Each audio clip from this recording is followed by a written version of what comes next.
Fernand Pellenberg was born the heir of the Pellenberg family, one of the wealthiest noble houses in the entire Armenian Empire. A student at the Imperial Academy of Magic, he came from a family known not only for its affluence but also for its prestigious academic background. They were so rich it was almost obscene. And yet, Fernand was obsessed with money. Truly obsessed. His greed was unmatched, to the point that it became the defining trait of his entire being. During the Imperial Academy's debate competition, where the grand prize was an astounding 1,000 bottles of top-tier elixirs, Fernand stood up and boldly declared, "There's nothing in this world more valuable than money." From that day on, people started calling him the money hound. This money-crazed lunatic, yes, Fernand was, as usual, enjoying himself while reviewing reports from the merchant guild managed by his family. The moment he received the report, the first thing out of his mouth was, "So, how much did we make this month?" If the staff reported that earnings had dropped even slightly compared to the previous month, they were in for a world of hurt. And if they didn't meet his expectations, Fernand would smack them on the head. For him, that was just another normal day. But as people often say, tragedy strikes when you least expect it. That day Fernand was out walking in the courtyard, grumbling under his breath. When are they going to start working hard enough to actually earn their pay? Hyde, standing beside him and reading the report, replied, "Didn't he actually improve this time?" But Fernand wasn't satisfied. Sure, it's better than before. But still, just then he looked up at the sky and noticed something strange. On what was supposed to be a perfectly clear day with not a drop of rain, a bolt of lightning struck Fernand out of nowhere. As consciousness faded under the shock, a strange soul seized the moment and tried to possess his body. The moment this entity entered, it blurted out, "Who was this?" Fernand, confused and dazed, asked, "Who are you?" The soul chuckled and said, "Looks like I'm about to take over someone, huh?"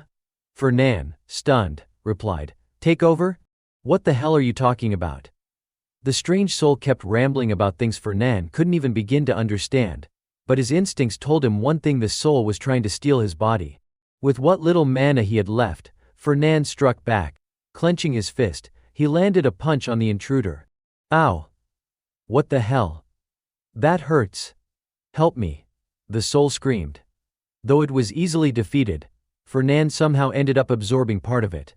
In that instant, unfamiliar memories flooded into his mind. It was like a bolt of lightning tearing through his brain. He suddenly bolted upright. Hyde rushed over, panicked. "Young master, are you all right?" Fernand stared blankly at the strange glowing letters floating before his eyes. It was a prophecy, the prophecy of the world's end. It read, "The end draws near. 72 demons shall rise again, and bring ruin upon the world. The descendant of the founding emperor, Ain't Armian, shall." Then came the most terrifying line: "Fernand Pellenberg, heir to the Pellenberg duchy, shall be expelled from his family for colluding with, lose all his wealth, and become homeless." Frozen in shock, Fernand just sat there, unblinking. Hyde called out, "Young master? Young master." But Fernand couldn't answer. The prophecy painted a future worse than death itself. Fernand Pellenberg shall be expelled from his family for colluding with what the hell? He thought in horror. Me? Expelled? And lose all my money too? What the actual hell is this? From that day forward, Fernand began doing everything he could to uncover the truth about the strange soul, why it had tried to possess him, and why he now had those memories. But no matter how much he dug, he found nothing. Still, one thing was certain: the prophecy was real. Every prediction it made had come true so far, minus 100% accurate, at least up to that point. Because of this, he figured he could use the prophecy to make money. But strangely, that brought him no joy. After all, if the prophecy was indeed real, then his downfall was inching closer every day. He needed to be absolutely sure those words were the truth. One afternoon, Fernand returned home from class. Hyde greeted him. "How was the lesson today?" "Same as always," he replied curtly. Hyde hung up his master's coat and asked, "Would you like some coffee?" Fernand reached for the newspaper on the table and said, "Yeah."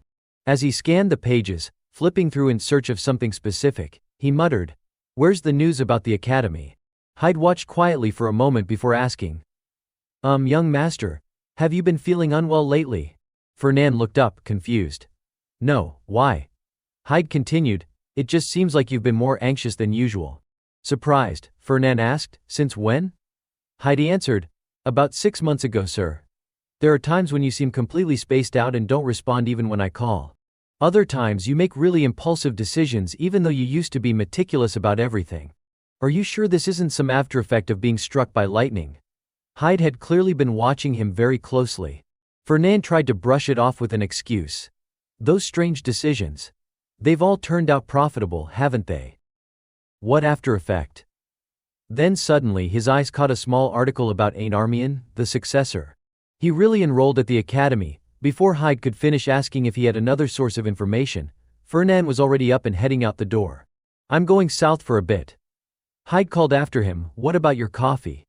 The Imperial Academy was located on an island called Bardian, an environment largely crafted through magic. The southern part of the island was a flooded zone, filled with wetlands and magical swamps. Fernand rode his horse down to that area to scout around, silently thinking to himself, if this checks out, I can finally confirm whether the prophecy is real.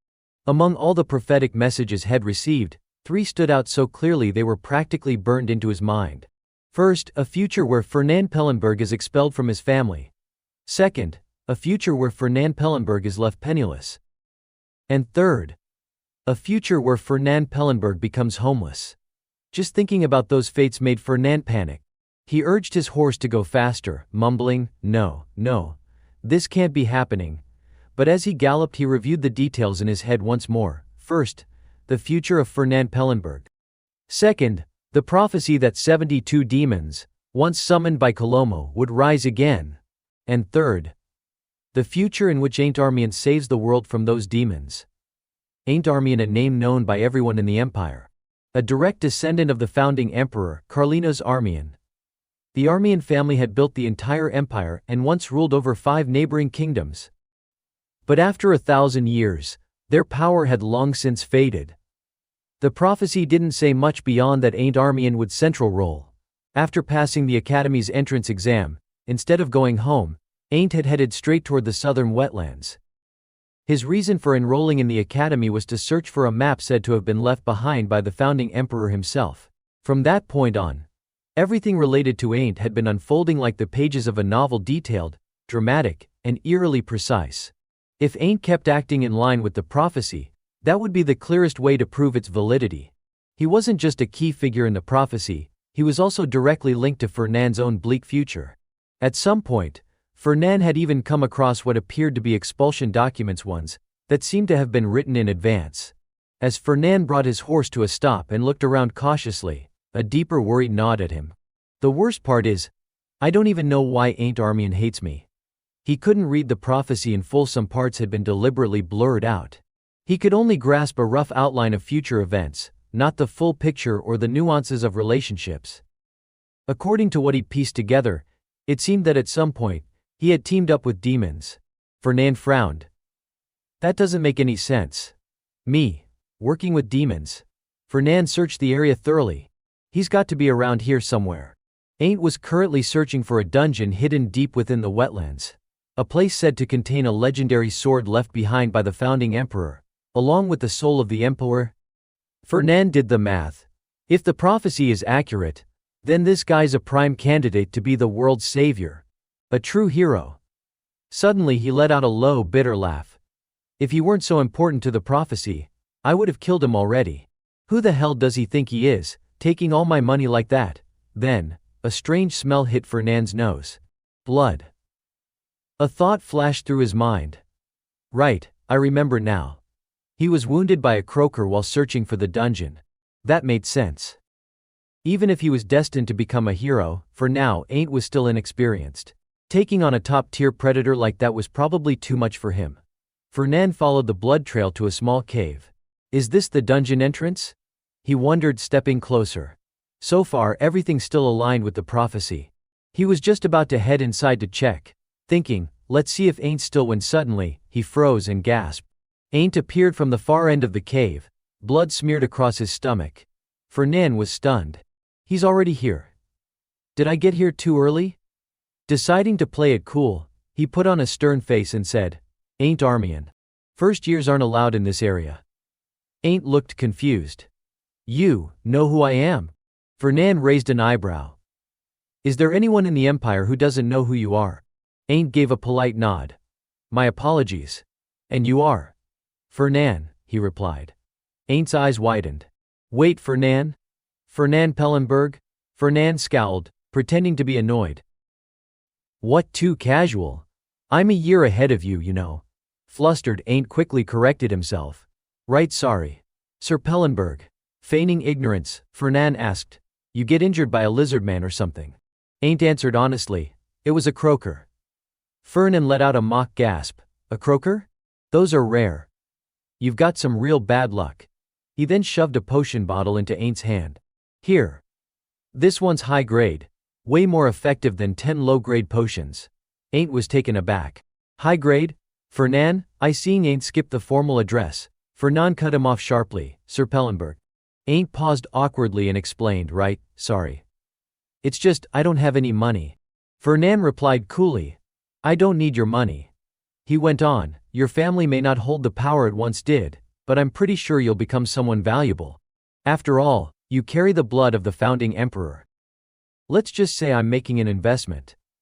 Ain't looked at him in surprise, thinking to himself, maybe Fernan Pellenberg isn't the money-crazed maniac everyone says he is.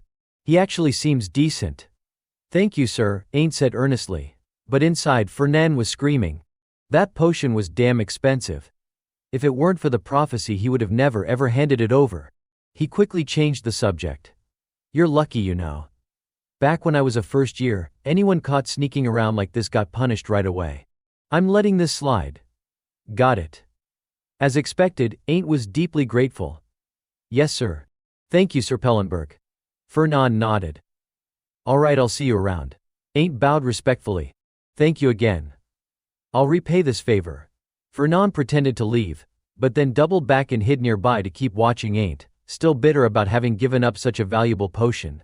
He watched as Ain't drank it, then made his way into the dungeon. After waiting a while, Fernan followed him in.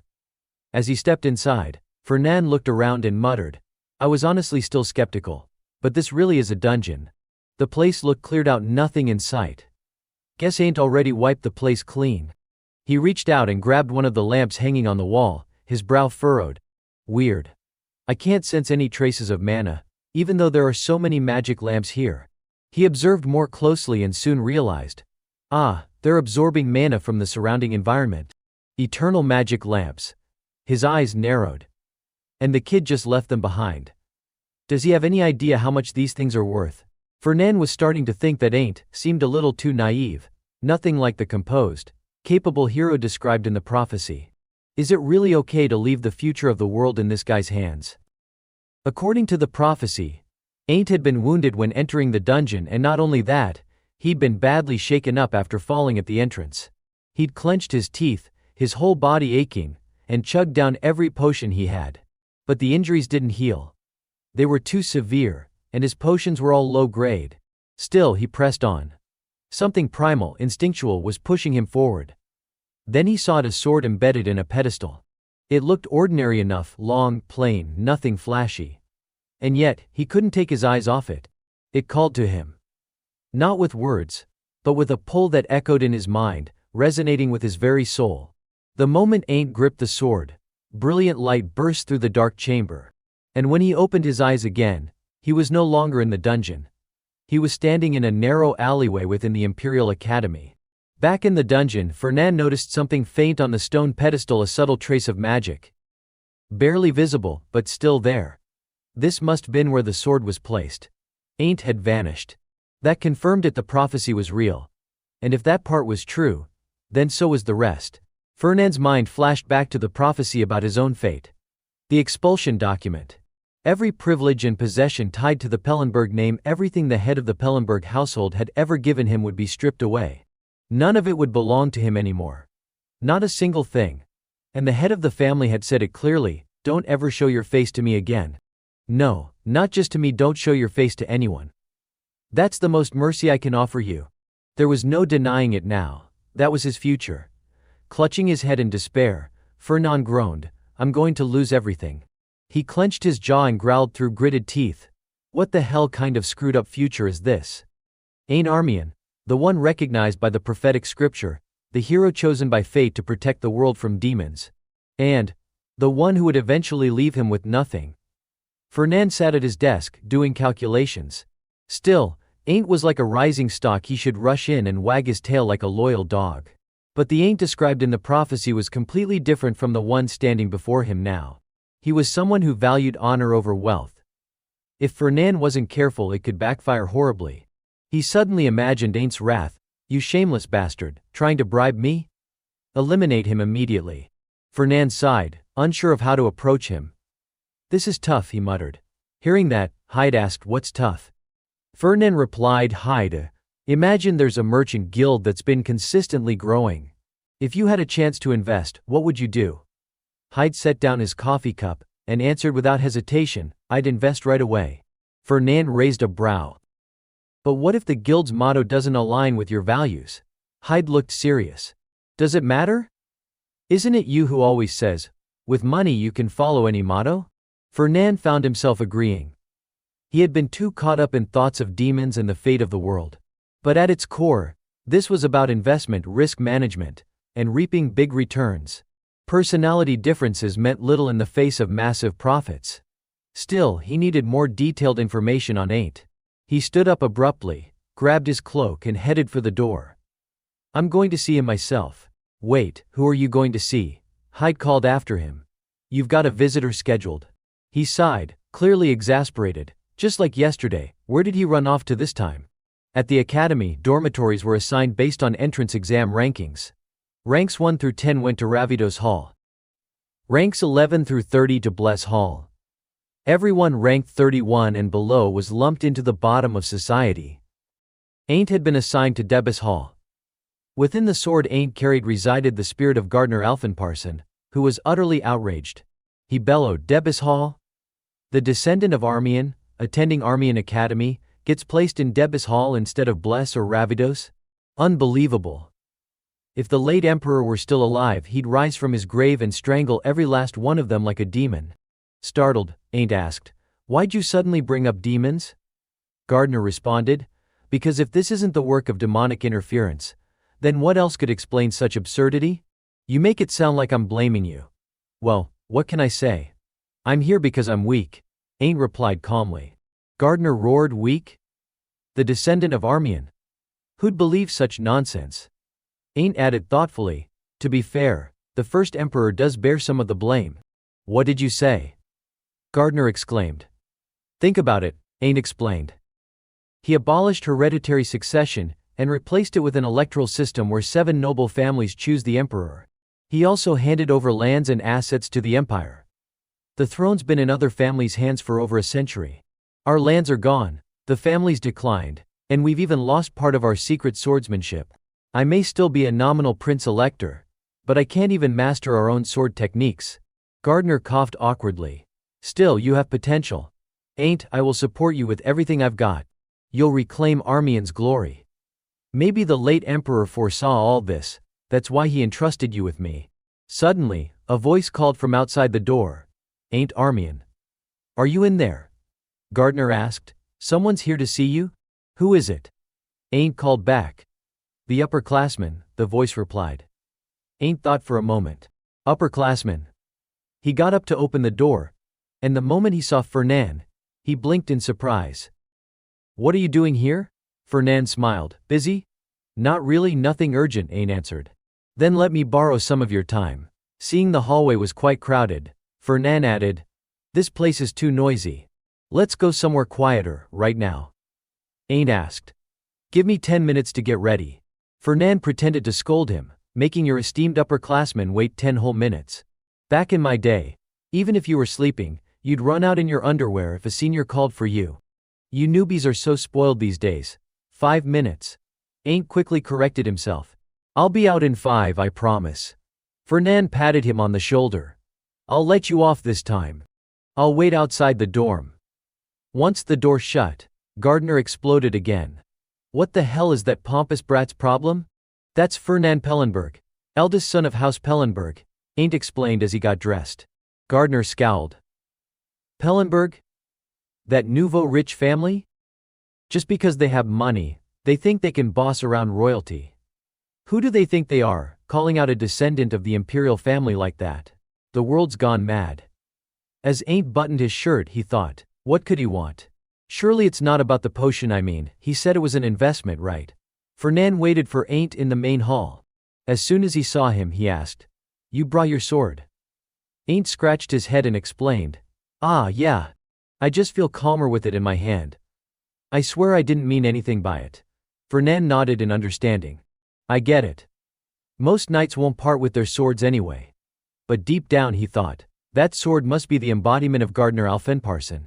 Then Ain't asked, so, why did you want to meet me, Sir Fernan? Fernan replied slowly, oh, it's nothing. I just wanted to have a meal with you. A meal? Ain't echoed in surprise. Fernan smiled and nodded. Yeah, order whatever you like. Ain't waved his hands quickly. I'm fine, really. Besides, this place looks expensive, Fernan frowned. That old excuse again. You can't turn down an upperclassman. Back in my day, Ain't quickly gave in. Alright. I'm looking at the menu now. The two of them scanned the menu together. Fernan, watching Ain't closely, silently assessed him, naive and easy to sway. And yet this kid's the one who ends up overtaking me.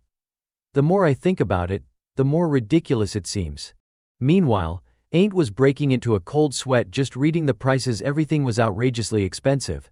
Then Fernan suddenly asked, Ain't, do you have any goals? Other than just graduating? The unexpected question caught Ain't off guard. He looked up and replied softly, yes, I do. Fernan continued, most people come to the academy to build connections. But your family has avoided any kind of social engagement. They say it's because Armian needs to be rebuilt. So I found it a bit strange that you enrolled here. Ain't's tone turned serious. I'm tired of being treated like some has been royal. Even if it's only nominal, Armian is still a royal house. Fernan paused, taken aback by the conviction in his voice. There it is. Ain't added firmly, I will become a royal knight and restore honor to my family. For a moment Fernan saw a different side of him. When Ain't spoke about his dream, his eyes burned with resolve and ambition. Fernan gave a half-hearted nod and replied, I see. So, have you picked a dish yet? Just like that, Ain't returned to his usual demeanor. Not yet, give me a second. He really takes pride in his bloodline, Fernan thought. Looks like he's not as easygoing as he seems. Changing the subject, Fernan asked, Ain't, do you have any dietary restrictions? Not really, Ain't replied. Fernan pressed on, then what's your MBTI? Ain't blinked. My what? Fernan headed straight home after the meal. He thought to himself, I've got a general sense of what kind of person Ain't Armian is now. I was going to sweet-talk him and bait him with funding. But I'm glad I didn't go through with it. Back at his desk, Fernan began analyzing his stocks. Ain't Armian appearance, potential intellect, assets, standout trait, extremely proud of his family. Confident. Values honor. Points to watch, underestimated. A super blue chip stock. Best for long-term investment. A top-tier asset for surviving the end of the world. He concluded, if I shove money in his face right now, it'll just hurt his pride. With people like him, slow and steady wins the race. I need to build trust bit by bit, insert myself into his life gradually. If I'm patient, when the time comes he'll come to me on his own. And when that happens, I'll just reel him in pure gold, a massive catch. I'll make him an ally, then squeeze every last drop out of him. Just then, Hyde entered the room. Young master, you're back. Where have you been? Fernan responded casually, just went to meet someone I know. Was it Burchef by any chance? Hyde asked, curious. Fernan raised an eyebrow. Burchef? Why are you bringing her up out of nowhere? Luina Burchef, Hyde reminded him. She came by today to talk about the debt issue. Fernan suddenly remembered. Ah, it was today, huh? Hyde sighed. If I'd known you'd be back so late, I would have sent her away. But I told her to wait. After 3 hours, she gave up and left. She probably thinks you stood her up to wear her down. Fernan reached for his coffee, his tone calm. All the better if she's discouraged. Took a lot of effort to tie that family down, so we need to keep them locked in tight. Suddenly, a wave of dizziness hit him. Fernan clutched his head and let out a groan. Hyde rushed over, worried. Young master. Are you all right? I'm fine, Fernan replied, wincing. Just a sudden headache. Then, strange lines of text began flashing in his mind. He was stunned. What is this, a prophecy? It's the part one couldn't read before, why is it showing up now? Brown hair, soft as drifting clouds. Eyes the color of aquamarine, barely enough to describe a glimpse of that girl. Her swordplay is refined, elegant, noble, more vivid than anyone else's. Under the moonlight, Ain't was drawn to her dance. She certainly has the talent to become a royal knight, but within her heart lies a shadow. If those chains are broken, she'll be able to spread her wings and fly free. I want to break those chains for her, free her from House Pellenberg. That's Luina Berchef, isn't it? Fernand thought. Is that why Ain't hates me? He clutched his head and cursed under his breath. God damn it. Hyde, startled by the outburst, froze. Fernand quickly clarified. I wasn't talking about you. Luina Berchef sat waiting in the main hall, her thoughts churning. Fernand Pellenberg. He stood me up on purpose yesterday, and now has the one calling me in. I'm the one worried about this debt. She narrowed her eyes, wondering, is he planning to crush me completely? From a short distance behind her, Fernand silently observed. Just looking at her from behind, he could already feel her annoyance radiating. The Berchef family, once counts, had been powerful frontier guardians in the north of the empire, and were among the 7 noble electors. But their legacy had crumbled when a massive monster wave devastated the region. Their once proud heritage had been reduced to rubble. In a desperate bid to rebuild, the Berchefs had sold nearly everything they owned, including the official charter and the golden imperial seal that confirmed their elector status. And even that hadn't been enough. The one who stepped in to offer support at that time was none other than Duke von Pellenberg, the head of House Pellenberg, Fernand's father. Was it out of sympathy? No, Fernand thought grimly. House Pellenberg lacked talent in swordsmanship, and had long coveted exceptional sword techniques. Berchef's tragedy was the perfect opportunity. Father blocked other noble houses from lending Berchef aid, slowly forcing them into a mountain of debt. It was just enough to keep them from disappearing completely, but the annual interest alone left them gasping for air. If I push a little more, Fernand calculated, I might finally squeeze the sword techniques out of them. But fate had other plans. It painted Luina as the future lover of Ain't Armian. A detailed analysis of Luina Berchef showed that in terms of appearance, potential, heritage and intelligence, she was a standout. And most importantly, she was a debtor with the talent to become a royal knight, the future lover of Ain't Armian, and someone connected to the Armian family itself. Fernand considered this web of implications: restoring the family, saving the world, romance. Ain't just does whatever he wants, huh? He reminded himself, forget about the sword techniques. If Luina is connected to Ain't, I can't afford to have her hate me. With that resolve, Fernand approached and spoke politely. Luina Berchef, you came just in time for dinner. He offered a sincere apology. About yesterday, I'm really sorry. I got caught up with work and completely forgot our meeting. I promise it wasn't intentional. Luina looked mildly irritated. Well, those of us in weaker positions have to endure injustice, don't we? I told you. That's not what happened, Fernand protested. Sure, she said curtly, I'll pretend to believe you. It's not pretending, he replied, slightly exasperated. She looked at him seriously. Let's just get to the point. Why did you want to see me? Fernand smiled. Here goes, time to make a good impression. Phase 1 of the Luina Berchef charm strategy. He began, starting from second year, the magic and night departments will share some classes. No, Luina cut him off immediately. Fernand blinked. I haven't even said anything yet. How did you? She gently rotated her teacup and spoke calmly. You want me to be your partner, right? Why should I? Partnering with you gets me nothing. I'm ranked 2nd, and you're 10th. I've got better options. Seeing her resistance, Fernand offered a deal. If you agree to partner with me for the next 3 years, I'll waive all interest on your debt. But only if you also accept me as your sponsor. Luina was visibly surprised. Why would you do that? Because the shared class is worth 5 credits, he replied smoothly. She shook her head. No, that's not what I meant. Why are you not only asking to partner up, but also to sponsor me? In case you didn't know, I'm on a scholarship. Fernand answered with a composed smile. Yes, but you send almost all your money home.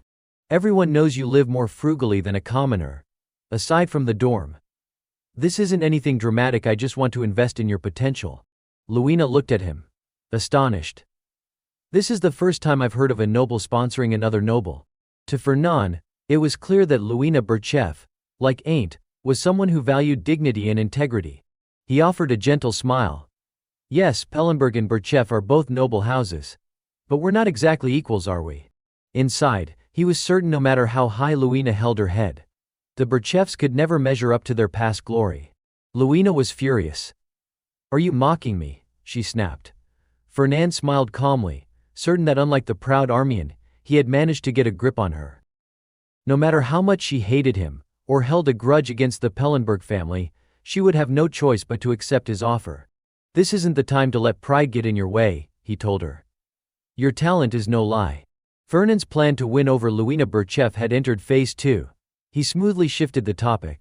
Actually, I saw you practicing sword dancing recently, he said.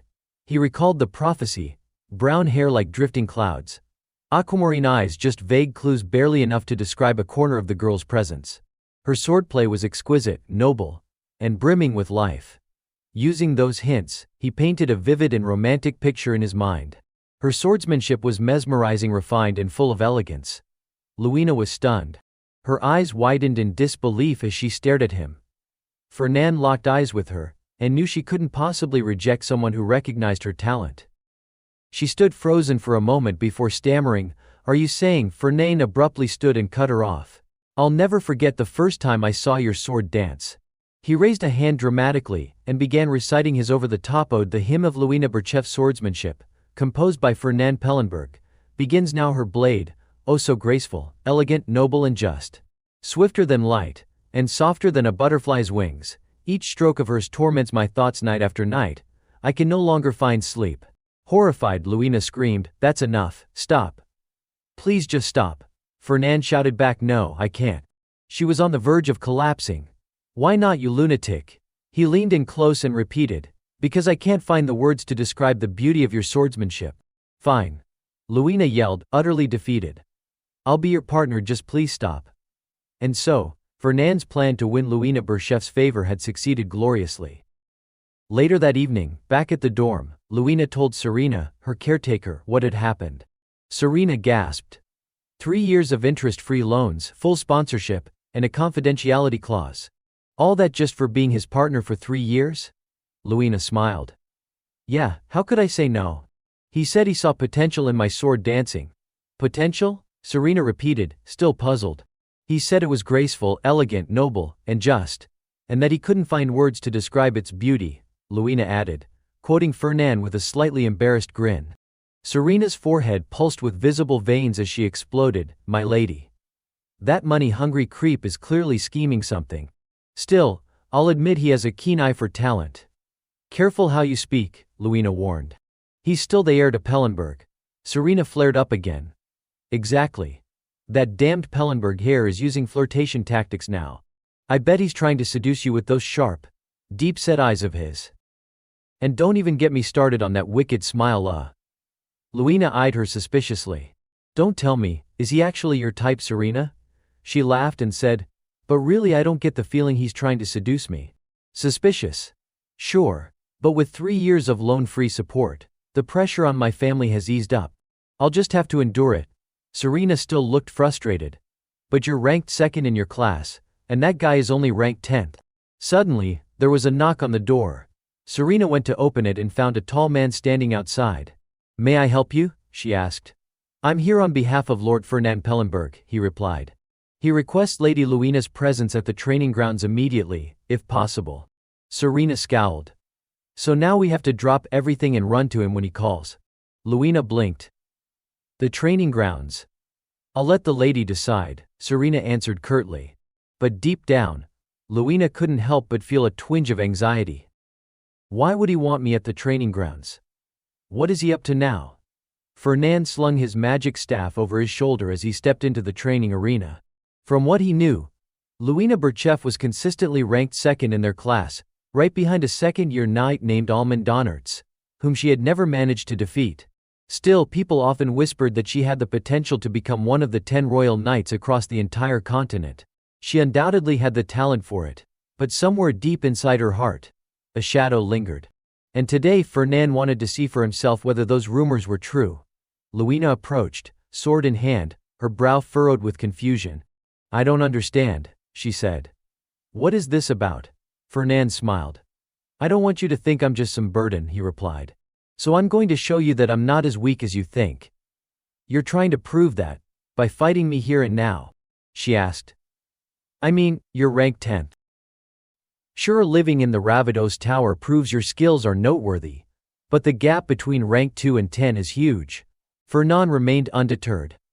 Let's just give it a try, he said. Luina unsheathed her sword. Fine, if that's what you want. I've been meaning to see what you're capable of anyway. I'll even let you make the first move. Raising his staff, Fernand said confidently with pleasure. He began chanting a spell. The orb atop his staff lit up with a brilliant glow, and a wave of mana rippled outward. His incantation echoed through the arena and Bani Batni Riong, and in response, a barrage of ruby-colored stone formations erupted from the ground, surging toward Luina like missiles.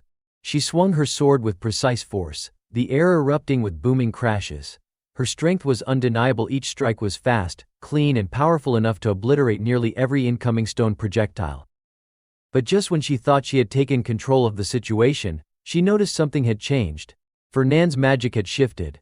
She barely had time to turn around before she saw his reinforced magic array glowing with even more intensity than before. It was just a simple follow-up. His next attack had been supercharged while she was still busy with the first wave. Luina's eyes widened. Did he just damage the arena floor? She thought in disbelief. The entire surface was reinforced with strong enchantments strong enough to withstand a direct hit without a single crack. And yet now, it looked like the very floor was beginning to fracture. It hit her then. Fernand Pellenberg. He's been hiding his true strength all along. The orb on his staff blazed brighter, and his crimson eyes gleamed with smug satisfaction. The ground beneath them suddenly erupted as dense clusters of stone surged upward, relentlessly bombarding Luina. She struggled to fend them off, leaping into the air in a desperate attempt to avoid the onslaught. Her heart raced in panic. This can't be real. High-level magic spells cast one after another?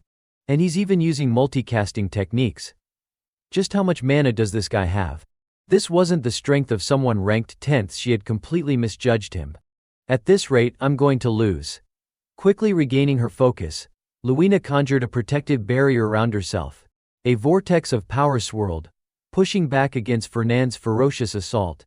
He looked slightly surprised, then smiled. One section of the nearby wall crumbled under the intensity of the battle.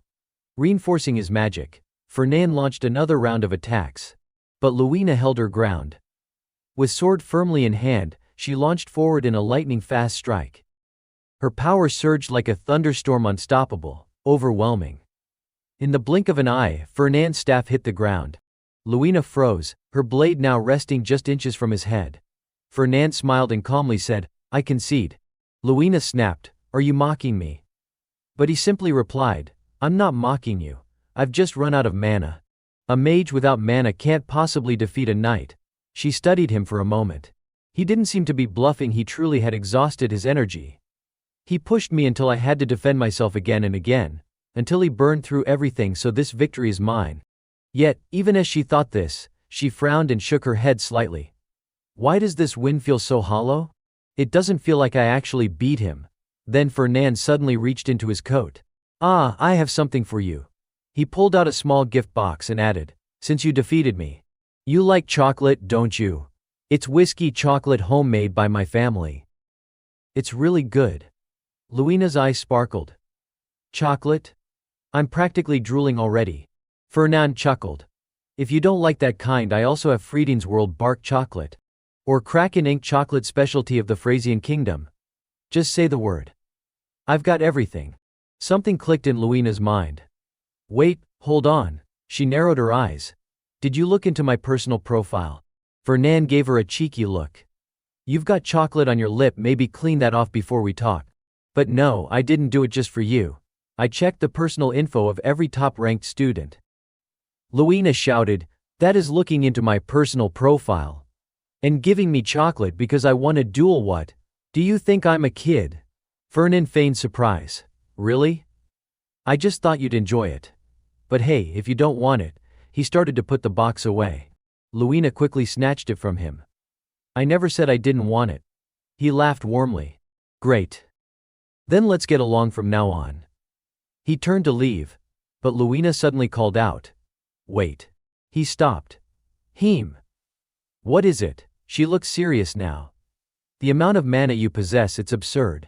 You were able to launch one brutal assault after another, without rest.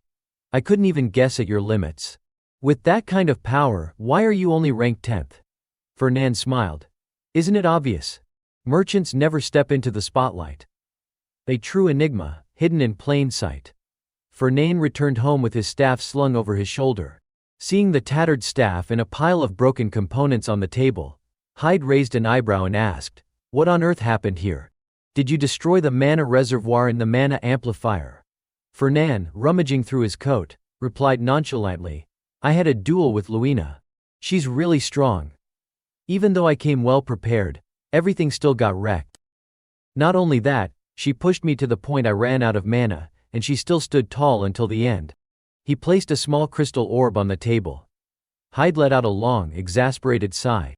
Why would you waste such valuable gear on a sparring match with Luina Berchef? Is she really worth it? Fernand answered calmly. It was an investment in the future. Hyde looked baffled. The future? Yeah, Fernand said vaguely. Something like that. Hyde mumbled to himself. Don't tell me the lightning strike scrambled his brain again. Fernand sat in silence, reflecting on the duel. It was beautiful. He thought back to Luina's swordplay, swift, fluid, even elegant in a noble way. Aunt Armian was right. Now he understood why his father had long coveted the Berchef family's secret sword techniques. Luina really does have talent. Standing nearby, Hyde murmured, "Normally I can guess what you're thinking, young master, but this time I've got nothing." Meanwhile, Fernand was still lost in thought. But why has she never ranked first? Could it be her equipment? Suddenly, Heidi's loud voice jolted him back. "Young master. What are you going to tell the Duke about all this?" The Berchef sword style is his lifelong obsession. Fernand blinked. "Oh, that. Honestly, I wasn't thinking about it at the time. But now that you mention it, I'm starting to worry. Think he'll disown me?" Hyde gasped. "Disown you? No way. He'll probably just kill you and get it over with." Fernand recoiled. "Hey. I'm his own flesh and blood, you know." Hyde gave him a look that said, "Killing is faster than paperwork." Fernand said nervously, "He wouldn't kill his own son just for messing up his plans, right?" Regardless, he decided it would be best to write his father a letter explaining the situation with Berchef, and wait for a response. While writing, Fernand could already picture his father clutching his chest and collapsing from rage. After sealing the letter, his mind wandered into anxious thoughts. What if there's news about demons? What if father really decides to strangle me? A flood of unease came over him, but he tried to push it aside. Then, a few days later, the reply arrived. Fernand held the letter with a tense expression. "That was faster than I expected." Hyde nodded gravely. "Yes, the moment has come." Fernand asked, "Did he leave any personal message?" Hyde shook his head. "No message, but his expression says everything." Hyde looked as though he were about to cry. Fernand frowned. "Why do you look like that?" Hyde sniffled. "I just have a gut feeling. This is the last day I'll get to serve you, young master." Fernand scoffed. "Don't be dramatic. There's no way this is something I'd be disowned over. I clearly remember it was the Aunt Armian incident that got me disowned last time, for shaking hands with a demon." Hyde pulled out a handkerchief and burst into tears. "My dearest friend. Why now, of all times?" Fernand tried to calm himself. "This time it has nothing to do with demons. It should be fine." Then he opened the letter. Inside was a single line: "You've been possessed by a demon. Signed, disowned, Yvonne Pellenberg." Fernand's face froze. "Hyde, I need to go see my father. Right now." Hyde blinked. What did the letter say? But Fernand wasn't listening. A demon? No way. How did this even happen? Could it be that book? His thoughts swirled in chaos.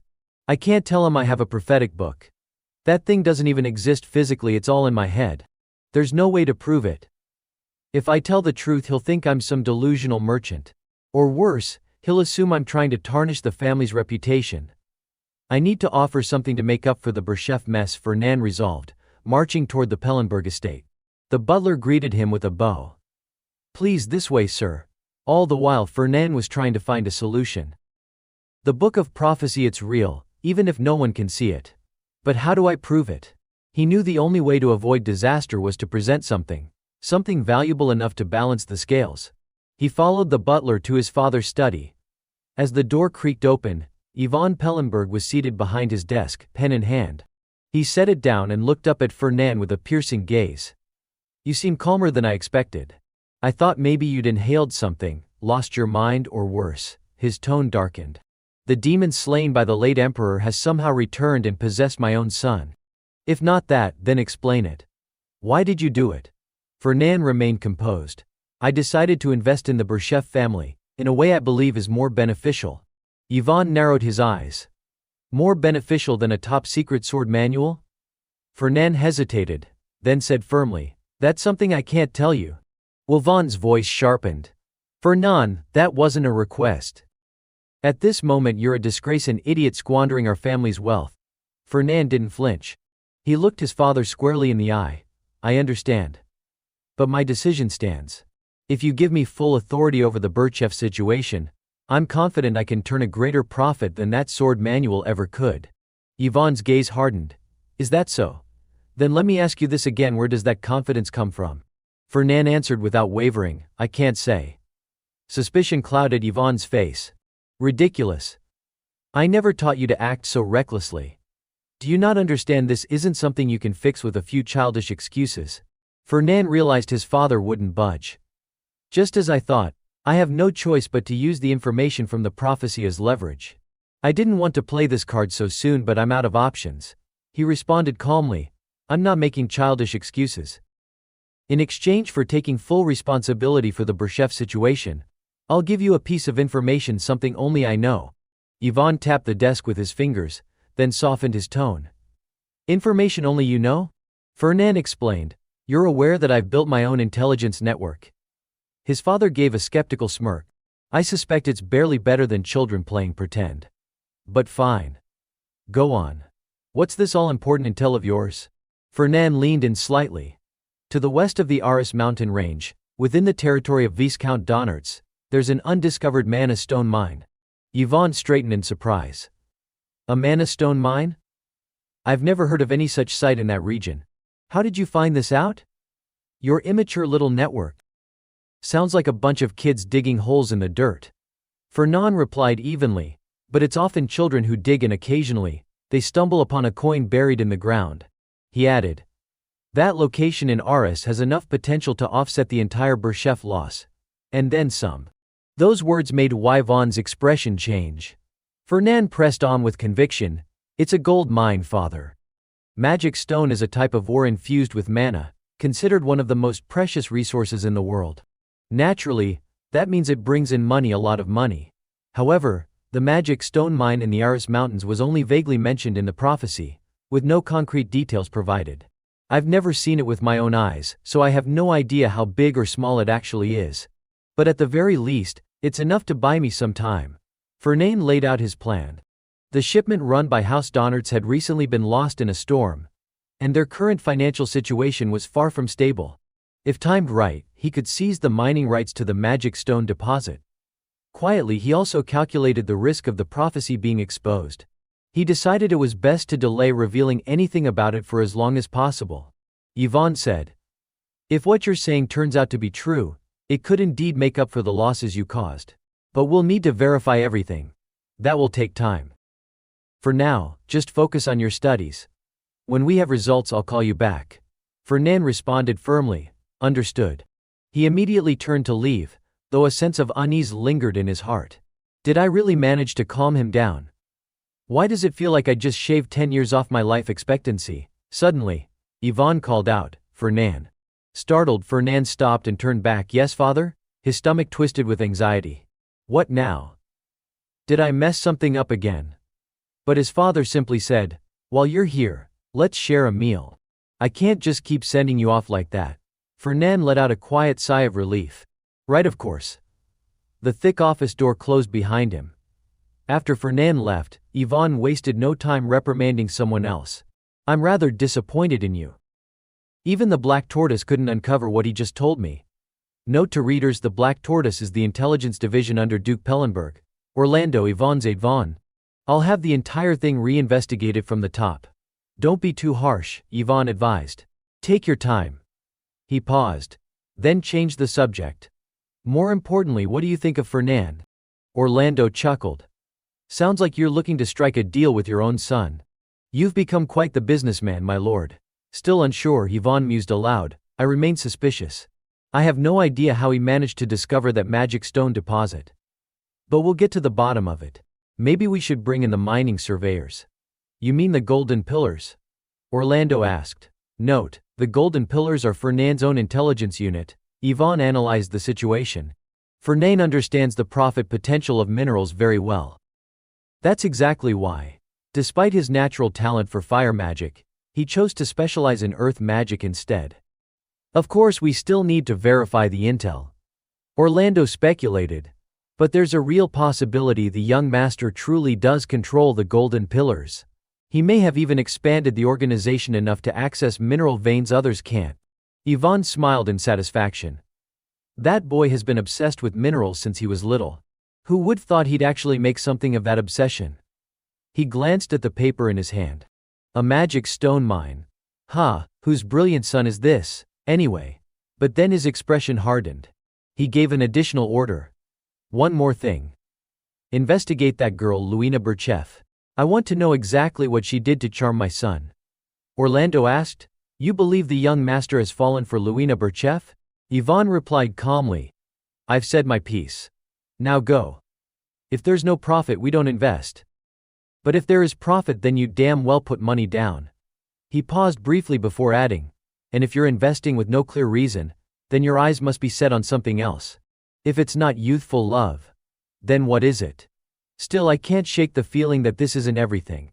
That money-obsessed brat, what exactly did he choose in the end? In the grand hall, Luina was enjoying a large cup of ice cream when Fernand asked, So, Alia Tortega partnered up with Carlos Deniv. She nodded and replied, Yeah, Carlos chose Alia right after I said I'd be classmates with you. Curious, Fernand continued. Alia Tortega, she's ranked 4th in the night division, right? Luina nodded again. She used to be ranked 5th, but she's improved dramatically. Fernand pressed on, You told Carlos you were partnering with me. She replied casually. The rumors are already spreading. No point hiding it. Everyone's going to find out sooner or later. People are already saying I partnered with you for money, everyone's guessing that. I just have to face it. And, well, it's not entirely untrue. Fernand smiled. Well, I really do like money. Luina thought to herself, unbelievable. No wonder people call him a money maniac. Honestly, that's exactly why I hate him. Suddenly, Fernand pulled something out and said, Here, take this. She looked at him, surprised. What is it? He handed over a small package. A potion and an exchange voucher. The potion's brewed from mandrake root, and the voucher can be used at a weapon shop owned by my family's company. You can trade it in for high-end gear. Luina looked at the valuable items and said firmly, I can't accept these. I won't be able to return them. Fernand reminded her, Did you forget the contract we signed? The sponsorship agreement. She replied bluntly, Even if that's true, giving me something made by Golden Tortoise Trading is way too much. This is more like a gift. Don't you think you're overdoing it? Golden Tortoise, that's your Pellenberg family's firm. Fernand chuckled and nodded. Luina continued, Judging from your reaction, even you think so. But he responded confidently, No. In his heart, however, he admitted, Yeah, I'm definitely overdoing it. But if this is what it takes to win her over, and avoid becoming a beggar in the future, then it's a bargain. And if she becomes strong enough to fight demons by my side, then it's more than worth it. Luina still refused. No, it's too much. I really can't accept it. Fernand calmly replied. Refusing sponsorship would be a breach of contract. That's a valid reason to void the deal. And the penalty is probably, Luina quickly interrupted, panicked. Fine. I'll take it. Fernand stood up. Great. I'll see you in class. I've got a few things to take care of. I'll head over later. As he walked away, Luina sat there worried. Even if it's a sponsorship, this stuff is just way too expensive. Then a thought crossed her mind. Wait, was there a penalty clause in the contract? She mentally tried to recall the terms. Was there one? No, I'm pretty sure there wasn't. Suddenly, a wave of dread hit her. Wait a second, he lied to me. He tricked me into accepting these things. Is he really trying to win me over just to steal my sword techniques like the nanny warned? Go ahead and try. but don't dream of ever succeeding. Meanwhile, the first-year night division class was starting. Fernand stood on a balcony, watching from afar. He muttered to himself, "Ain't Armian should be here for this class. Where is he?" A moment later he spotted him. Ain't was standing with a group of students across the sparring grounds. This was the first class for first-year night division students, War in Real Combat, a class infamous for evaluating students through friendly duels. According to the prophecy, ever since Ain't Armian acquired the sword infused with the soul of Gardner Alphenparson, he began to shine and gain fame. And this marked the beginning of his journey as the savior hero. Suddenly someone nearby spoke up. "Hey, who's that over there?" Fernand turned around and immediately recognized the voice. No way, he saw someone approaching and was surprised to see him here. "Didn't expect to see you here, Fernand Pellenberg." Fernand quickly greeted him. "How have you been, Your Highness?" The man clapped him on the shoulder with a friendly grin. "Hey, calm down. Just because we haven't seen each other since second year doesn't mean you need to be so formal." Fernand explained. "It's the first time we've met again since moving up a grade. I thought it would be proper to at least say hello." Ludger, curious, asked, "So, what's going on here? Got your eye on any new students?" Fernand replied slowly. "I'm keeping a close watch on the ranking board." "What about you, Your Highness?" Then he asked more directly, "You came here for Ain't Armian, didn't you?" Ludger made no effort to hide it. Of course. He's part of the old royal family, after all. In the past 100 years, no one from the House of Armian has ever enrolled at this academy. So naturally, his presence stirs up curiosity, right? Fernand thought to himself, Ludger Schwaben, second prince of the current ruling imperial family, the House of Schwaben. They've held the throne for 3 generations, since being elected royalty 100 years ago. While they share common ancestry with the Armian line, the relationship between the current royal family and the old royal house has grown tense. Moreover, Ludger is a man who deeply values power and wants the Schwaben bloodline to continue ruling.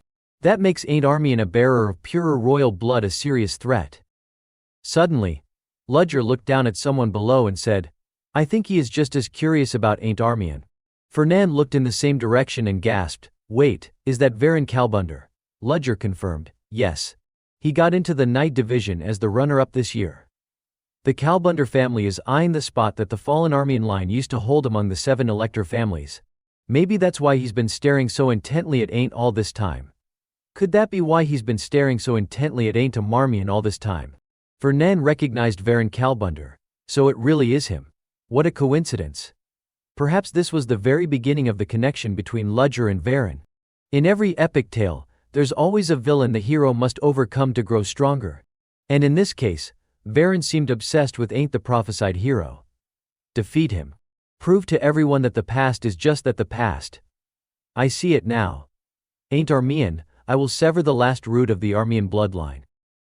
Varon Kalbunder was destined to be the next rival.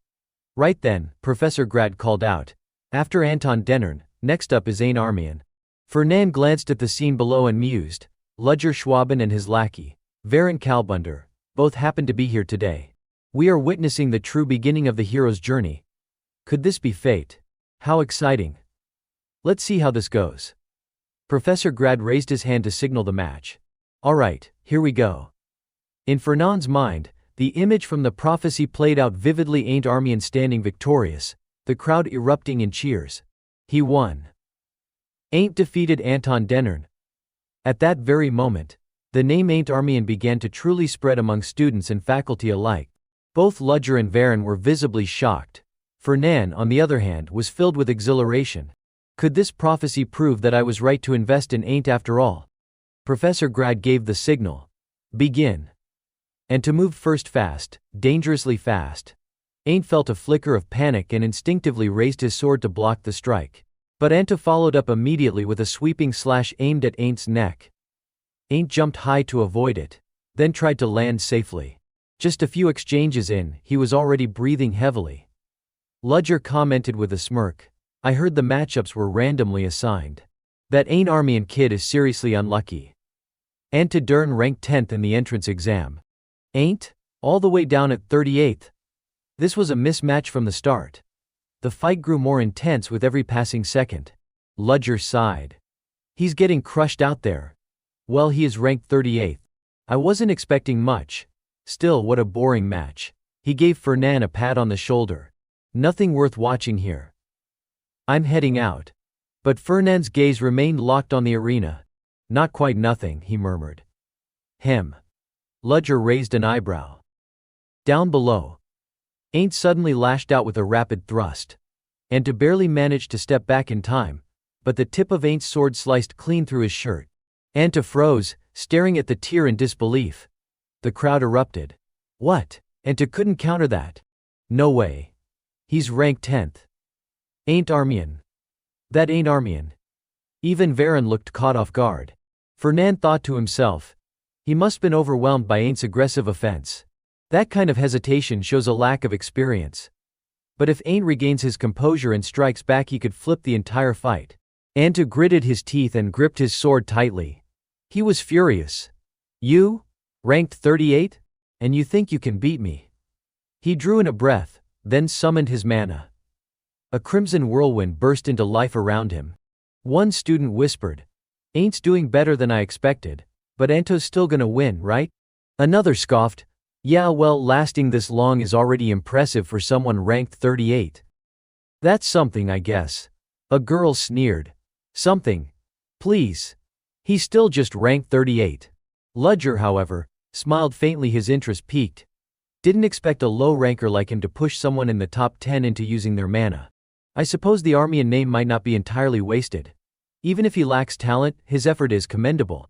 Fernan heard this and narrowed his eyes. Lacks talent? Ain't Armian? Not a chance. It's not that he lacks ability. He's just never had an environment that nurtured his potential. Back in the arena, Ain't was desperately fending off Anto's attacks. Even though the odds were against him, he showed no signs of giving up. To Fernan, Ain't was different. He was the one chosen by the prophecy. The protagonist of this world. Ain't suddenly appeared behind Anto, and in the blink of an eye, Anto's sword was flying through the air. He collapsed to the ground. Professor Grad shouted, Winner ain't Armian. Ain't raised his sword in triumph, his face glowing with joy. Varen scowled in irritation, while the rest of the students erupted in cheers. He did it. Ain't beat Anta Dern. Fernan couldn't help but smile. Just as I predicted. The prophecy is real. I didn't back the wrong person, I can already hear the money rolling in. He started plotting. As long as I guide him right, and turn him into an ally. Ludger stood frozen, still struggling to believe what had just happened. Ain't actually won. Fernan whistled. Next up, I'll try to recruit Luina. In the shared lecture hall, whispers spread as students noticed Fernan and Luina sitting together. Are they actually a couple? One student asked. Why would Luina accept that? Is it for the money? Another speculated. Fernan leaned his chin on his hand and muttered, How annoying. We're getting way too much attention. I don't like being the center of it. Luina replied calmly, just ignore them. They'll stop eventually. Changing the subject, Fernan asked, By the way, did you drink the elixir I gave you? Did you switch to the new gear? Do you like it? Luina paused for a moment, debating whether to tell him just how thrilled she'd been after upgrading her equipment. Serena had even exclaimed, Oh my god, miss, you look amazing. And after drinking the elixir, her whole body had felt bursting with energy. But she couldn't just blurt all that out, so she answered with a reserved, It's not bad. Just then, the professor walked into class. Is everyone here? She asked. With her was another tall, imposing professor. Taking the podium, she continued, Looks like everyone has a partner. No one's late, right? I'm Professor Rosalia from the Magic Department. And as you already know, this is Professor Grad from the Night Department. From now on, our departments will hold joint lessons. Let's get started. You've all received maps from the teaching assistants, yes? Fernan was handed a scroll. Professor Rosalia cast a spell, activating a formation. Today's first lesson will be an outdoor exercise, she said. Professor Grad then took over, explaining, There's no better way to test your knowledge than with real combat. Starting now, you'll be thrown into a field test. Your goal is marked on the map, and you must reach it in exactly 4 hours, no sooner, no later. That means 2 p.m. sharp. Any questions? A male student raised his hand. Will this affect our grades? Professor Grad answered, It's the most important assessment outside of the midterms and finals. Another student asked, Are we allowed to fight? Professor Rosalia replied, If you capture someone else, you'll earn bonus points. If there are no more questions, let's begin, she announced. The students looked at each other, confused. Wait, what? Before anyone could react, the assistant standing near Fernan activated a teleportation formation, flooding the room with blinding light. Rosalia called out, "Then I wish you all good luck." All the students were teleported into a secret realm. Fernan and Luina landed in a sparse forest. Looking around, Fernan asked, "Where are we?" Luina answered, "We have to figure that out ourselves." She quickly remembered, "Let's check the map first." Suddenly they heard voices up ahead and saw two classmates approaching, a red-haired girl and a frail-looking boy. "Luina, Fernan." "Hello," the girl called out. Fernan recognized them, Jane Hux and Ned Paulin. "Both ranked outside the top 70, right?" Luina asked. "So, what do we do?"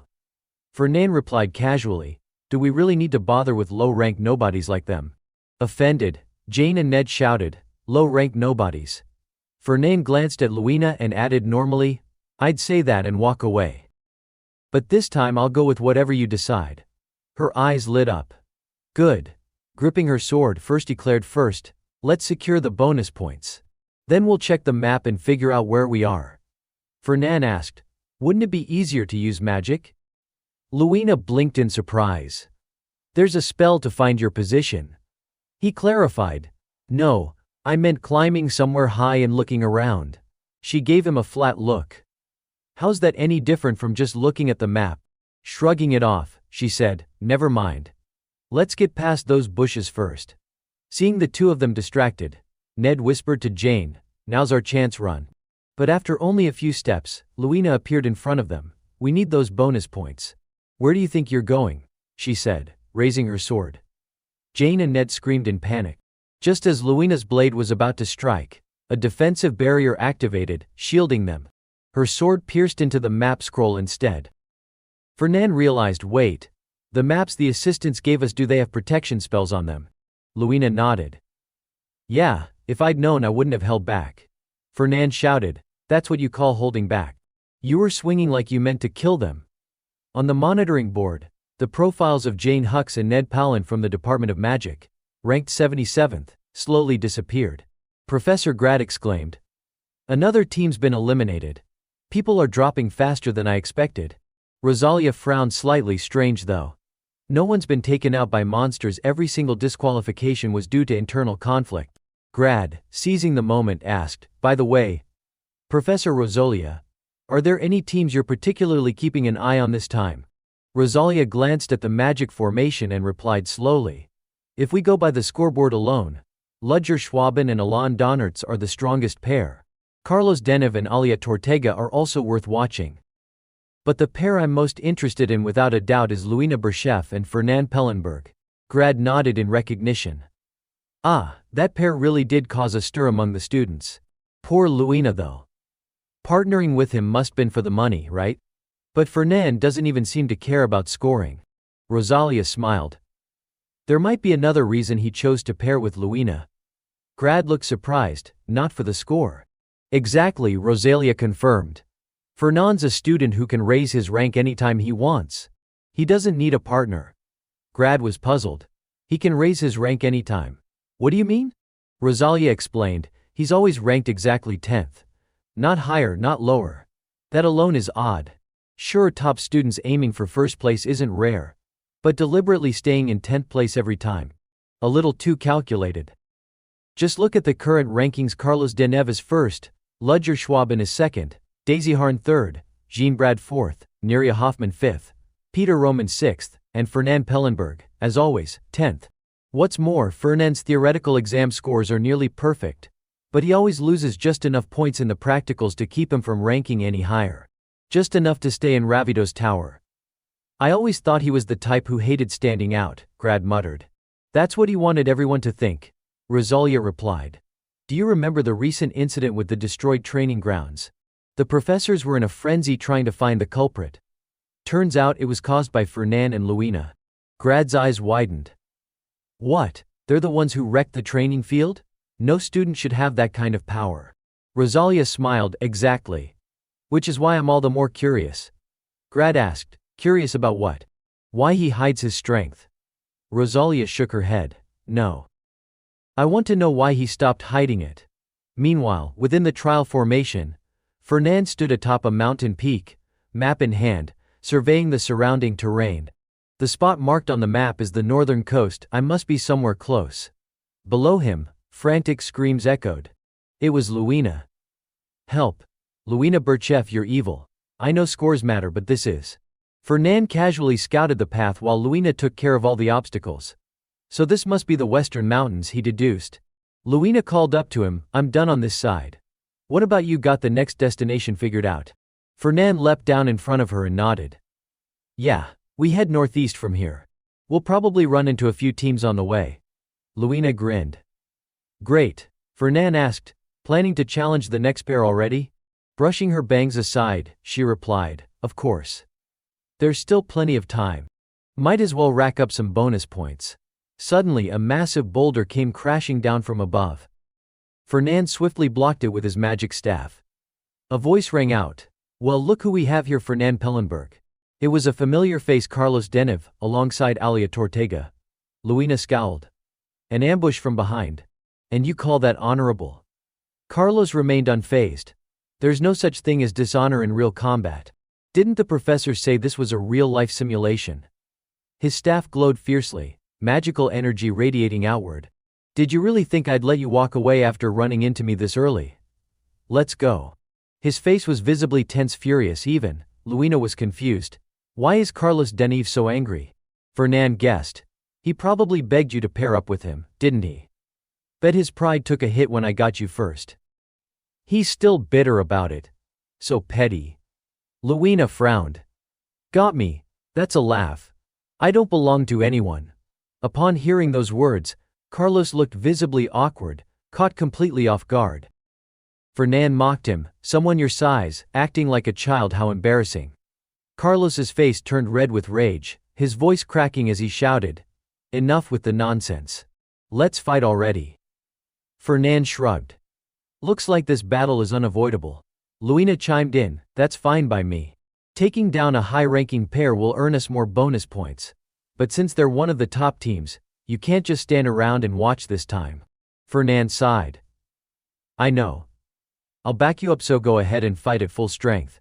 Luina didn't seem entirely convinced by her partner's words. She narrowed her eyes and said, back me up. Don't overexert yourself. We've barely coordinated a single move. What kind of support are you even talking about? He smiled reassuringly.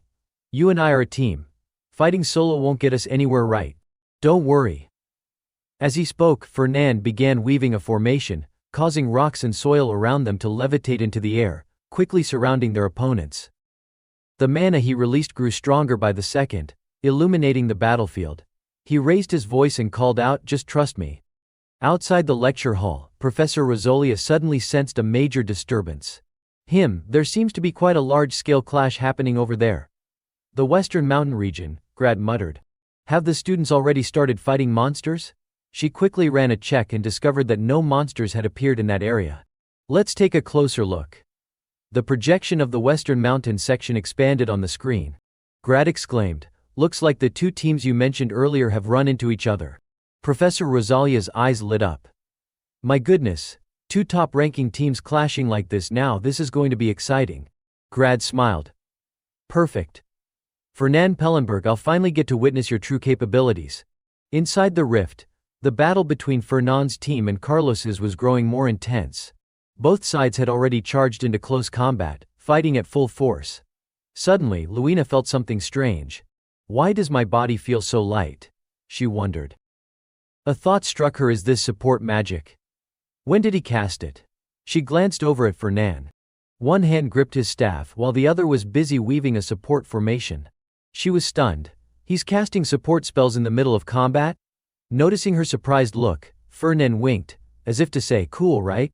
Luina's expression twisted in disbelief. Is this guy insane? Suddenly, Alia lunged with a quick strike, her sword slicing through the air toward Luina. Luina leapt into the air to dodge. She immediately returned to her battle stance. Can't lose focus. First I need to take out Alia. She swung her sword in a heavy counterattack. Boom. Alia raised her blade to block the hit. Her arms trembled from the impact. Luina's strength was truly overwhelming. Then, out of nowhere, Fernand shot a stream of light at Luina. Her entire body seized up, she couldn't move a muscle. Her sword arm went rigid. What the hell is this? Luina panicked. My body won't move. Alia instantly noticed something was wrong and grinned. Got you now. Luina gritted her teeth. You think this is over? Think again. Alia dashed forward, channeling her energy into a powerful slash aimed directly at the immobilized Luina. But shockingly, her blade hit a boulder instead. What the? Alia gasped. Then where's Luina? Even Luina herself was confused. What just happened? Why am I suddenly next to Fernand? She turned to him. What was that? Fernand grinned sheepishly. Oh, that. A new spell my family developed. I figured it'd be useful, so I learned it right away. It swaps two objects of equal weight. Luina's eyes widened in horror. Wait, how the hell do you know my weight? From the student records, of course, Fernand replied casually. And that boulder looked heavy, but it wasn't actually that bad. With a snarl, Luina grabbed Fernand by the collar and leapt high into the air. She slashed the boulder into pieces and landed forcefully. We're going to talk about this later. And I'm burning those records to ash. Please be gentle. Fernand cried. You're doing this on purpose. With a thud, Luina threw him back. Fernand shouted, would it kill you to carry me down properly for once? Luina shouted back, I'll take care of Alia. You focus on Carlos. Fernand dusted himself off, muttering, how many more times am I going to get thrown around today? This is so embarrassing. As he reached for his staff, he suddenly noticed a massive magic formation forming in the sky. His eyes lit up. That Carlos, I was wondering when he'd finally use that move. Carlos's signature technique, a torrential lightning storm summoned from above Dini's wrath. A towering column of light formed by dozens of bolts striking at once. It was a multi-layered spell, devastatingly powerful, far beyond normal student-level combat, and the very reason Carlos ranked first in the night division. Fernand reached inside his robe. Let's see, I did come up with a way to counter this. He pulled out two large magic crystals. Time to test it out. Let's see how well this works. He began chanting, and the crystals started absorbing and diverting the smaller arcs of lightning, slowly infiltrating Carlos's magic circle. Meanwhile, Carlos, fully focused, felt something off. Something's interfering with the spell. Explosions roared through the air as Carlos' massive spell formation collapsed with a thunderous crash. Kernan. Carlos shouted furiously. Smoke and debris billowed everywhere, swirling into a thick, blinding fog. Moments later, as the dust began to settle, Fernand emerged from the haze, calmly dusting off his robe, a faint smile playing on his lips. Success, he muttered with satisfaction. Carlos stared in disbelief. You blocked it? That's impossible. How did you? Fernand tossed two large crystals onto the ground in front of him. These are mana storage devices, he said. They can absorb magical energy. Still brushing ash off his clothes, he added casually. Of course I had to modify them a little. Costly and pretty tough to make. But as you can see, totally worth it. If I refine the design and start mass production, they could be a commercial hit. Inwardly he was already laughing. Hey, I smell money. Carlos, now red with anger, shouted back. Using magical tools is cowardly. It's cheating. Fernand raised an eyebrow. Cowardly? In a real combat exam? He shrugged. You forget we're supposed to survive out here.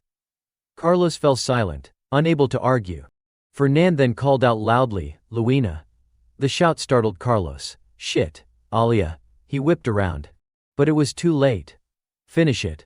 Fernand ordered. Luina's eyes flashed with cold fury. Without hesitation, she swung her sword with deadly force, striking Alia down and ending the battle in a single, decisive blow. Not far away, another pair, Ludger Schwaben and Alon Donnertz, had already sensed the commotion. Out of the four, Ludger said, only two remain. Alon nodded. That means someone's already been eliminated. The assistants will teleport them out any second now. Alon shook his head. There's no way any student could block Carlos's lightning spell. Looks like Fernand Pellenberg and Luina Burchev are out of luck this time. But Ludger gave a faint smile. No, this is Fernand and Burchev we're talking about. Fernand's always hated standing out, he continued. He's been hiding his real strength this whole time. But once he got paired with Burchev, he couldn't keep doing that. She's obsessed with grades. He had no choice but to keep up with her pace. If Fernan went all out, there's no doubt he'd climb the ranks. He looked ahead, eyes cold. In my social circle, if my rank drops even slightly, they'll trample me without hesitation. That's why I can't let a threat like him rise unchecked. Behind him stood a small group of students, his loyal followers, ready to act on command. Ludger turned to them. As long as you stick with me, I'll get you safely to the designated zone. And like I promised, you'll rank high in this exam. But he added sharply, there's one pair that needs to be eliminated first. Luina Burchef and Fernan Pellenberg. Bring them in alive. A powerful slash cut clean across the beast's body. Luina had taken it down in an instant. Looks like we made it in time, she said. At this rate, we might actually finish first. She glanced over at Fernan, who was busy collecting loot from the battlefield. Walking up to him, she asked, do you really think that's necessary? Fernan replied without looking up, giant demon blood is one of the main ingredients for crafting recovery potions. I know that, she said. But compared to your wealth, that stuff is basically pocket change. He nodded. Even if it's just pocket change, it's still money. If I can grab it, I will. She sighed. That's why everyone says you're greedy. Fernan remained unfazed. Thanks to that greed I was able to recruit you. So I'd say it worked out pretty well. Luina rolled her eyes and changed the subject. If you're done, let's keep moving. Fernan asked, how many teams have we taken down so far? She lit up. 7 or 8, no, 8. I'm counting on a huge bonus. He shook his head. You're completely obsessed with points. Better than being obsessed with money, she fired back. Besides, I've got a damn good reason to become the top student. Suddenly, Fernan looked up toward the sky. Yeah, I'm sensing a lot of them. At least 20, and that's a low estimate. And it feels like all of them are heading our way. Before the words even left his mouth, a group of opponents dropped down from above, launching a full-scale ambush. Fernan instantly cast a spell to counter, but they quickly separated the two of them. A group swarmed Fernan, while Alon charged straight at Luina, blade in hand. She was momentarily surprised to recognize him, Alon Donertz. She immediately raised her sword to block his strike. The clash of power sent a shockwave through the air, forcing both of them to stumble back a few steps. Without missing a beat, they dove into a fierce battle. Luina fought without holding back, while Alon was clearly aiming to capture her alive. Sparks flew from their blades as they clashed with growing intensity. Suddenly, Ludger appeared, rising into the air. He gathered mana and launched a massive fire attack toward Fernan. In the middle of fending off his attackers, Fernan was caught off guard. Seriously? Playing sniper from the sky, he muttered. Alon paused mid-fight when he saw Ludger step in. The look on Ludger's face was full of confidence. Let's see how you plan to get out of this one. But Fernan didn't flinch. He stood his ground and blocked Ludger's assault head-on. The two mages collided, unleashing such intense mana that it caused a massive explosion. Everyone nearby felt the air sucked from their lungs. Ludger landed with a grin. Damn, I was just gonna watch. But you wiped out half the group chasing me in a blink. Can you dial it down a little? You're being way too aggressive, definitely not your usual style. Fernan knew exactly what Ludger was doing, trying to act like some untouchable king behind the curtain. I just want to see what it's like to be ranked number 1, for once. Fernan replied bluntly. Ludger chuckled. Number 1. Not happening. How about we negotiate instead? You know there's less than an hour left in this exam, right? If we fight now, neither of us will make it to the finish in time. So how about this? Let me and Alon take first place, and you guys settle for second. Win-win, yeah? Fernan was still thinking it over when Luina snapped, I'd rather lose in battle than hand over first place without a fight. He shrugged and turned to Ludger. You heard her. My partner's not interested in a deal. Ludger snorted. So much for negotiations. Fine then, let's see what you've got, Fernan. He began building mana again. The sheer combined power of Ludger's group far surpassed Fernan's side. But they had forgotten one crucial thing. Fernan was an earth element mage. With a smirk, Fernan said, yeah, maybe next time. Ludger suddenly sensed something was wrong, but it was too late. A glowing formation lit up beneath their feet. The ground trembled violently as chunks of earth and stone rained down from above. It's a trap. Ludger shouted. Everyone run. A massive boulder crashed down with a thunderous boom. Fernan clapped Luina on the shoulder. Come on, time to run. As they retreated, she grumbled, seriously? You had something like that and didn't use it sooner. I'm exhausted, okay? He huffed. And besides, it doesn't last long anyway. The trial had come to an end. All the students gathered at the designated finish point, where Professor Grad praised them. Well done, everyone. Now, I'll announce the rankings for this test. First place, Luina Berchev and Fernand Pellenberg. Gasps rippled through the group. Students broke into murmurs and chatter. Seriously, wasn't it supposed to be Ludger and Alon? Fernand smiled in quiet satisfaction, while Luina wore an unmistakably proud expression. Second place, Ludger Schwaben and Alon Donnertz. The two stood, covered in mud, clearly not pleased with the outcome. Third place goes to Fernand, turned to Luina with a smirk. Looks like we really did take first place. But Luina didn't look entirely convinced. Though they had both performed well, a lingering doubt clouded her sense of victory. Honestly, it doesn't feel like we fully earned it. We didn't defeat Alon. I never expected we'd be first. Fernand shrugged. First is first. Whether we beat them or not, it doesn't change that. Right? She paused. Then admitted, of course. This is the first time I've ever ranked at the top. It feels incredible. Fernand grinned brightly. Deep inside he thought, the strategy worked. Professor Grad gave final instructions. That concludes the test. We'll be returning to the academy soon, so don't wander off too far. Out of the blue, Luina turned to Fernand. By the way, you know the new student, ain't Armian, right? Of course. Who doesn't know someone from Armian? Fernand replied.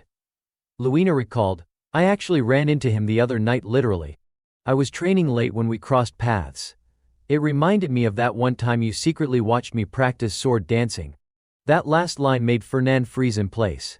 His hand went to his face, rubbing it over and over, clearly rattled, to Luina's surprise.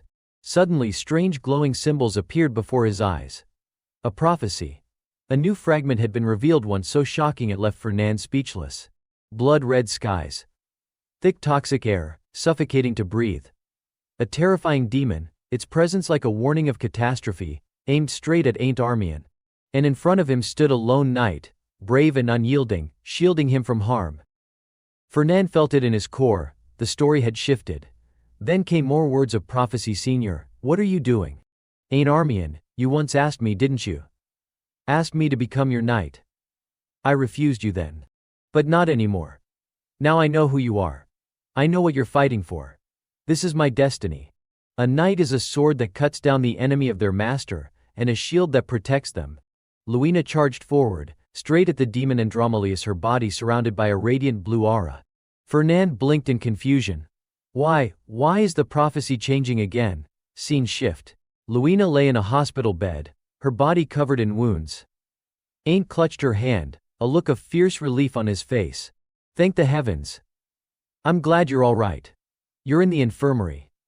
Please, Senior, listen to me, don't misunderstand. His eyes burned with rage as he continued. Those bastards want to drag you and the Berchev family down. It's the Pellenbergs. Isn't it? Those damn rich parasites. Son of a, Fernand cursed. How dare you speak about a senior like that, you little. A voice called out urgently, Fernand. He jolted awake. It was all a dream. Luina leaned over, concern written all over her face. Are you okay? You passed out all of a sudden. How are you feeling? Fernand sat up slowly. I'm fine, really. I fainted. Professor Rosalia stepped forward, gently advising. Fernand, maybe you should visit the infirmary. You might have overexerted yourself, especially with that kind of power you're not used to yet. But Fernand wasn't just tired. He was deeply troubled. And it was from this moment on that Ain't Armian began seeing me as an enemy. He remembered the pain in Ain't's eyes, the fury in his voice. Pellenberg, those damn rich parasites. That's just like a hopeless romantic, spouting dramatic lines like that. But what puzzled Fernand the most, why did I receive another prophecy? And why is everything revolving around Luina? Is it showing me what's to come? And if that's the case, that name in the prophecy, Andromalius, one of the 72 demons, is he really going to descend upon this world? And in the near future? Class ended, and Fernand wearily stepped out of the school gates. Hyde was already waiting by the carriage, greeting him with a cheerful tone. Well done, young master. I heard you took first place. Fernand climbed into the carriage and replied, I burned through a massive amount of energy. I'm dead tired.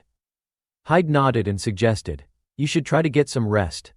I'll wake you once we arrive at the Labidas Hall. The carriage quickly rolled away. Fernand couldn't sleep. His mind kept turning over thoughts about a being named Andromalius ranked 72nd among the 72 demons. Black hair and black eyes. Humanoid in appearance, with a snake coiled around his right arm. Even after scouring every book he could find, that was all the information available. Well, it had been over 1,000 years since the Demon Wars, so the lack of details made sense. In this age, demons were regarded as mere folklore. They had been completely wiped out by the first emperor, and since then, none had ever reappeared in this world. Still, Fernand wasn't too worried Ain't would be able to handle it. But there was a bigger concern. Luina would be severely injured in the battle against Andromalius. He wondered whether he should warn her. But even if he did, would she believe him?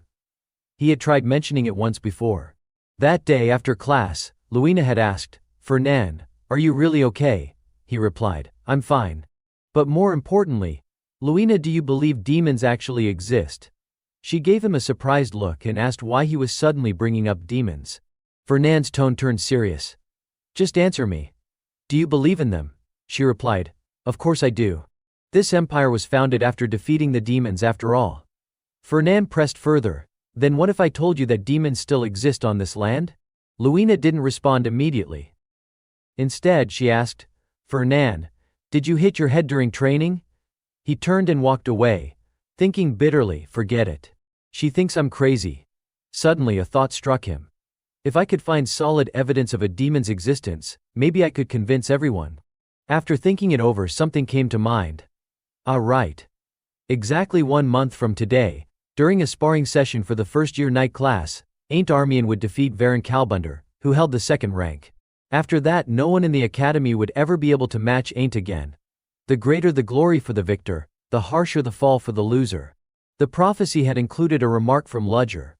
Fernand had believed it, because of Kalbunder's name, his reputation, his honor. But he'd misjudged the man. Even the strong support system behind him eventually fell apart. Varen was possessed by a demon. Losing everything, his hatred for Ain't Armian began to fester, and that crack in his soul was where the demon slipped in. Fernand was convinced. This was the first time a demon had appeared again, even if only indirectly. If he could find a way to use this incident to his advantage, gaining support and convincing others would become much easier. And with that as evidence, he could build a foundation for a larger plan. The problem was he didn't know when, where or how Varen would become possessed. The thought made Fernand even more frustrated. Why didn't that part show up for me? Will it appear when the time comes? Or do I need to fulfill some condition first? So damn annoying. Inside the dormitory, Ain't was reading the news. The front page featured a sensational report an incident had occurred during a joint class between the second-year Knight and Mage divisions. Could it be that Fernand Pellenberg had been hiding his true abilities? And how on earth did Luina Burchef and Fernand Pellenberg end up as a pair? Ain't muttered. Truly worthy of the Pellenberg name. No matter what, Burchef was still Burchef. Even if they'd lost their military power, Gardner remarked, it was thanks to the Burchefs that flashy Pellenberg boy even took action. Ain't smiled, sounds like you have quite the fondness for House Burchef, while really disliking House Pellenberg. Gardner snapped irritably. Don't you dare compare those two houses. The only knight who could stand shoulder to shoulder with me, and the late emperor on the battlefield was from the Burchef family. He added gloomily, but nowadays, people are all about House Pellenberg. Times have changed, old man. Gardner replied. That's exactly why it's the age of wanting magic. If it weren't for their war treasury during the Millennium War, I'd have never gotten involved with those nouveau rich nobles in the first place. Then a sudden idea struck him. Ah. That's it, Ain't. Go ask that kid for some money. Your gear looks like it's falling apart. Ain't blinked, confused. What? That's so random. Gardner continued. That Ferdinand kid, hasn't he been treating you unusually well? Ain't corrected him, it's Fernand. Gardner waved it off. Whatever. Pellenberg definitely wants to establish ties with House Armian. They never say outright what they want. They build trust, lull you into letting your guard down, and then slowly reel you in. Ain't hesitated. So you're saying Fernand approached me with some ulterior motive? But my family's fallen from grace. What could he possibly want from me? Gardner shouted, why are you so damn insecure? And besides, it doesn't matter what his intentions are, what matters is that we can take advantage of them. Ain't replied quietly, I just don't think Fernan is being nice to me because he wants something. Gardner froze. What did you just say? Ain't recalled, a note of nostalgia in his voice. When we first met, he was the one who gave me medicine when I was wounded by a monster. The look in his eyes, there was no calculation, no manipulation. He was genuinely concerned for me. Ain't added, asking someone like that for money, there's no honor in it. Trust isn't something you can buy. Gardner trembled with frustration. You really are a difficult kid. Even the late emperor used to say that having a wealthy backer gave peace of mind. Don't tell me you're siding with that boy just because he treated you to one meal. He shouted as he pounced, smacking Ain't repeatedly until Ain't had to block him with the newspaper. Gardner warned. People from House Pellenberg don't do things just out of kindness. Enough arguing. Go see him. I'm telling you, he'll give you money like he's been waiting for you to ask. So Ain't put on his coat and made his way to Fernand's dorm. But he was stopped at the gate. Somewhat embarrassed, he asked, can't I see him now? Hyde explained politely. Young Master Fernan is extremely busy, managing the family's merchant guild while attending school. Without an appointment, it's hard to fit anything into his schedule. Ain't replied, I see, in that case, please just let him know that the one asking to see him isn't a guest, it's Ain't Armian himself. A little while later, Hyde returned with a message. I informed him that someone from House Armian is here, but he said he's busy at the moment and kindly asked that you come another time. Ain't paused, looking confused. I see, I understand. He quickly left. Back with Gardner, he said. You told me he'd give me money like he was just waiting for me to show up. But he's busy, and I disturbed him. Gardner's expression darkened. No, something's off. That reaction, that's not like Fernand Pellenberg at all.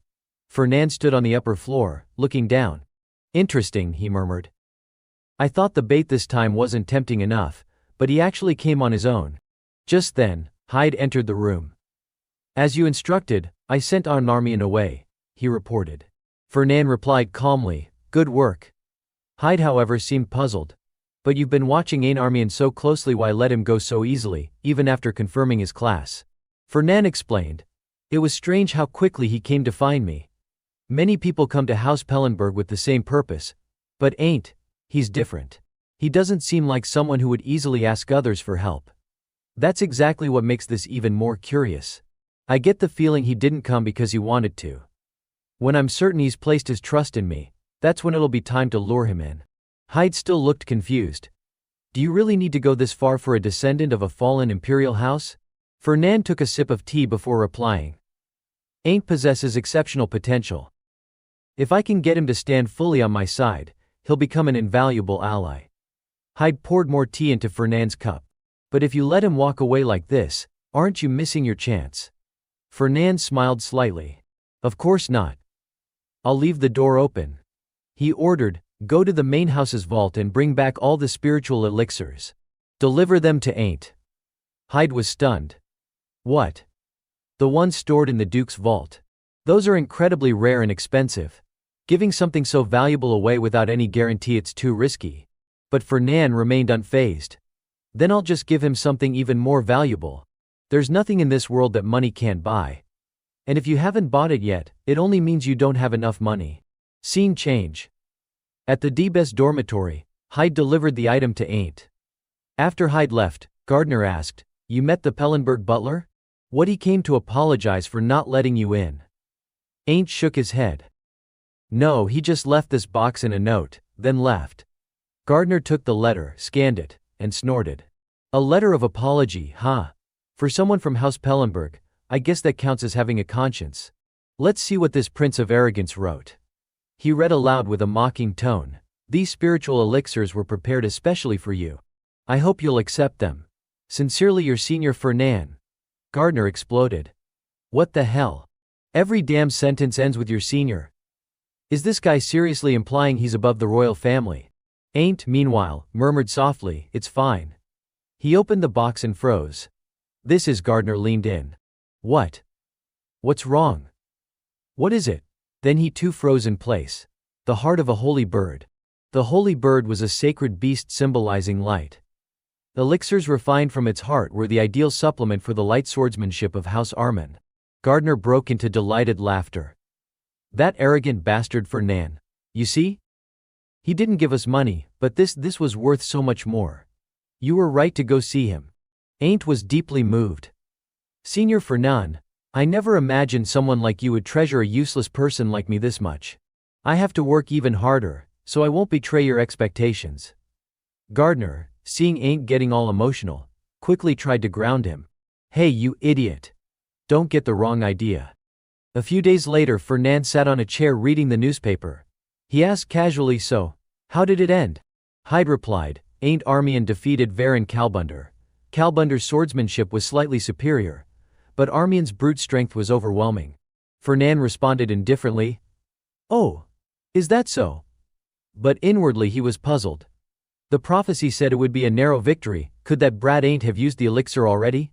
Hyde speculated, could it be the elixir you gave him, sir? Fernan whistled nonchalantly. Might have helped a little. Hyde pressed further, so you're saying Armian could have won even without the elixir? Fernan flipped to the next page of the paper and gave a vague reply. Who could say for sure? Deep down though, he was thinking just as the prophecy said. Ain't defeated Varin. And it won't be long before Varin becomes possessed. This is the perfect opportunity to find concrete proof that demons still exist. He gave Hyde a new order for now, keep tracking Varin Kalbunder. Hyde was surprised, Varin Kalbunder? Not Armian? Fernan confirmed, that's right. Follow where Varin goes. I want to figure out how the demon approaches him. Who he talks to. What they discuss. Hyde looked confused. Kalbunder, not Armian? Fernan muttered to himself, a demon that has vanished for over 1,000 years. How has it returned to this world? I need to know everything. From that point on, detailed reports about Varin's every move were sent in. He got up at night to use the bathroom. He got his hair done at Platina Salon. He changed his sword at a local shop, then ran straight to the bathroom clutching his stomach. He trained at the training grounds, then ran to the bathroom again. Meanwhile, Fernan was sitting in the middle of his midterm exam for Introduction to Spatial Magic.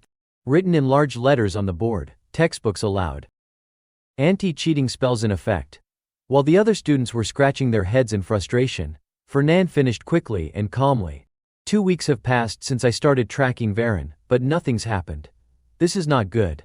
That night, Fernan sat on his bed reading the latest report. There should have been a major event by now. So why is this guy just spending all his time in the bathroom? Is Hyde slacking off? Or was the part of the prophecy about Varin's possession wrong? He picked up a pen and scribbled some notes. Varin, toilet addict, irritable bowel syndrome, stress, cause Ain't? He pondered. If the most crucial part of the prophecy, the demon's possession, is incorrect, I may need to reassess how much I can trust this prophecy at all. After losing to Ain't, Varin, who'd been seething with resentment, finally faced him again in the midterm exam. He charged at Ain't, but the outcome was already determined. A loser once is a loser again. Ain't didn't slip up. On top of that, he had Gardner Alphenfarson, the most talented professor, by his side. Ain't left Varin, who had collapsed in defeat, without looking back, unaware that something dark was already creeping in. Demonic energy began seeping into Varin's body and mind, slowly devouring him from the inside. Suddenly, a spark shot through Fernan's mind. He jolted awake, sitting up abruptly. He looked around and muttered, "What the? It's morning already. Did I fall asleep?" Holding his forehead, he sighed. "Now I'm dreaming about prophecies too." He got out of bed, still deep in thought. At least I now know exactly when Varin gets possessed. It's right after he loses to Ain't again in the midterms. Fernan mumbled to himself, the practical midterm exam for first-year swordsmanship students. Isn't that today? Damn it. The prophecy clearly mentioned Ain't facing him again during the exam. And right from the start, Varin charged at him, but the result was already fated. Ain't didn't win by chance. Not with Gardner Alphenfarson as his mentor. It all makes sense now. Just then, Hyde opened the door and stepped in. "Sir, you're up early. You should have breakfast." Fernan stood by his desk, examining various weapons laid out before him. When he didn't respond, Hyde repeated himself, "Young master, what exactly are you planning this time?" Fernan suddenly said, "Oh Hyde, you're just in time. I'm heading out to observe the first-year knight's midterm exams. I'll need an escort, so come with me. Hyde replied. I've been summoned back to the Duke's estate. I have to return shortly. Fernand muttered under his breath, damn it. Why today of all days? He grumbled. Fine, I'll just go with someone else then. Hyde raised an eyebrow. Someone else?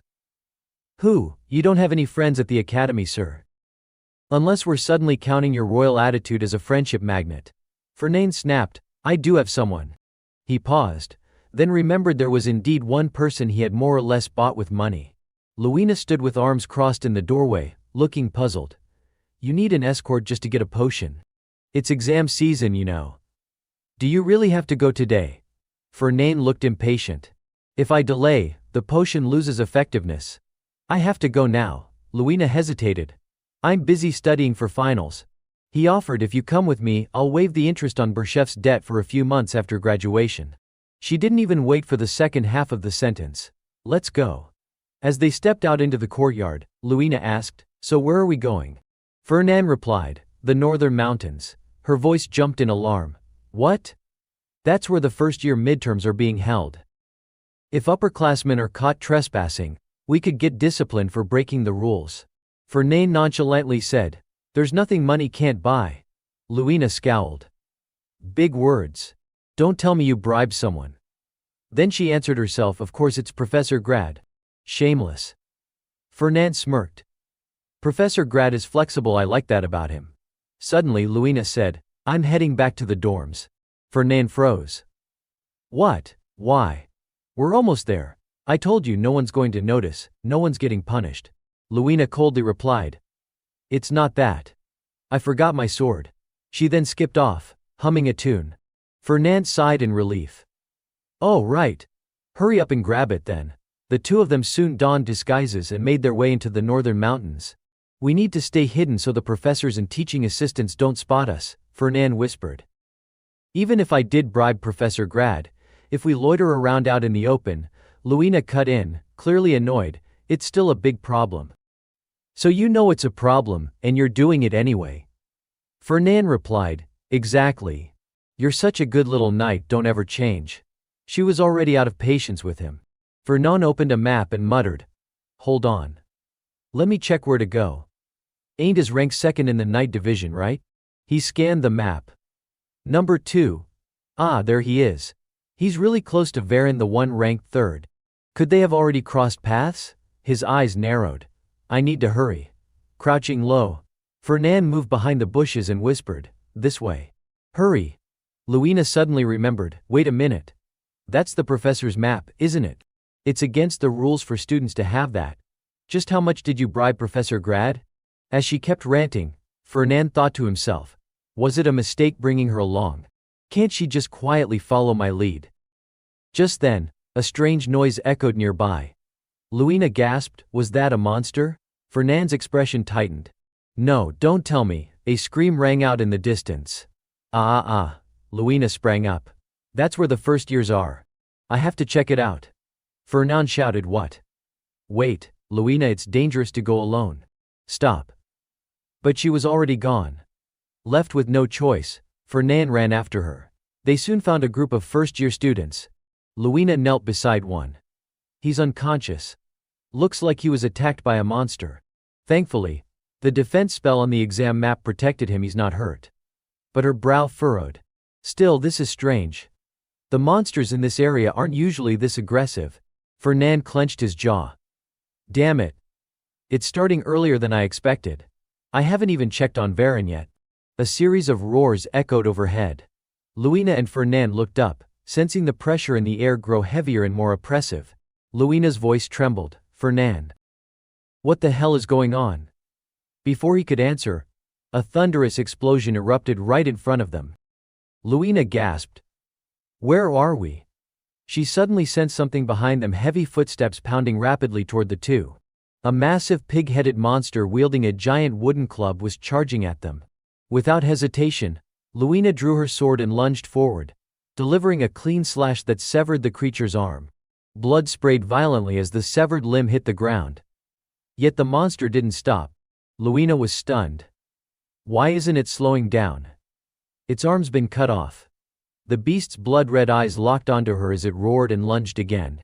At that moment, the ground trembled. Jagged rocks suddenly burst from below and impaled the monster's body. Fernan was chanting, unleashing his magic as the stones beneath them continued to gather into sharp, spiraling drills. His staff glowed brilliantly as he launched the rock drills straight into the pig-headed monster. Thud, thud, thud. A rapid succession of impacts drove into the beast's back. Luina leapt to the side to avoid the attacks. She kicked off a large tree, using it as a springboard to reposition herself. The monster, relentless, chased after her. She vaulted high into the air just as the creature crashed headlong into the trunk, toppling the massive tree. Landing beside Fernan, Luina asked breathlessly, "What the hell was that thing?" Fernan replied, "That's a berserk. It doesn't feel pain anymore." He added grimly, "Berserks are on a completely different level from normal monsters. They exist solely to kill any living thing they see. The only way to stop them is to cut off their heads." Luina frowned. "But why did it go crazy all of a sudden?" Fernan remembered the prophecy, the one that spoke of monsters going berserk across the continent because of a demon.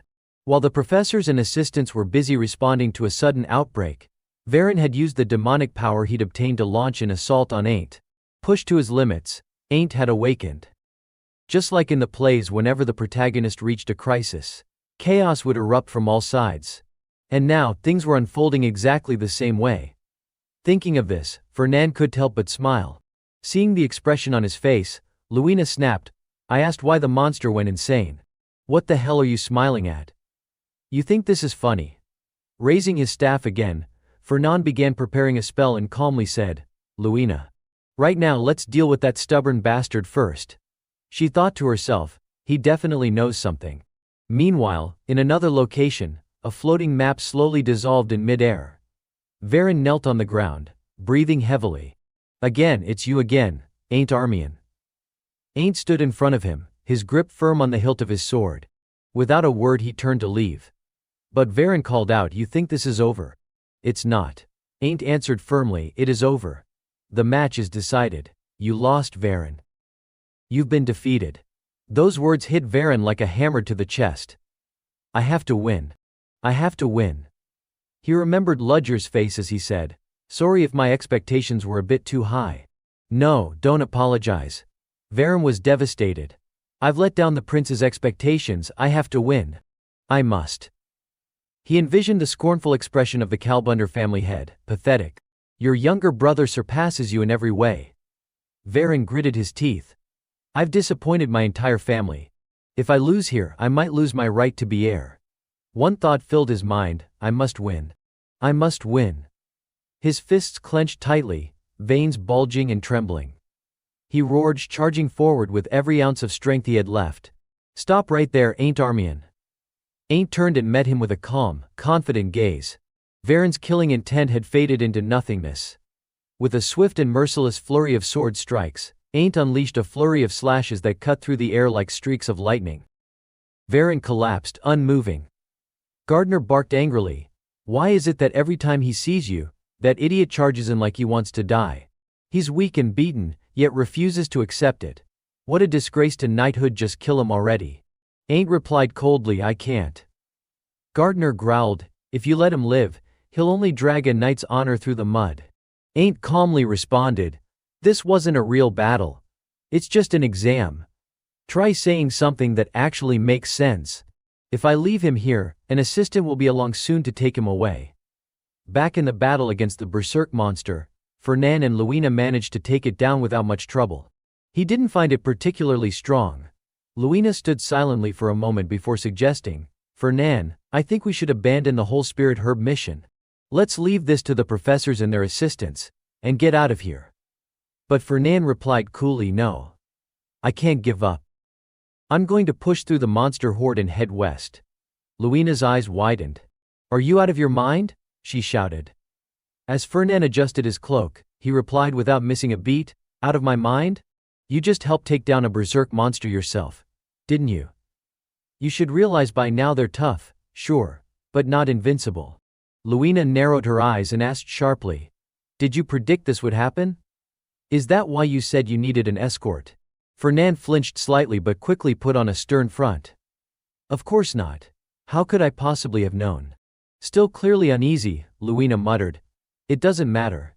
Something about this whole situation feels wrong. Is that spirit herb really more important than your life? What she didn't expect was Fernand's immediate and unwavering reply. Of course it is. The spirit herb is more important than a life. And with that, he darted off at full speed. Fernand. Hey, you lunatic. Luina yelled after him, furious. But despite her anger, she couldn't bring herself to let him go alone. She quickly chased after him. Eventually, the two reached a sparse area of the forest. Luina looked around and asked, "Is this the place where the spirit herb's supposed to be?" Fernand nodded. Yeah, he scanned the area with a frown. Damn it, looks like the fight with Ain't is already over. I got here too late. Just then, Luina noticed someone lying motionless on the ground. Fernand, someone's passed out over there, she called out. Wait, Luina, don't go near him. Fernand warned urgently. But she didn't listen. She stepped forward and turned the young man over. The moment she saw his face, Luina's expression shifted to surprise. Huh, Varen Kalbunder.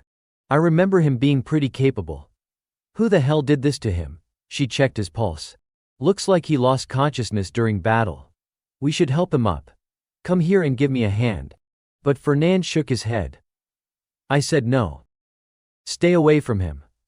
Luina stared at him in disbelief. Stay away. What, you want to just leave him lying here? What if a berserk monster shows up? We should at least drag him somewhere safe. At that very moment, Varen slowly began to rise. Luina instinctively stepped back a few paces, sensing something terribly wrong. Her expression turned pale. What is this aura? Varen's eyes were hollow, lifeless. A strange, eerie energy pulsed from his pupils, something dark and unnatural. I've never felt anything like this before, Luina whispered, horrified. Varen Kalbunder, no. Is that really even Kalbunder anymore? Fernand answered grimly, that's demonic energy. Luina gasped, what? You mean the kind of dark energy that demons give off? That's right, Fernand said. Varen Kalbunder, that bastard has been possessed by a demon. Both of them stood frozen, staring at Varen. He was no longer human. A low rumble echoed through the trees. Something didn't feel right. Fernand narrowed his eyes and muttered to himself, something's off. According to the prophecy, Varen, once possessed, was supposed to launch an attack on Ain't the moment he woke up. But something had clearly changed. His target had shifted. Suddenly Luina turned to him, alarmed. Are you saying a demon took over Kalbunder's body and returned to this world? How do you even know that? Fernand didn't respond. His face was etched with worry as he stared at the possessed Varen. Just look into his eyes, he said finally, voice low. He's completely lost his mind. We need to restrain him now, Luina urged, her tone sharp with urgency. Fernand placed a firm hand on her shoulder. Luina, give me 10 minutes. What are you planning? She asked, spinning around, but Fernand was gone. Right then, Varen lunged at her. You maniac. Luina shouted, hastily blocking the attack. Kalbunder. It's me, Burchef. But Varen no longer recognized friend from foe. Consumed by rage and demonic energy, his blows landed heavier and faster than before. Luina gritted her teeth as she defended herself. He's too strong. If this keeps up, I'll be overwhelmed. Summoning a surge of mana, she launched him back with brute force. Varen crashed to the ground, but she didn't let up. Charging forward, she struck again. Varen Kalbunder. Snap out of it. Though writhing in pain, he was still under the demon's control. He growled and sprang to his feet, swinging his blade in retaliation. Luina leapt into the air to avoid the blow. Varen seized the opening to begin healing himself. Luina clenched her fists, drawing deeply on her reserves. Her spiritual energy surged, but so did Varen's dark aura. The black mist pouring from his body grew denser, more suffocating. He launched himself at her again. And they clashed violently, their auras slamming together with such force that the forest shook around them. But Luina was faltering. She took a step back, panting. I'm running out of energy. The more I fight, the more that dark energy drains me. She bit her lip. At this rate, I won't last much longer, but there has to be a way out. As she desperately searched for an opening, her gaze snapped to the side. Fernand? Across the battlefield he called out, this way, Luina. Varen turned his head in confusion just in time for Luina to vault off his head and dash toward Fernand. He grabbed her arm. Come on, this way. What the hell are you doing? She yelled. Now you show up. Why are we running? Why? Fernan answered calmly. Because that thing is a demon. Even as Varen chased them, Luina couldn't believe her ears. So you're just running to save yourself? And you still call yourself human? I'm not running away, Fernan snapped. I was setting a trap. You think someone like Kalbunder can just be taken down by brute force? And as if on cue, Varen stepped right into the snare Fernan had laid. A deafening roar rang out. The ground erupted as Varen was sucked into a glowing magical array in the sky. Blazing golden light slammed into him and pinned him flat to the ground. That was too much. Luina cried. What if he dies in there? He won't, Fernan said grimly. Look, sure enough, Varen roared and surged back to his feet, his power now even more terrifying. Luina suddenly said, Fernan. After fighting him, I realized, but Fernan interrupted her. Serious. I didn't want to use this. But we're out of options. From his cloak he pulled a crimson stone. As he muttered the incantation, a red flame erupted and swirled violently around Varen. The magic circle underfoot lit up again, brighter, fiercer. The ground trembled with each surge of power. Then, without warning, a colossal burst of fire exploded directly into Varen. Boom. Boom, boom. The earth shook with the impact. The flames consumed the black aura around Varen, burning it away. When the smoke cleared, he lay motionless, sprawled across the scorched earth. Fernan wiped the sweat from his forehead and let out a relieved sigh. It worked. The plan actually worked. That was way too close. Luina, still catching her breath, looked puzzled. The plan worked. Wait a minute. All that stuff you just used, those were insanely expensive artifacts, weren't they? Don't you think that was a little wasteful? Fernan replied. It was wasteful, yeah, but we didn't exactly have a choice, did we? Luina muttered under her breath. If we had coordinated properly, we could have taken him down without burning through those luxury items. Fernan gave her a serious look. What are you even saying? The guy's possessed by a demon. Didn't you see his scorched skin, the glowing red eyes, and that terrifying aura of demonic energy? Luina wasn't convinced. Yeah, on the outside he definitely looked like some apocalyptic monster, but deep down, he's still Varen Kalbunder. Fernan froze for a moment. Deep down, he's still Varen Kalbunder. That idea hit him like a bolt of lightning. He thought back. Ain't Armian went through hell just to awaken. Even though Ain't was hailed as the hero of salvation, at this point he was still just a first-year student. He hadn't even fully unlocked his powers. And when you really look at their current abilities, Luina, a second year like you, is obviously stronger than Ain't right now. A wave of frustration swept over Fernan. Did I really make such a stupid mistake? Luina folded her arms. I told you earlier we didn't need to overcomplicate things, but you didn't listen. Inwardly, Fernan cursed himself. I got so caught up in the idea of demon that I forgot the most important thing, damn it. That sacred relic, that scroll, they cost a fortune just to trap him. Luina, noticing his distant look, gently tapped his cheek. Your eyes have gone blank, Fernan. You alright? She held up one finger. How many fingers am I holding? But Fernan couldn't focus on anything. All that echoed in his mind was one thing. How much did all that stuff cost? How much? Suddenly Varen stirred. He groaned as he sat up, clutching his head. His eyes rolled back, vacant and eerie. He lunged at them again. With pure reflex, Fernan reeled back and launched a fierce punch, nailing Varen square in the face. Do you know how much that cost? Varen collapsed with a thud, knocked out cold once more. Still fuming, Fernan growled, What kind of demon is this, so damn exhausting? Luina quickly stepped in and grabbed his arm. Fernan. That's enough. Varen stared intently at the recording orb in front of him. His voice filled with disbelief. That's me. No way. Fernan replied calmly. The recording orb captures everything exactly as it happened. It can't be faked. Panic crept into Varen's voice.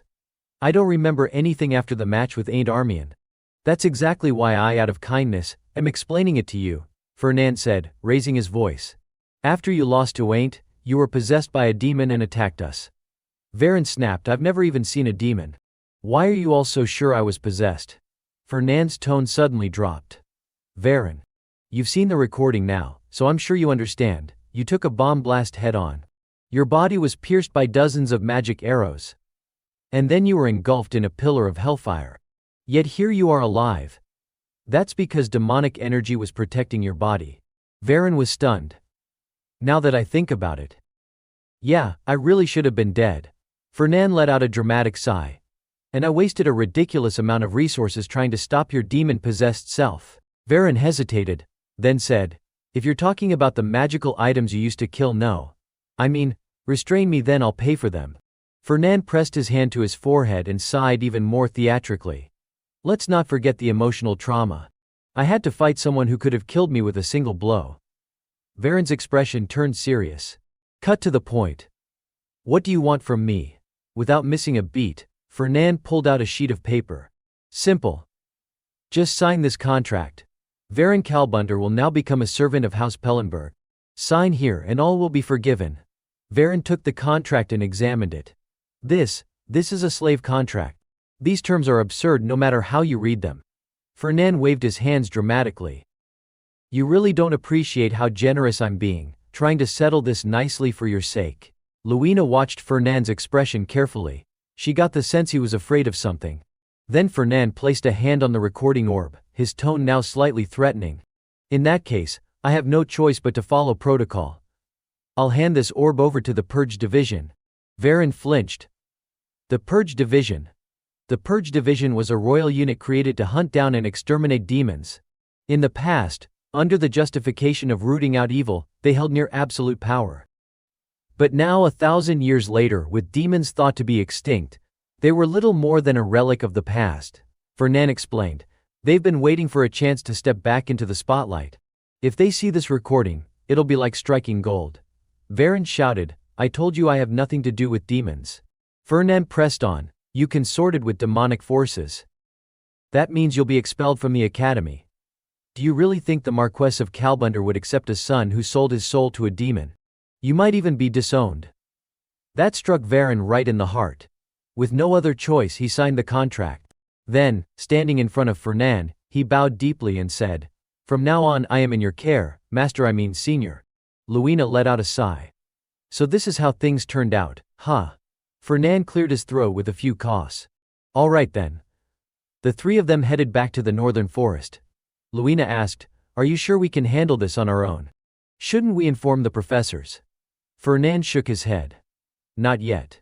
Whether Varen was possessed willingly or was manipulated, whatever the case, we still don't know the full picture. And if someone really did manipulate him, that means there's someone within the academy collaborating with demons. If this gets out, they'll vanish before we can catch them. And it'll be even harder to find out who's behind it all. Luina considered his words and nodded. That makes sense. So you're going to investigate quietly? She paused before asking. But why target academy students in the first place? Fernan replied, just a theory, but the academy gathers the brightest talents in the empire.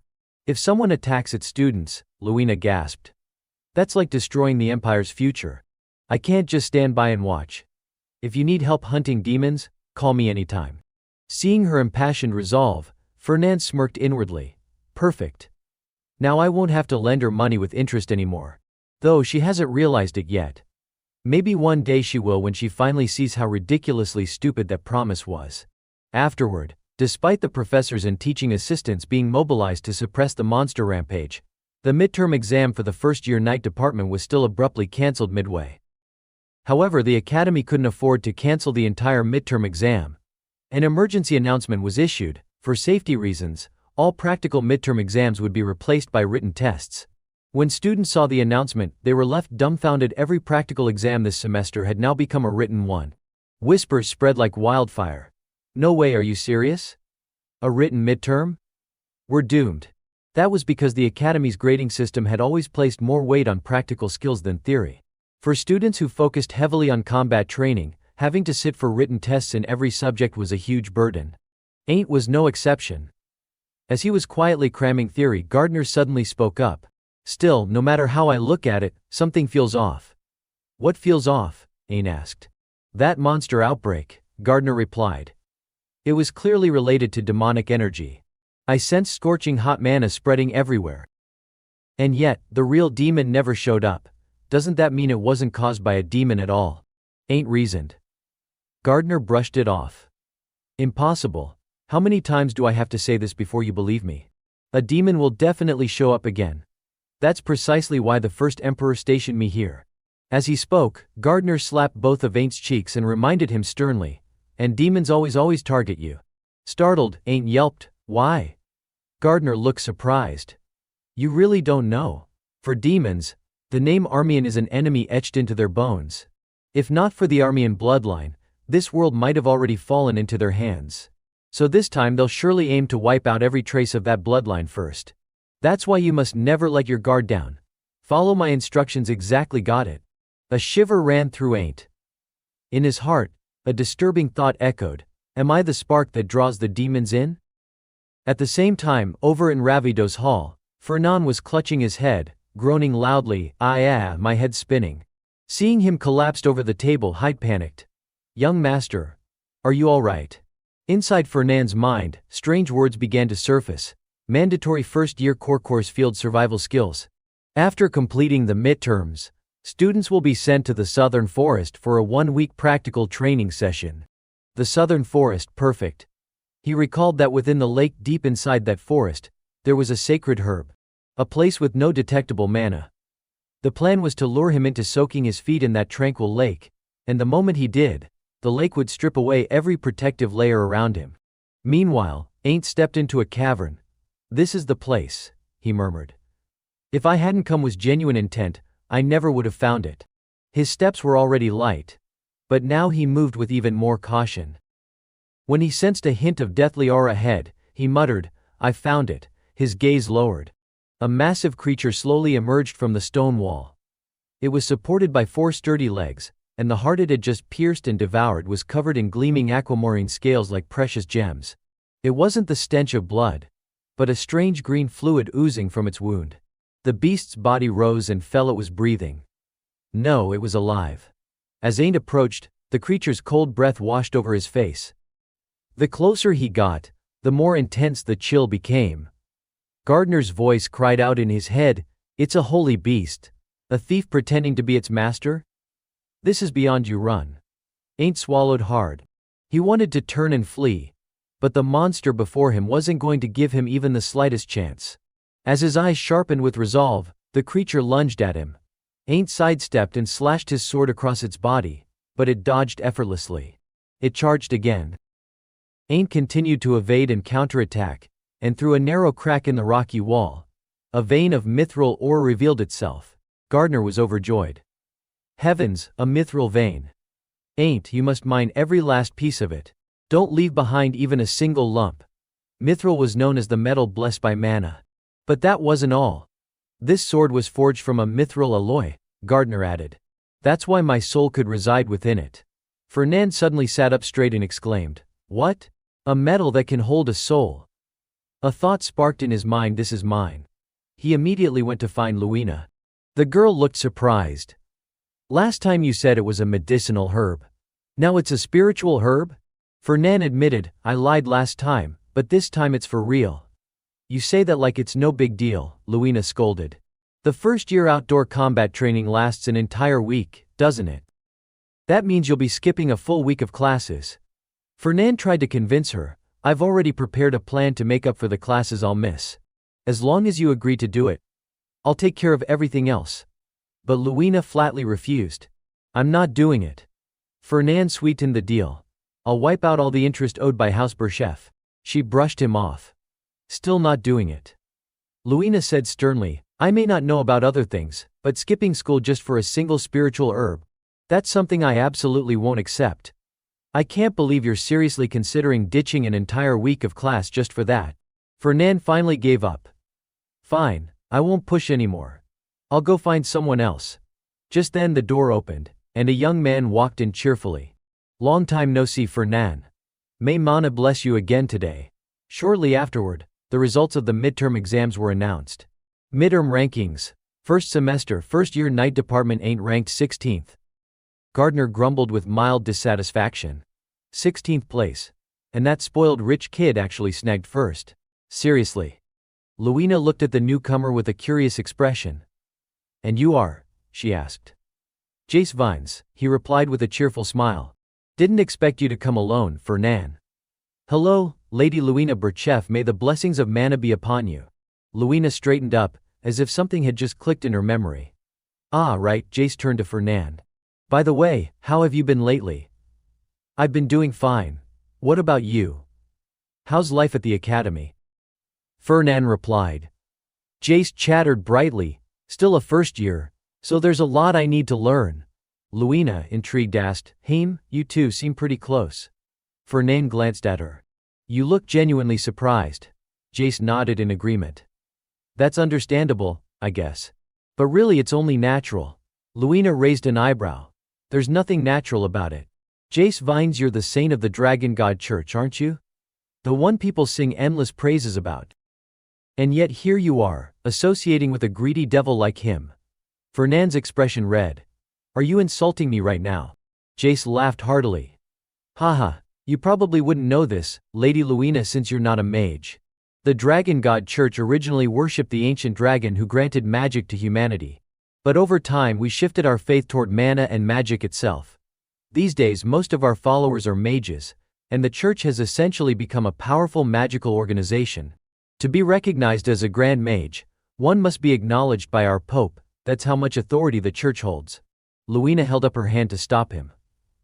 Okay, I know all that. But what does that have to do with you two being so chummy? Jace continued eagerly, let me finish, okay? Since the church is run by mages, it requires a massive financial base to function. That's where Pellenberg comes in, they're our biggest supporter. The countless magical tools crafted by the church, all distributed through the Pellenberg Trade Association.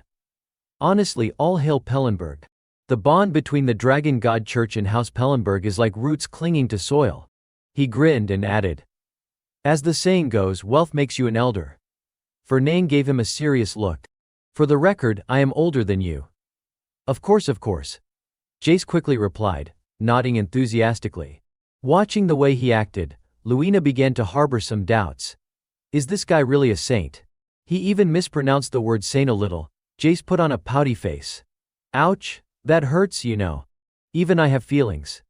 Luina quickly apologized. Oh no, I'm sorry, Saint. That was rude of me. But Jace suddenly flipped his demeanor back to playful. Kidding. Haha. Luina let out a small cough. Anyway, I think I understand your relationship now. So, I'll take my leave. Jace whined, leaving already? Are you really going? We just met. She replied plainly, yes. I have no intention of getting involved in this mess. He waved goodbye and said cheerfully, if you change your mind, just come back anytime. Farewell, Lady Luina. May the mana always bless you. As the door closed, Jace turned back inside and grinned at Fernand. So why did you call me here? Fernand didn't like that smug smile one bit. But he still answered. During the first year survival training, we'll be collecting spirit herbs. I need backup. Jace perked up. Spirit herbs, huh? Sounds exciting. Fernand scowled. Don't tell me you're planning to grab them all for yourself. Jace quickly waved his hands. No way, of course not. I'm not dumb enough to ruin my relationship with Pellenberg over a few herbs. But do we really have to collect them during the training? With your skill level, sneaking in and taking them beforehand should be a piece of cake. Fernand frowned. If I could, I would've. But the truth is, I haven't pinpointed the exact location yet. He had thought it through. In theory, the prophecy provided enough clues to find the place somewhere near a lake in the southern forest. There were 7 lakes in that forest, which was also the designated training ground for first-year students. A cave beneath one of those lakes, hidden underwater. I've spent the past few days pouring mana into the bottom of all 7 lakes to try and detect a mana vein. But I haven't found a trace of mithril. Clearly the cave is concealed with magic, normal means won't uncover it. As much of a hassle as it is, I think we'll have to tail Ain't to find the exact spot. Jace looked puzzled. But students who aren't participating in the training aren't allowed into that area, right? It'll be crowded. Sneaking in won't be easy. Fernand smirked. That's why I signed up as a teaching assistant for the first year's training. Jace was taken aback. Wait, second years are allowed to do that? I thought the requirements were pretty strict. Not many second years bother with it, Fernand admitted. But I came up with a pretty convincing excuse. Even Professor Rosalia had been skeptical. Now you care about grades. Are you sick or something? She'd said. But Fernand had stayed firm. I'm not lying, he assured her, and had managed to win her over. Pleased with himself, he added, "It doesn't break any rules. I've already gotten approval." Jace nodded in admiration. "You really are a merchant at heart. Not a single flaw in your plan." Fernan asked again, "So you in?" Jace gave him a playful wink and an okay sign. "As long as you promise me a big cut, I'm all in." He even pulled out a slip of paper. "If you can draft up a clear contract with compensation terms, even better." 8 tails and half a gin, Fernan muttered with a smirk. "This kid's detail-oriented, I'll give him that." The day of the first year's survival training arrived. Students were taken to the designated area. Gardner turned to Ain't and said, "All right, let's go over the plan one more time. The herb we're targeting is at Lake Farden to the west. We need to make it look like we stumbled upon it by coincidence. We'll start by wandering around aimlessly." Noticing Ain't staring off into the distance, Gardner asked, "Hey, are you even listening?" Ain't had spotted Fernan among the crowd and exclaimed, "Look. That's Senior Fernan. Looks like he's a teaching assistant too." Gardner scoffed, "That spoiled rich boy. As a TA. Yeah, right. No way he's doing it for free." Ain't guessed, maybe he's doing it for the extra credit points. He raised his hand to wave. "Senior." Just then, Professor Grad shouted, "Training begins in 30 minutes. All teaching assistants, return to your assigned stations." Ain't sighed. "Oh, I didn't even get to say hi to Senior Fernan," Gardner grumbled. "What do you even like about that fancy pants rich kid?" Meanwhile, in a secluded spot, a mannequin lay on the ground. Jace's voice came hurriedly. "All right, I'm all dressed. Now give me a little blood and mana." Fernan bit his finger. As Jace cast his spell, just a few drops of blood touched the mannequin and instantly, it transformed into a perfect copy of Fernan. Jace asked, "Well? Looks pretty spot on, right?" When the dummy sat up on its own, he got excited. "Oh ho, not bad. You think it'll fool them?" He beamed with confidence. "Hey, I used to be top of the class. I've used this spell countless times to sneak out without getting caught by the Pope." Fernan was stunned. "You fooled the Pope with this?" Jace shrugged. "Of course not. The Pope's a legendary archmage. No way I could completely trick him. But it still took him a few hours to notice something was off. Even then, he wasn't entirely sure." Fernan stood up. "That'll be enough then." Inwardly, he thought. He even confused the world's top mage. No wonder people call him a genius. He'll be a powerful asset for Ain't in the future. Pulling up his hood, he mused to himself. But it's strange, the prophecy never mentioned Jace. Why? He's clearly gifted, and he's part of the Dragon God's church too. Meanwhile, Jace patted the mannequin affectionately. "Take care out there, buddy. It's no surprise that the world despises demons. But the Church of the Dragon God takes that hatred to another level. A demon once mocked him, saying magic came from dragons? Ridiculous. Magic is demonic power, born from the devils themselves." That blasphemous statement, spat out by some damn demon, sent the church into a frenzy. From that moment on, anything even remotely related to demons would trigger their wrath. They morphed into a fanatical order, dedicated to hunting down and exterminating demons. Fernan glanced at Jace, wondering quietly to himself, could this guy end up becoming one of Ain's allies someday? Should I start investing in him now, just in case? Future ally stock, Ain't Inc. Just then, Jace reminded him, "Oh right, by the way, don't forget to come back within 5 hours, okay?" Fernan smiled and replied, "Got it. I'm counting on you." Jace waved him off cheerfully, "Take care, man." Without wasting another second, Fernan began tailing Ain't. He perched on a thick tree branch, quietly observing as Ain't headed west. The only lake on that side was Lake Farden. Fernan activated the communication system. "It's your turn now. Just follow the plan exactly as I told you." Varen wore a crimson earring that matched his hair, an enchanted communicator Fernan had given him for receiving instructions. Varen stepped forward to block Ain't's path. Ain't blinked in surprise. "Varen Kalbunder." A drop of sweat rolled down Varen's temple. Having lost to Ain't once before, the confrontation stirred an uneasy tension in him. Ain't asked softly, "What's this, Varen? Don't tell me you want to try again. You already know you can't win, don't you?" "Of course I know, you bastard," Varen thought to himself. "But I don't want to keep looking so damn pathetic either. Not long ago, Fernan had summoned him for a mission. You want me to tail Ain't Armian through this entire field training session?" Varen had exclaimed in disbelief. Why the hell should I do that? Seeing that Varen not only refused but also dared to question him, Fernand narrowed his eyes and threatened, looks like you still don't get the situation. Want me to flip your life into hell mode? Varen immediately clutched his head and screamed, no senior. Please. Now, standing face to face with Ain't, Varen looked him straight in the eye. I can't accept defeat. Ain't raised an eyebrow. Even twice wasn't enough for you. Varen tightened his grip on his sword, his voice unwavering. Whether it's twice or 100 times, it's the same. Losing to you crushed my honor. I need to fight you again to reclaim it. With that, he gathered his energy. Magic flared wildly around him as he raised his sword into a combat stance. Watching from a distance, Gardner's eyes lit up with excitement. Wow! That unyielding spirit, even after being defeated. At first I didn't think much of him, but now I see it, he's a true knight. Ain't, you have to accept his challenge. Ain't stood in thought for a moment, then gave a slight smile. Varen, I respect that. But this training session forbids duels between participants. Varen yelled, I don't care. I fight for honor. Gardner chimed in enthusiastically, come on, Ain't, forget the rules. A knight lives for honor. On one side, Varen was burning with the fire of revenge. Fight me, damn it. On the other, Gardner kept egging him on. Are you seriously going to trample on a knight's courage? Ain't stood there, silent, feeling a growing headache. Watching the scene unfold, Fernand chuckled to himself. Man, Varen may be a pain, but he's doing a decent job stalling. Keep buying time, buddy. As for me, I've got my own thing to take care of. He dropped down from his perch and headed toward the lake. He scanned the area carefully, no one in sight. The barrier was already in place. Even if I dig up half the forest looking for mithril, no one will hear a thing. Cracking his knuckles, he grinned with anticipation. Alright then, time to give this a shot. I've been dying to try this magic out. Fernand knelt and pressed his palm against the ground, searching for the right spot. I have to find the mithril before Ain't shows up.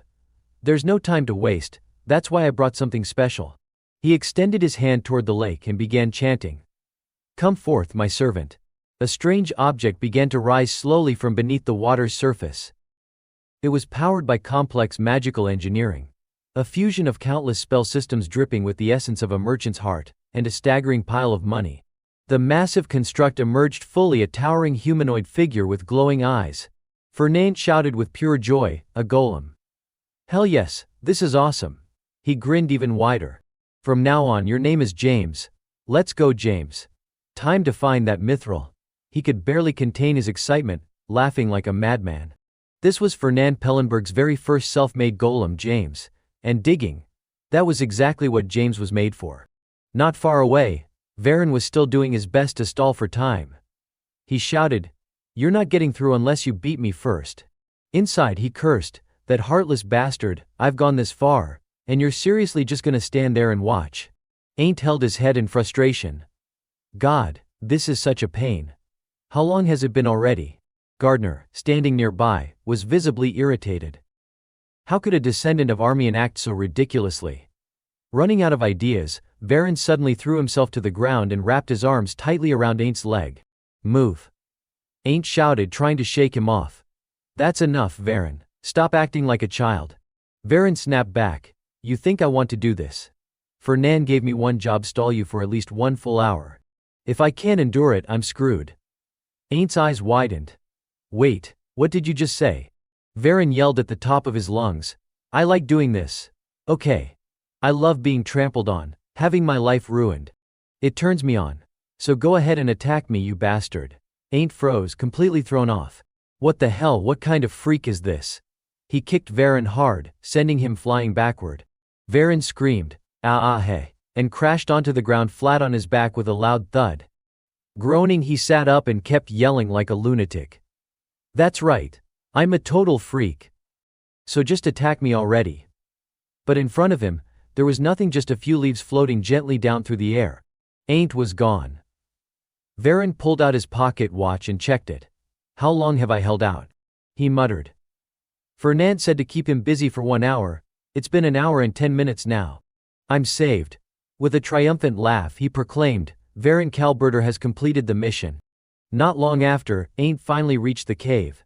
Gardner asked, Ain't Armian, are you really able to ignore a knight's plea for a duel like that? Is that what you've learned? Ain't calmly replied, no, but the rules clearly state, no fighting during training. He glanced around the area and added, also this cave? If you're not actively searching for it, you'd never find it. Gardner laughed heartily. Naturally. If it were that easy it would have been looted ages ago. Wading into the water, Ain't scanned his surroundings with sharp eyes. Something's off here. I can sense a presence that doesn't belong to a spirit herb. Just then, Gardner called out. Hey, look down here. Right before them was a glowing spirit herb, shimmering with light. Ain't gasped, whoa, jackpot. Meanwhile, deep within the submerged cave, Fernand had been digging feverishly. After a while he burst into uncontrollable laughter, and began dancing wildly to an imaginary beat. Bomb bomb. Found it mithril. Back with Ain't the situation had suddenly taken a turn. He frowned. This just got complicated. We found the herb, but how do we extract it? He gestured toward the glowing plant, which was guarded by a massive creature. Gardner examined the area and muttered, didn't expect there to be a sea dragon watching over this place. This isn't the right time. We'll come back later. Ain't hesitated. Lately I've been in top form. What if I fought the sea dragon now? Gardner sighed deeply. Then that dragon's gonna learn what human meat tastes like. Ain't blinked, then fell silent. Gardner shook his head. No. You're not ready for that thing. Suddenly the ground began to shake violently beneath their feet. Huge chunks of rock tumbled down from above, crashing hard. One of them struck the slumbering sea dragon. Its eyes snapped open. With an ear-splitting roar, the beast reared up in fury. Gardner panicked. Shit. It's awake. Ain't looked up.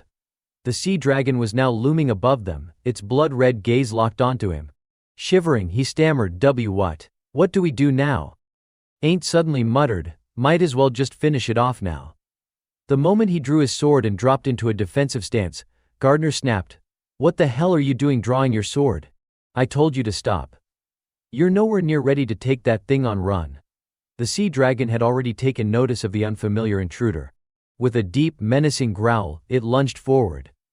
Gardner urged frantically, run. Don't look back, just run. Ain't stood frozen for a beat. Run. I think it's a little too late for that now, he muttered, then leapt high into the air to evade the attack. The beast crashed hard into the cliffside with a thunderous boom. Seizing the opportunity, Ain't locked eyes on the perfect strike zone, and brought his sword down in a fierce slash against the dragon's head. In response, the beast whipped its massive tail, smashing into Ain't and flinging him violently to the side. He landed in the shallow water, so he was able to regain his balance without much trouble. But as soon as he got back on his feet, the sea dragon was already barreling toward him with its jaws wide open. It sucked in a deep breath, then unleashed a spiraling torrent of pressurized water. Ain't steadied himself, gathered his energy, and channeled all his power into his sword to block the incoming blast. The clash of forces was immense. Raw power crackled through the air, sending shockwaves through the surroundings. But Ain't held his ground. The dragon lunged in for close combat, whipping its tail again and again. Ain't struggled to keep up, barely managing to deflect the furious strikes. Not far away, Fernand was collecting mithril when he felt the ground rumble violently beneath his feet. The sound of chaos grew louder and more intense. He muttered, What the hell is with all this noise? Did the sea dragon wake up already? I fed it a whole load of meat soaked in sedatives. It's already awake. He shook his head. Guess that's what you get with a legendary beast. He sighed, a bit worried. Hopefully Ain't didn't run into that dragon. I've still got to deal with the whole Varen being possessed by a demon situation. If Ain't loses his chance to awaken like the prophecy foretold, that'll be a pain. But wait, I already gave him the heart of the holy bird. He should be fine. Fernand turned to leave. James, we've mined it all right, let's head out. A large goblin followed behind, lugging a sack stuffed with loot. Meanwhile, back on the other side, Ain't had finally finished his battle with the sea dragon. He crawled along a rocky ledge, gasping for air, completely drained as he finally made it to a small opening in the cliff. He panted heavily. Damn, that was way too close. Gardner barked. This is exactly why I told you to run. I wanted to run. Ain't shot back, exhausted. But that damn thing came charging at me like it wanted to kill me. Gardner looked annoyed. If the ground hadn't held together during that hit, you'd be dragging food right now, you reckless idiot. Ain't exhaled. Still, I made it out all right. Didn't I? Gardner gave a half nod. Yeah, I guess the heart of the holy bird the kid gave you really did strengthen your aura. They both turned to glance across the cavern. Look, Gardner said. The sacred herb is still intact. That's a relief. Ain't sighed as he looked up. It's way too high. Climbing out of here is gonna take forever. Suddenly, Gardner's expression changed. He sensed something strange from the far side of the cave. Ain't, he said sharply. Get in here. Something doesn't feel right in that direction. Ain't stepped over, scanning the area. I don't feel anything. Gardner pressed, just stop talking and move already. Ain't sighed again, fine. He walked deeper into the cave, looked up at the towering cliff wall, and asked, is this the spot you meant? Where you felt something off? There's definitely something, Gardner said as he scanned the area intently.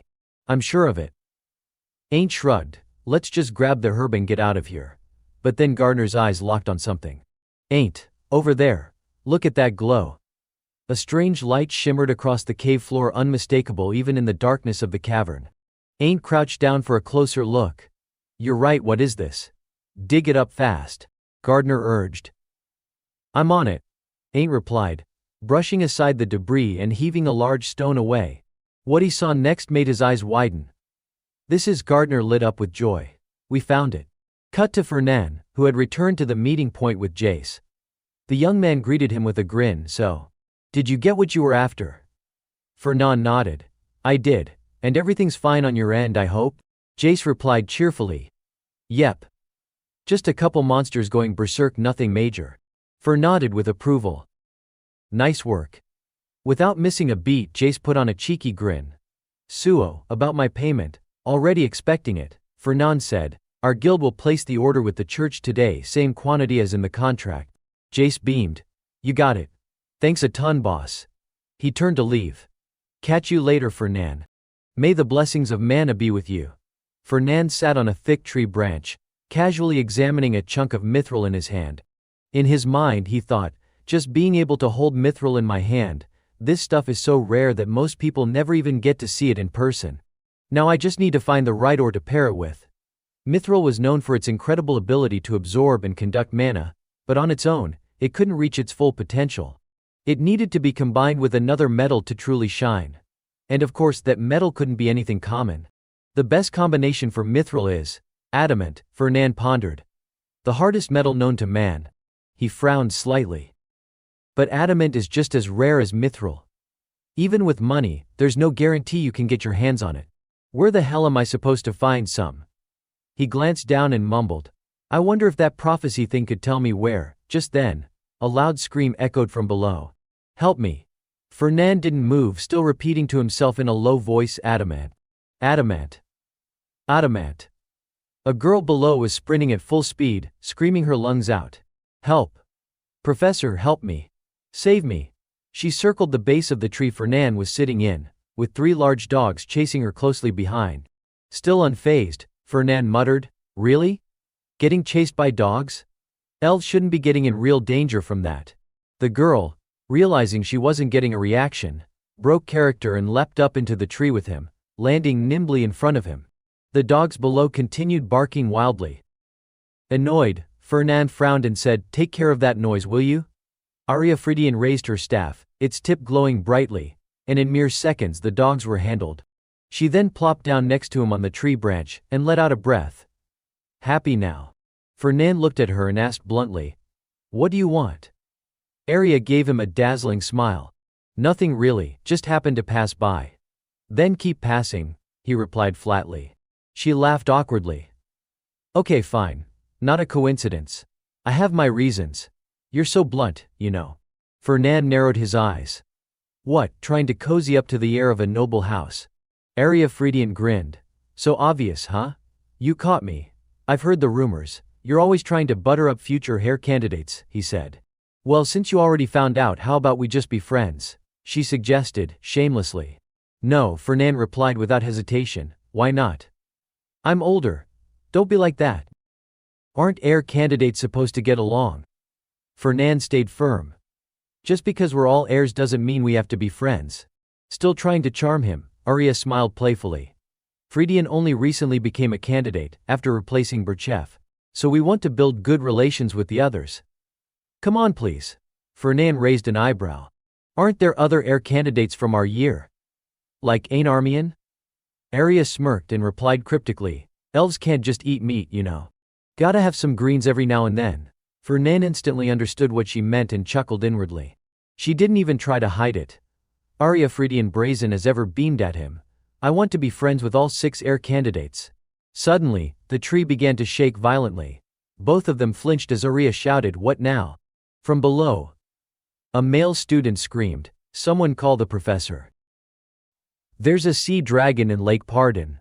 Sure enough, an enormous aquatic dragon burst out of the lake's surface, sending a massive wave rippling through the forest. Fernan was utterly stunned. A sea dragon? Arya cried out. A sea dragon? That's odd. Why did it suddenly show up? But as she turned toward Fernan, he had already leapt down below. She called after him, hey. Are you seriously running off? He didn't answer. A wave of dread surged in his chest. Damn it. Something's not right. The prophecy never mentioned anything about a sea dragon emerging from the water and going berserk like this. What about Ain't? Over at the lakeside, chaos had broken out. The sea dragon was on a rampage, attacking students indiscriminately. Professors quickly organized the evacuation. This way. Move. Get out of the way. Someone shouted. All first years fall back. Assistants rushed to shield the freshmen at the front lines. Gardner turned to Ain't and said, that sea dragon is after you because you took the elixir. Leave it to the professors and assistants. We're pulling back. This time Ain't didn't argue and quickly replied, understood. Gardner urged him, run. Be careful, don't draw its attention. But the dragon had already locked onto Ain't in the crowd and lunged toward him. Suddenly, a dark silhouette appeared, stepping in between Ain't and the beast.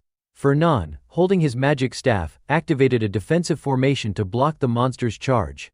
Muttering incantations under his breath, he unleashed a barrage. Dozens of sharp stone spikes erupted from the ground and launched at the dragon. But it didn't even flinch. Its gaze still brimming with bloodlust, its defense nearly impenetrable. Fernan gritted his teeth. Damn it. Are we really in over our heads?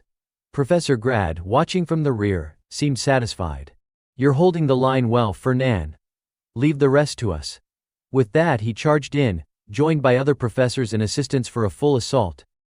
After a few fruitless strikes, the sea dragon finally turned and dove back into the lake. It's retreating.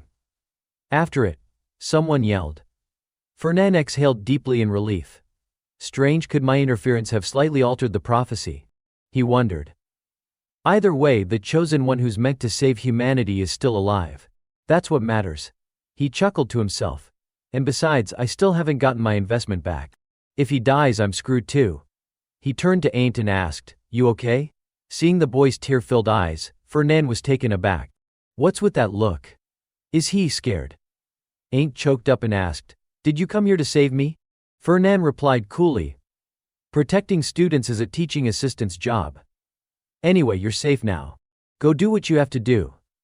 As Fernan turned to leave, Gardner reminded Ain't, hey, don't forget we still have something to settle with him. We can't just let him go. Ain't quickly called out, actually, there's something I'd like to talk to you about. Do you have a moment? Fernan glanced back and said, go ahead. What is it? Ain't hesitated. Well, it's a bit awkward to say it here. The two of them moved to a quieter spot. Fernan reassured him, don't worry. No one's listening. Just say what's on your mind. What is it? Ain't gave a sheepish smile. I was wondering, does your trading guild deal in ore? Fernan nodded. Of course. Why? You looking to buy some? But the very next second, Fernan caught himself muttering, not exactly. I'm broke. Can't afford to buy anything. If anything, I should be selling. Ain't felt those words hit him right in the gut. He couldn't deny the truth, but it still stung. Fernan cursed inwardly. Damn it, I let that slip again. The boy always acted so obedient around him. Fernan nearly forgot, this kid's the reason I got fired in the first place. He remembered the moment Ain't handed him the dismissal notice, citing the reason, "You said I was dirt poor." That was a pretty brutal insult. Clearly, pissing this kid off hadn't brought him any benefits. Fernand said gently, "If what I said offended you, I apologize." Ain't blinked, surprised. Huh. That was unexpectedly polite. Fernand clarified, "I didn't mean to upset you. Please don't take it to heart." Ain't quickly replied, "I was just joking." Fernand waved his hand firmly. "No, really. I mean it. I'm sorry." This brat, he actually apologized, Ain't thought in disbelief. Switching back to business, Fernand asked, "So, you mentioned you had something to sell?" Ain't nodded with a grin. "That's right." He pulled out a sparkling green gem. "This is it." The moment Fernand laid eyes on it, he couldn't hide his shock. "Adamant? I was just racking my brain trying to find some of this stuff, and now it's right in front of me." He smiled in disbelief. "What kind of luck is this?" Then quickly reminded himself, "No, I don't have it yet. Stay calm." Putting on a serious face, Fernand asked, "Adamant? You're selling this to me? You know this stuff isn't exactly something you find lying around. Where did you get it?" Ain't stayed casual. Fernand couldn't help but marvel. He's so calm holding something this rare. Rich kids really do live in another world. Ain't scratched his head. "I can't exactly say where I got it. But I swear it's not stolen or shady or anything. You can trust me. I've got so much of it, even my subspace inventory is full." Fernand's eyes widened in awe. "Hooah, you actually filled the subspace.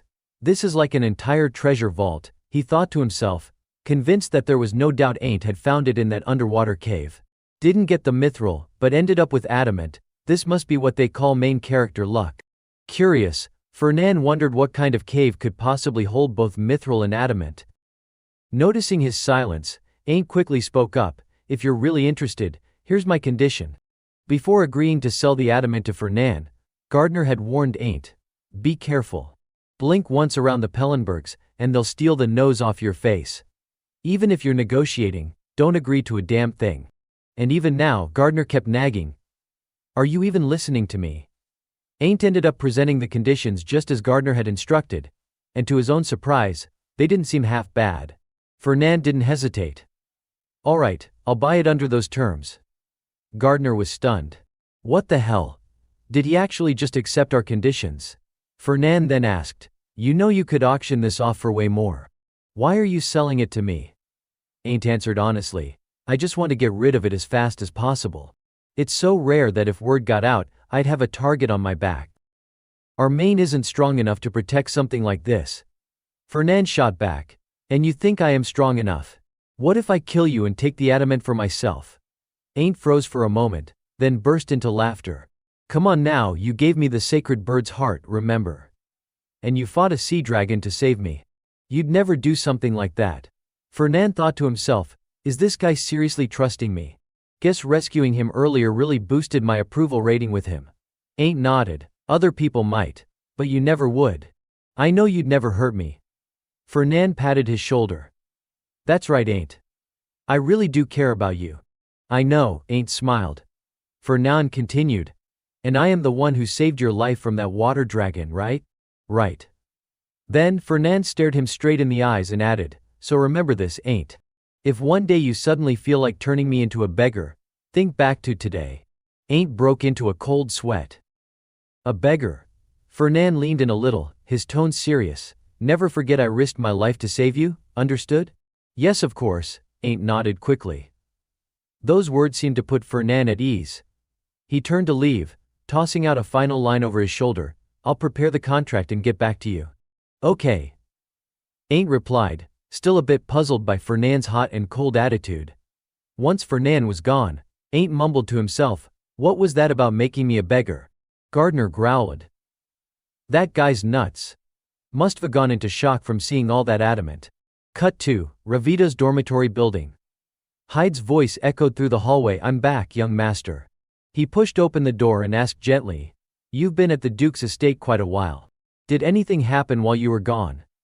Before he could finish, he froze at the sight before him. "My lord, what is all this?" Fernand sat atop a literal pile of gemstones, lazily swirling a glass of wine, the very picture of indulgent leisure. With a cool expression he said, "Welcome back. First time seeing mithril and adamant in the same room, huh?" Hyde stepped inside in shock. "Wait, where did you even get these insanely rare ores?" Fernand grinned. "Some I dug up myself, some I bought. Been pretty busy lately." Hyde picked up a chunk of adamant and examined it. "Even if you had money, you could barely buy this stuff. If I sold all this, my guild would smash through its annual revenue target." "I'm not selling," Fernand replied casually. Hyde looked stunned. "You're not? Then what are you going to do with it?" Fernand gently swirled the wine in his glass, then answered slowly and deliberately, "I'm going to build a colossal golem. One that can move on its own, and has a will of its own." Fernand, clearly in high spirits, began rambling passionately. "I've always had a question. Knights have loyal steeds. Elves have spirit companions. So why are merchants always portrayed as alone? Why is it that merchants don't have a partner like that?" He threw his arms out, eyes gleaming. "So I've decided to fix that absurdity by creating a sentient giant golem." Hyde listened quietly for a while, a bit confused. "Absurdity? Is that really the word for this?" Fernand explained with confidence. "Golems require advanced magitech knowledge and an obscene amount of funding. Which means, unless you're truly wealthy, don't even dream of making one. But for a merchant, that makes it the perfect asset." In truth, he had more strategic reasons.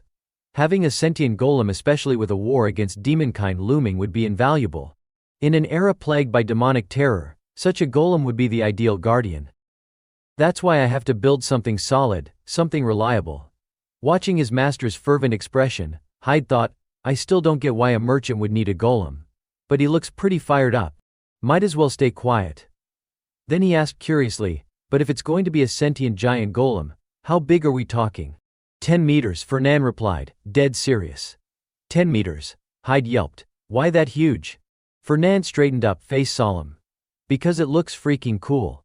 Just then, a sudden jolt of pain hit him. He cursed under his breath, "Damn it, not again." The headaches were back along with another blasted prophecy.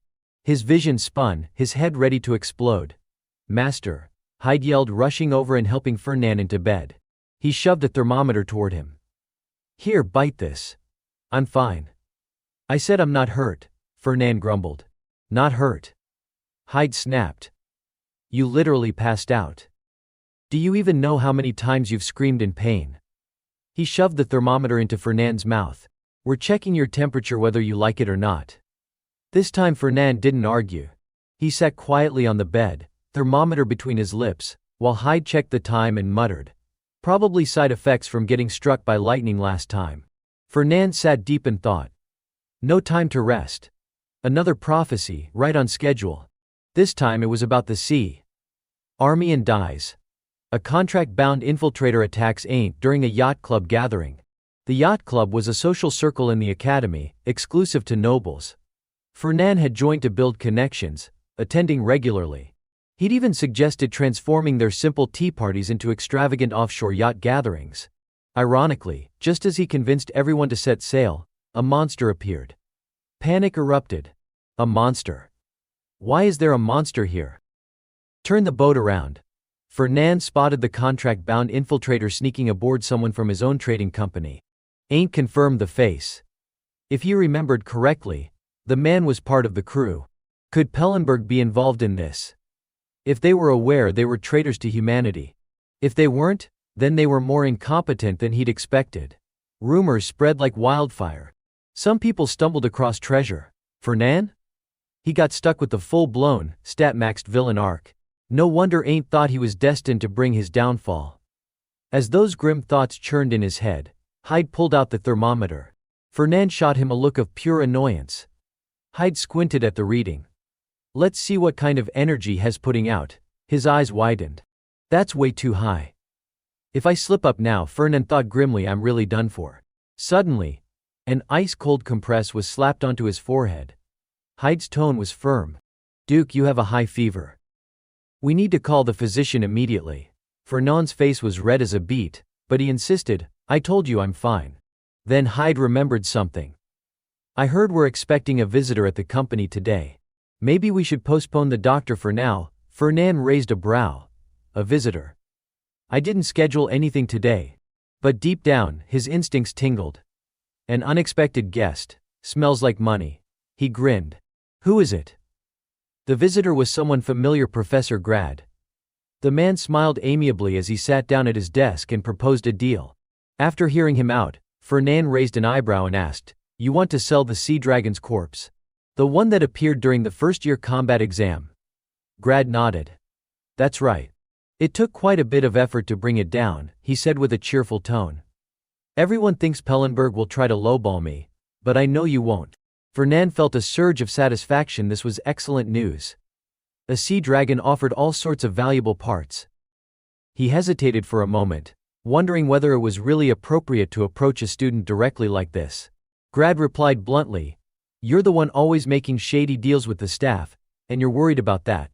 Last time, why did you ask Professor Rosalia to appoint a temporary teaching assistant, huh? She's far too by the book. Next time, just come to me. You know, I'm okay with most things as long as I get a little something out of it." Hearing that, Fernan thought to himself, anyone could become a temp TA. Why even bother bribing a professor? Grad added. "Besides, this time it's an official buyback request from the Academy, sent to your family. I'm here as the Academy's representative. I already contacted your house, and they told me to deal directly with you." Fernan nodded. "I see. Actually, there's one part in particular I'm really interested in." Professor Grad's tone hardened. "I don't do parts. It's all or nothing." Fernan picked up his tea and replied calmly, "Well, that changes things." Grad insisted, "It's a sea dragon. Not a single part of it goes to waste." That much was true. Fernan began calculating. Its teeth and bones were incredibly tough and ideal for crafting weapons. The blood and eyes were rich in mana, perfect for alchemy. The scales could be used for armor and protective gear. Whether bought in pieces or whole, it would all be useful. Still, as a businessman, Fernan knew his pride lay in maximizing profit. He needed to squeeze out just a bit more. Grad frowned. "If that's how it's going to be, then I'll sell it to another family, Fernan." But Fernan calmly shifted the conversation. "I heard that the profit from beasts caught during academy training exercises goes toward funding professors' research, right?" At that, Grad's eyes froze briefly. Fernan revealed his hand. "So, getting a good price benefits you too, doesn't it?" Grad's expression changed instantly. He smiled again and asked, "You want a good deal for your goods, don't you?" "Fine. What do you want?" Fernan responded, "I want exclusive rights to sell ships to the Academy. If the Academy needs ships, they can only buy them from Golden Turtle Trading Company, ours." Grad looked confused. "Ships? Why would the Academy need ships?" "That's it," Fernan smiled. "Exactly." The request sounded pointless now, but it was an investment for the future. Right now they might not need them, but soon they would. According to the prophecy, after the monster attack and the sinking of a luxury yacht, noble children would be left stranded at sea. The Academy would realize it needed to offer maritime combat training, and would open courses accordingly. Naturally, this would lead to mock battles, which would damage ships, constantly resulting in huge repair costs, or the need to purchase new ones. In other words, this was a long-term, high-yield business opportunity. Grad agreed on the spot. "Excellent. I'll bring it up with the headmaster." Scene shift. In a small bookstore tucked away in a quiet street, a customer asked, "Do you have a basic cookbook?" "I checked the cooking section but couldn't find one." The shopkeeper smiled. "If it's not there, it's probably sold out." Then he added, "Wait a moment, I'll check the back." The girl nodded. "Okay." The shopkeeper opened the back room and walked toward the shelves. "Basic cooking, where is it?" Suddenly, a dark mist began swirling behind him. A spectral figure appeared, reporting, "After investigation, we've confirmed that Ain Armian has never made direct contact with Varen Kalbunder, who has gone mad from demonic energy. According to the plan, Kalbunder was supposed to trace Armian's mana after being defeated. But it seems someone intervened." The man muttered, "Intervened?" The ghostly figure continued, "I couldn't identify who it was. The traces have been completely erased. So what you're saying is there's no way of knowing anymore?" The man asked. "No," the spirit replied. "I'll try other methods. I will find out." The bookseller waved it off. "Forget it. If you've had to go this far, there really might not be anything left. For now, focus on the next phase of the plan." "Understood," the spirit said. Still, the bookseller was troubled. "But this is strange. If Kalbunder truly fought him, there's no way he wouldn't have sensed the demonic aura. And yet, the Academy said nothing about it. He mulled it over. Erased traces, could it all just be a coincidence? Or, did someone do it on purpose? Hearing those words, the soul spirit grew alarmed. Does that mean someone has already discovered our existence? The bookstore owner replied with certainty, impossible. If someone truly knew, the world wouldn't be this quiet. The spirit nodded in agreement. You're right. It must been a coincidence. Still, he warned his comrade, even so we need to be more cautious from now on. We're still not strong enough. If our identities are exposed, it'll jeopardize our future plans. The spirit acknowledged, understood. The bookstore owner emphasized again, more importantly, eliminating Ain't Armian is now our top priority. Ever since he enrolled at the academy, his growth has been beyond belief. I don't know why, but it must be related to the legacy of the first emperor, that cursed bloodline of his. That's why our next plan must succeed. If Ain't Armian grows any stronger, it'll become a major problem. A dangerous glint appeared in his eyes. We cannot afford another failure. The spirit responded, I'll keep that in mind, and then vanished without a trace. The bookstore owner picked up a book and stepped outside with a cheerful voice. Dear customer, I found that beginner's cooking manual you asked for. The young woman accepted the book with a smile and left quickly. Thank you. Have a nice day. At the same time, inside a restaurant, Fernan and Luina were seated at a table, enjoying a meal. Fernan asked, when did you first sense the demonic energy, and where? Luina poured herself a glass of red wine and replied, exactly 3 days ago. It was around 7 in the evening, after dinner. I was with Bella at the time. Fernan asked for clarification. Bella Hayan? Second semester, ranked 19th in the night division. Luina nodded. Yes, that's the one. What exactly happened? Fernan inquired, curiosity piqued. As she cut into her food, Luina began to recall the incident. 3 days ago, Bella challenged me to a duel. She said she felt she had improved and wanted to test herself. Normally we use wooden swords, but this time she insisted on using real ones. I don't know if she took some kind of elixir, but she was incredibly confident. And it wasn't just talk, her sword felt heavier, sharper than before. As we crossed blades, I could tell her strength really had increased. Not just power, her movements were faster too, quick enough to dodge my strikes with ease. After exchanging a few blows, Luina had said to her, you're definitely not the same as before. Stronger and faster. Bella beamed, right? I've been feeling so much stronger lately. My control's better too. Hearing that from you makes me even happier. Then, out of nowhere, Bella declared, all right then. Let's keep going. This time she gathered significantly more mana than before. At this point in the story, Fernan interrupted, so you lost, didn't you? Luina snapped, no. Let me finish. She explained, Bella's sword technique is built around leveraging the weight and power of her blade. Compared to other styles, it's extremely destructive. But that also means the weapon is heavy and bulky, making it vulnerable in close-range combat. I waited for the perfect moment when the weight threw her off balance, and landed a decisive blow. Bella had laughed sheepishly. Looks like I still can't control it properly. Huh? Luina took another bite. So yeah, that's what happened. Fernan asked, are you certain it was demonic energy? Luina replied firmly, I'd never forget that chilling, disgusting aura once felt from Varen. It was only for a moment, but I'm absolutely sure it was demonic. Fernan asked, and Bella? How is she now? Luina said she seemed completely normal. Even after the duel, nothing felt off. Unlike Varen, there were no physical mutations, and she didn't lose her mind. That's why I started to wonder if I was mistaken. Fernan listened intently. But you still want to make sure? Luina nodded. Yes. Because this is about demonic energy. And more importantly, Bella is my best friend. We grew up together. I can't just stand by and watch her turn into a monster. I figured you might be able to help, so I decided to tell you. She cut into the final piece of her steak. For Luina, meals this good were a rare treat. Fernan spoke slowly. I don't have a definite way to confirm it either. But I'll try to investigate in my own way. The girl nodded. Okay, thank you. He glanced at Luina's now empty plate, and asked sincerely, by the way, be honest with me, was that dish actually edible?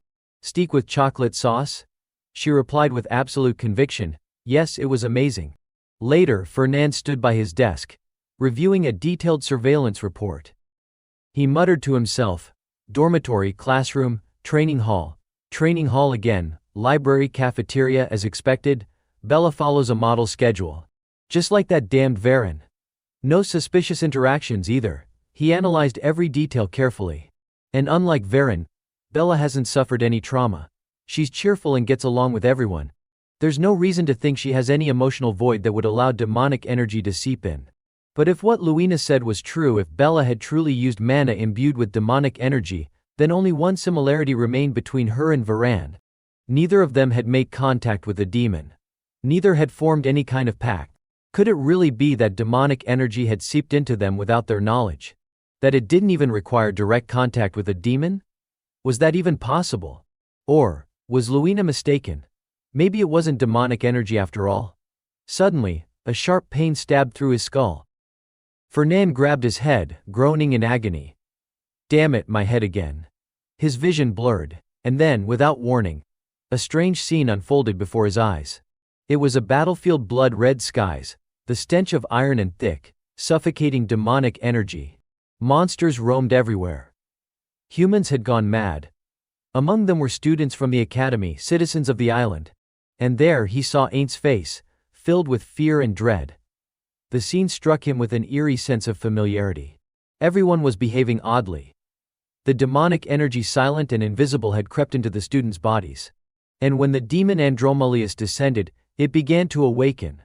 Fernand recoiled in horror. Andromalius, then this must be at that moment the academy looked no different from hell itself. Could this vision be showing him the exact moment right before Andromalius descended into the world? In the haze of dust that hung in the air, Gardner grimaced as he announced, dark energy. It has already infected them. Aint Armian's eyes widened in shock. You mean, those students have made a pact with demons? Facing him, Aint spoke softly but with firm conviction. If that were true, I would have discovered it long ago. He paid no heed to Gardner's words and issued a direct command. I need to investigate this thoroughly. Use your magical power. Obediently, Aint employed his magic to examine the students who had fallen unconscious. Through this, Gardner was able to grasp the situation clearly. Aint Armian meticulously checked each detail before giving his assessment.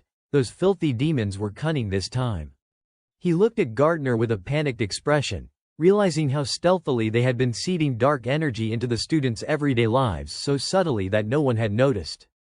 As Aint Armian continued to inspect and comment on the situation, he reasoned, I am certain this will require a significant amount of time. The students' bodies are not easily receptive to dark energy. Most of it is probably wasted. Continuing to transmit it might even become meaningless. Fernand Pellenberg silently observed from nearby, watching the students affected by the dark energy. In his mind, Aint continuously analyzed the situation. Yet, to cause such an explosive effect, there had to be a conduit, something amplifying the magical energy. Fernand Pellenberg's eyes scanned the surroundings, and suddenly he gasped, pointing. Over there. Aint focused intently on the blazing red formation before them. That magical array, it was the one activating the dark energy. Fernand Pellenberg froze, telling himself, it must be destroyed immediately.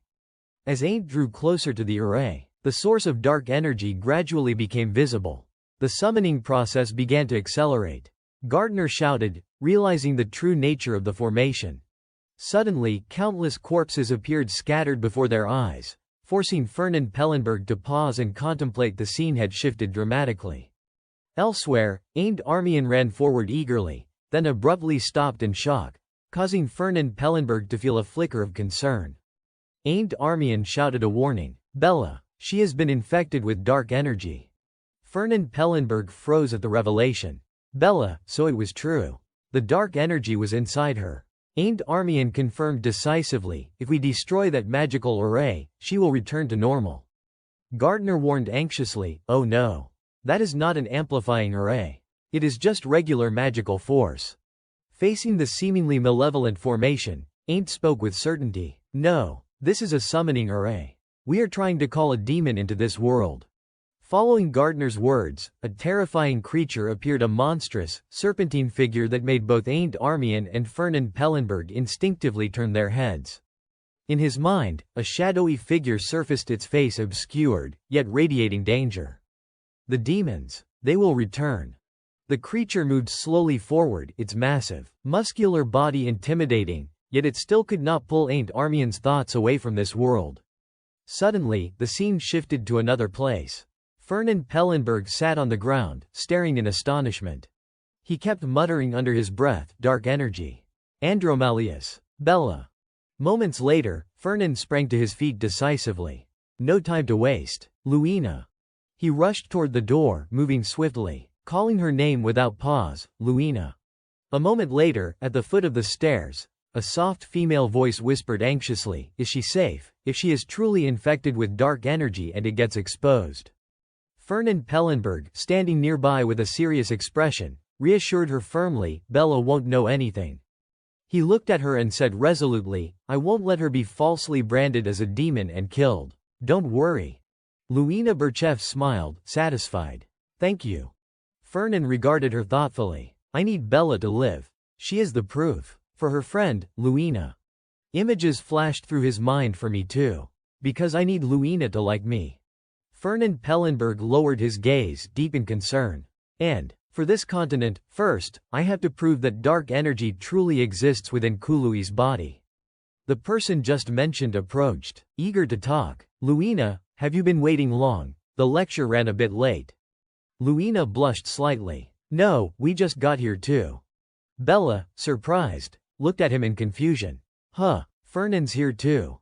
Fernand's expression was cold, seemingly uninterested in responding. "I called him."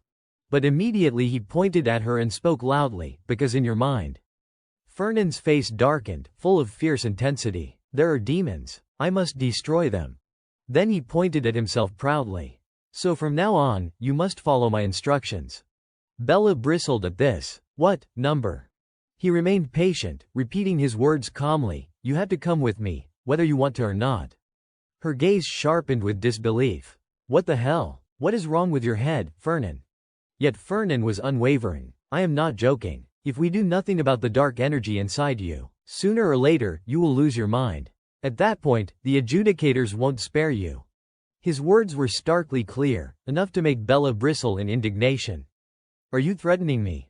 Fernand showed no leniency, speaking as if stating an obvious truth.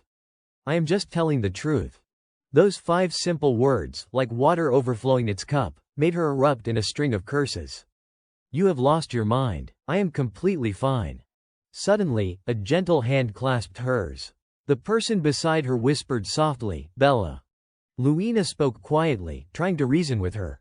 "Can't you just listen to Fernand for once?" Bella grew even more confused by the action. "Luina, what is wrong with you? What is all this about demons?" But Luina refused to give up, pleading sincerely, "Bella, please." Bella had no choice but to reluctantly comply. "Only because you are asking. I will agree." Fernand watched the unexpectedly harmonious scene, thinking to himself, "I would have knocked her out if she had continued to refuse." After a while, Bella finally turned to him, her gaze steely. "I will follow your instructions, Fernand. But on one condition." She pointed at him decisively and made her demand clear, "If I can prove there is no dark energy inside me, you will apologize to me and to Luina properly." Fernand crossed his arms, curiosity flickering in his eyes.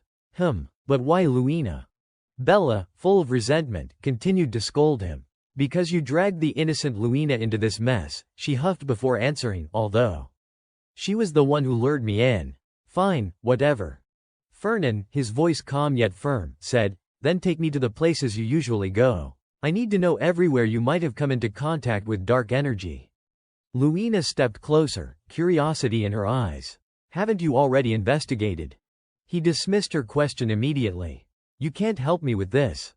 Bella grew even angrier at Fernand's remark, glaring at him. "You have investigated my background."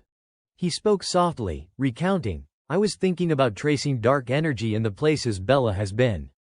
In the lonely, silent air, Fernand's voice lowered, tinged with disappointment. Yet he found nothing suspicious. Standing before a magnificent building, he thought to himself, even in the dojo.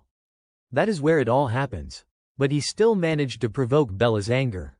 "Fernand, shut up," Luina interjected hastily, trying to deflect. This dining hall is so dreary. The three of them moved gradually, checking off locations from the list. Dormitory okay.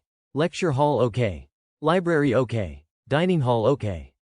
After a while, they arrived at a cafe. A man held a book titled The Duke Seeks Me at Night and smiled warmly at them, having just arrived today. Fernan, growing impatient, thought to himself, or maybe the library too.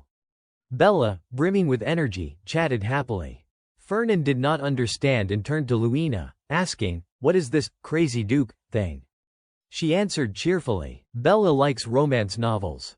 His gaze and tone sharpened. "Romance novels. A normal hobby. But perhaps I can find traces more easily because it is unusual." He stared intently ahead, relentless in his focus, convinced that there must be some trace somewhere. The purple-haired young man continued cheerfully, even showing illustrations. Bella, delighted, said, "Give it to me." Yet Fernan's mind remained tangled in thoughts, unable to escape the chaos. Could it not be a specific place? Then maybe. Glancing at the book being passed around, an idea sparked in his mind. Perhaps it is some sort of object. Suddenly, a voice interrupted his thoughts. "Very pleased to meet you, Lord Fernan." He looked at the young man with suspicion. "You know me?" The purple-haired man replied calmly, "Of course. I am a merchant." Bella stood to the side, excitedly chatting with Luina. "Look." The young man rambled as if nothing had happened. "We usually source goods from your guild." Fernan remained indifferent. "So, you are a customer." Almost immediately, he pushed a book toward Fernan. "I can recommend one for you." He gave Fernan a sly look and added, "I have something that would suit you perfectly." Fernan, wary, declined. "No need. I already have enough books at home." The man still stood there, smiling with mock regret. "I understand. What a pity." Suddenly, Luina's voice rang out from behind. "Fernan, let us go." He turned to leave. "Fine." The purple-haired young man finally smiled slyly, his words tinged with menace. "Until we meet again." The three of them walked away, unaware of his gaze and cryptic words, "Wait until you return." After a while, in the hallway, Bella looked around in confusion, trying to understand. "Isn't this cafe run by your guild? I have never been here before." Fernan, walking ahead, explained slowly, "It is reserved for important guests." She asked innocently, "So this is the place you wanted to go?" He patiently clarified, "Yes. This is the best place to avoid prying eyes." After his words, a quiet stillness fell over them, broken only by the soft sound of their footsteps as they entered the room. Inside, Jace Vines greeted them enthusiastically. "I have been waiting for you." His actions seemed unusual. Those with faith are blessed with mana. Do you believe it? Among the three of them, only Bella, calm and collected, could play along. "I believe it." Fernan's stern voice cut through their playful banter. "Jace, you brought what I need, right?" Jace Vines grinned broadly. "Of course." Fernan carefully reminded the person handling the payment. "Once used, it can't be returned or exchanged. Cash only." Fernan replied firmly, "Fine." Bella, watching the interaction with curiosity, wondered aloud, "A transaction?" She stared for a moment before raising her voice in question.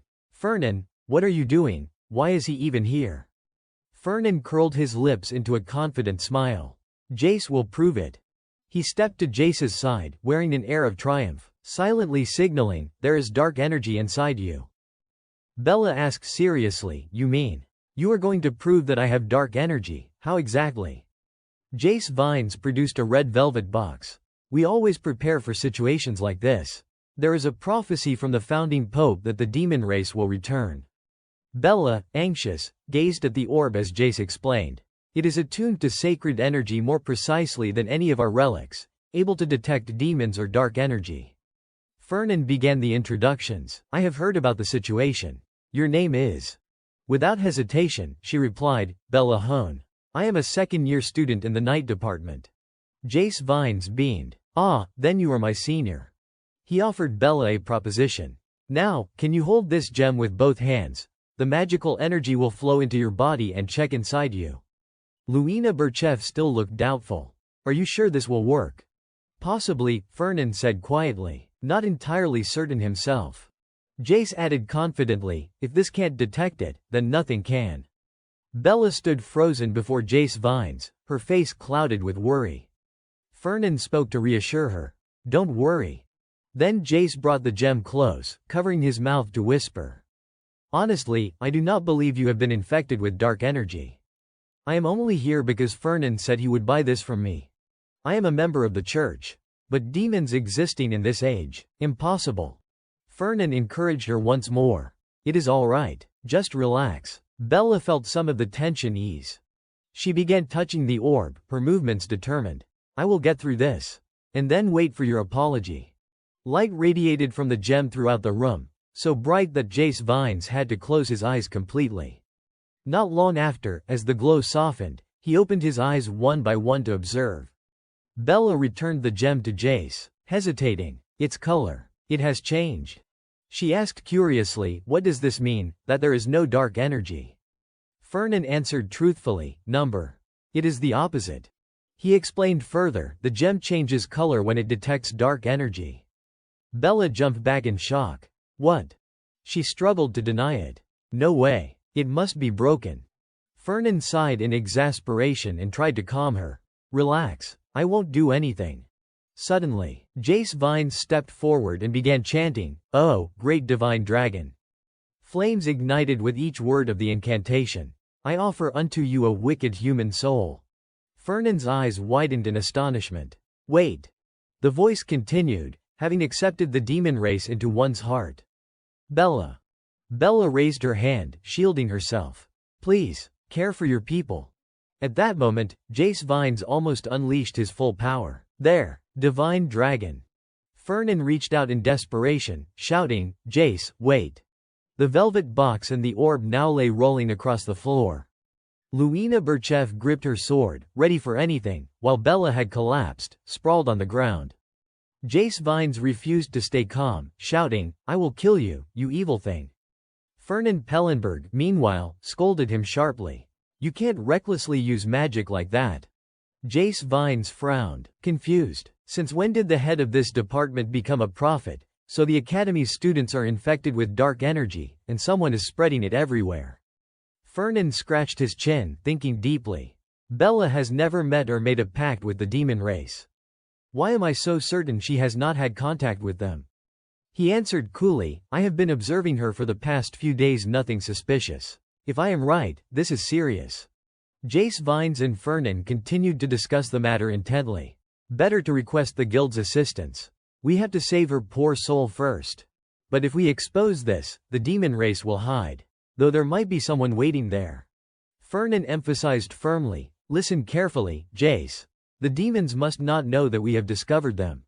He placed a hand on Jace Vines' shoulder and proposed, I have a plan. If you help me, we can wipe them out with an ambush.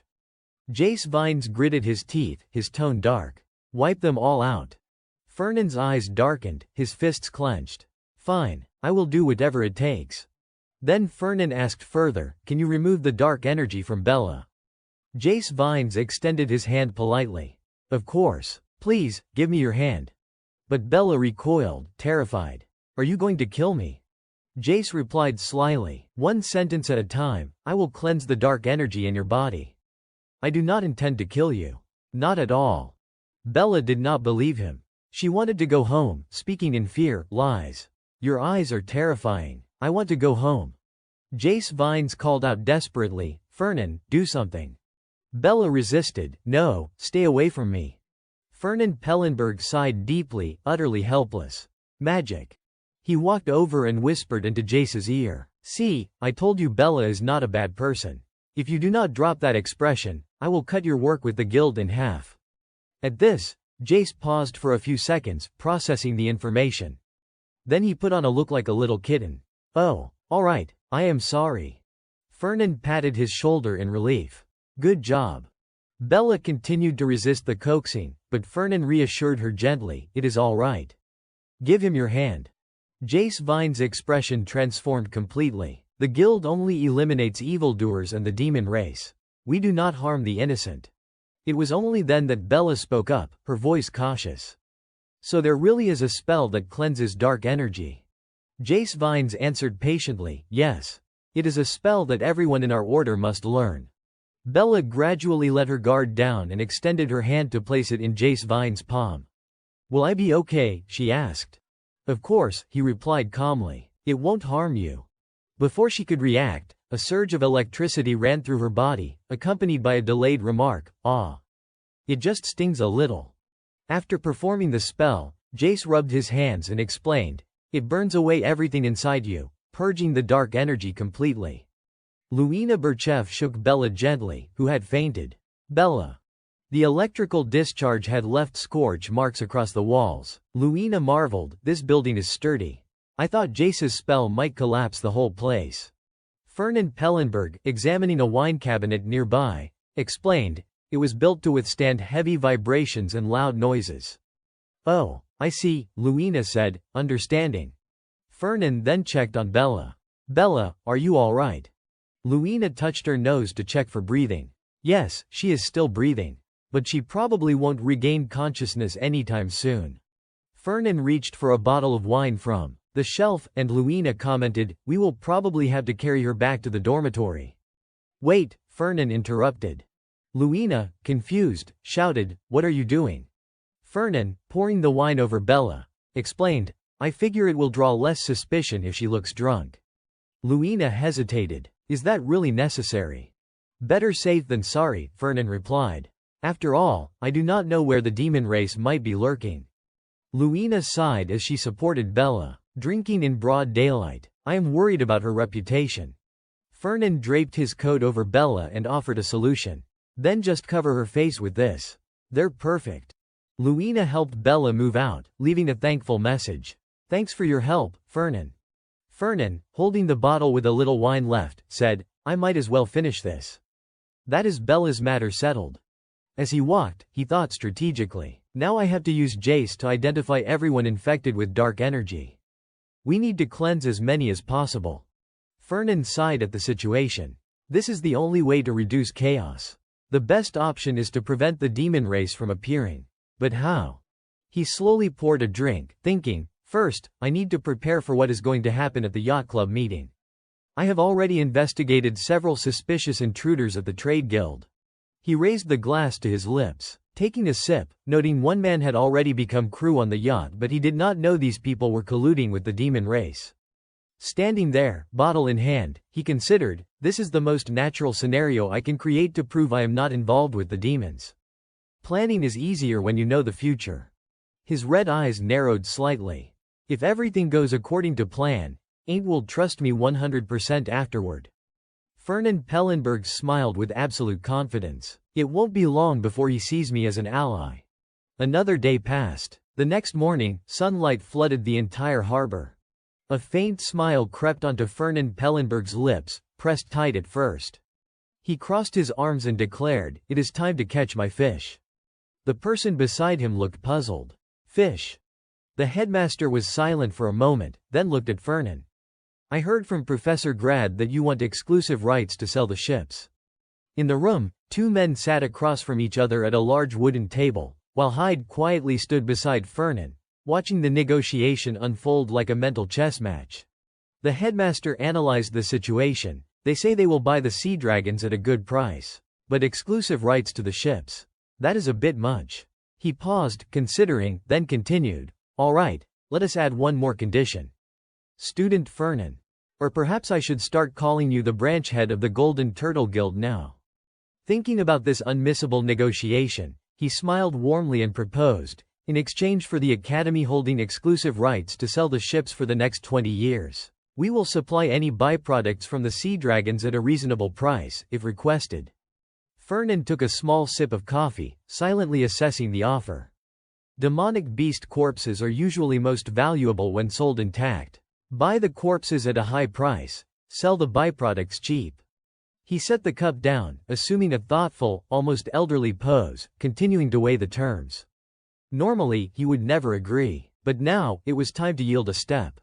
With eyes sharp as any seasoned businessman, Fernand smiled in agreement. "All right, add that condition to the contract as well." Internally, he could not help but reflect, the Academy's ship trade will yield me even greater profits. He scanned the contract once more, feeling relatively satisfied. The agreement read, 1. The Golden Turtle Guild, hereafter referred to as Party A, will purchase sea dragon corpses at a price proposed by Armian Academy, hereafter Party B too. Party A will hold exclusive rights to all ships including warships, cruisers, and yachts provided by Party B for the next 20 years. 3. Party A will sell certain byproducts of the sea dragons to Party B at a reasonable price. Finally, the negotiation concluded, and the two men shook hands with smiles, confirming the contract had been signed. On the way out, Hyde praised him profusely. "Well done, young master." Fernan, however, remained composed. "This is not my first contract." Hyde continued to study the contract closely, puzzled. "But why are you so adamant about exclusive rights to these ships? Doesn't this require support from our family?" Fernan remained thoughtful but confident. "Actually, I did not think the Duke would agree. He would surely say there is no profit." Hyde's concern was genuine. If they signed the contract without prior discussion with the Duke, would it be all right? Fernan smiled with unshakable confidence. "Not yet, but the opportunity will come soon enough." Hyde looked genuinely surprised. "Really?" Fernan affirmed once again, "I told you. By the way, where's the yacht crew list?" Hyde lagged behind, then remembered. "Ah, I left it on the desk in the office." Fernan did not wait and asked directly, "Anyone suspicious on that list?" "None," Hyde replied casually. Fernan's expression darkened, thoughts racing. "Makes sense. If it were easy to detect, they would not be true demons. Damn it." Then he allowed himself a small, almost satisfied smile. "It is nothing to worry about this time. Ain't will handle everything. There is luck in misfortune. Just a shame if a beautiful ship gets damaged. But in return, I catch the monsters, business prospers." Fernan grinned confidently, radiating triumph. "Ain't will be completely on my side." He crossed his arms, smiling smugly at Hyde. "Looks like it is time to cast the net and catch the free swimming fish at last." The fish. At that very moment, somewhere else, Ain't's body shivered involuntarily, a chill running down his spine. He was in his office when the spirit of Gardner spoke up. "How are you holding up?" Ain't replied quietly, "Not bad, thanks to the herbs I gathered from the underground cavern beneath the sea. The mana of the holy bird has been fully absorbed." Hearing this, Gardner immediately laughed with delight. "Good, we will replenish our mana and sell the adamant to make some money." Gardner puffed out his chest proudly. Having a wealthy ally certainly brings peace of mind. Ain't immediately grasped the key point, his eyes narrowing with curiosity. "Speaking of which, what if we invite Fernan as an ally?" Gardner suggested. The name alone startled him. "What, that rich guy?" Ain't repeated Gardner's words. "You said having a wealthy ally brings peace of mind. Wouldn't it be even better if he sided with us?" Gardner thought for a moment, then nodded. That makes sense. Not a bad idea. Wars need funding." Gardner continued, weighing the possibilities. "But they are not fools either.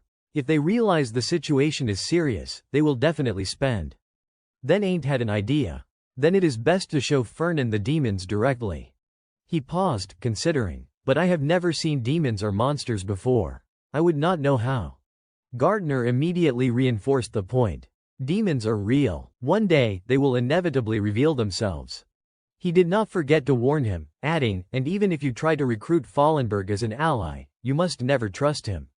Ain't was slightly taken aback. "Why?" Gardner answered bluntly. "Fallenberg has dealt with demons before.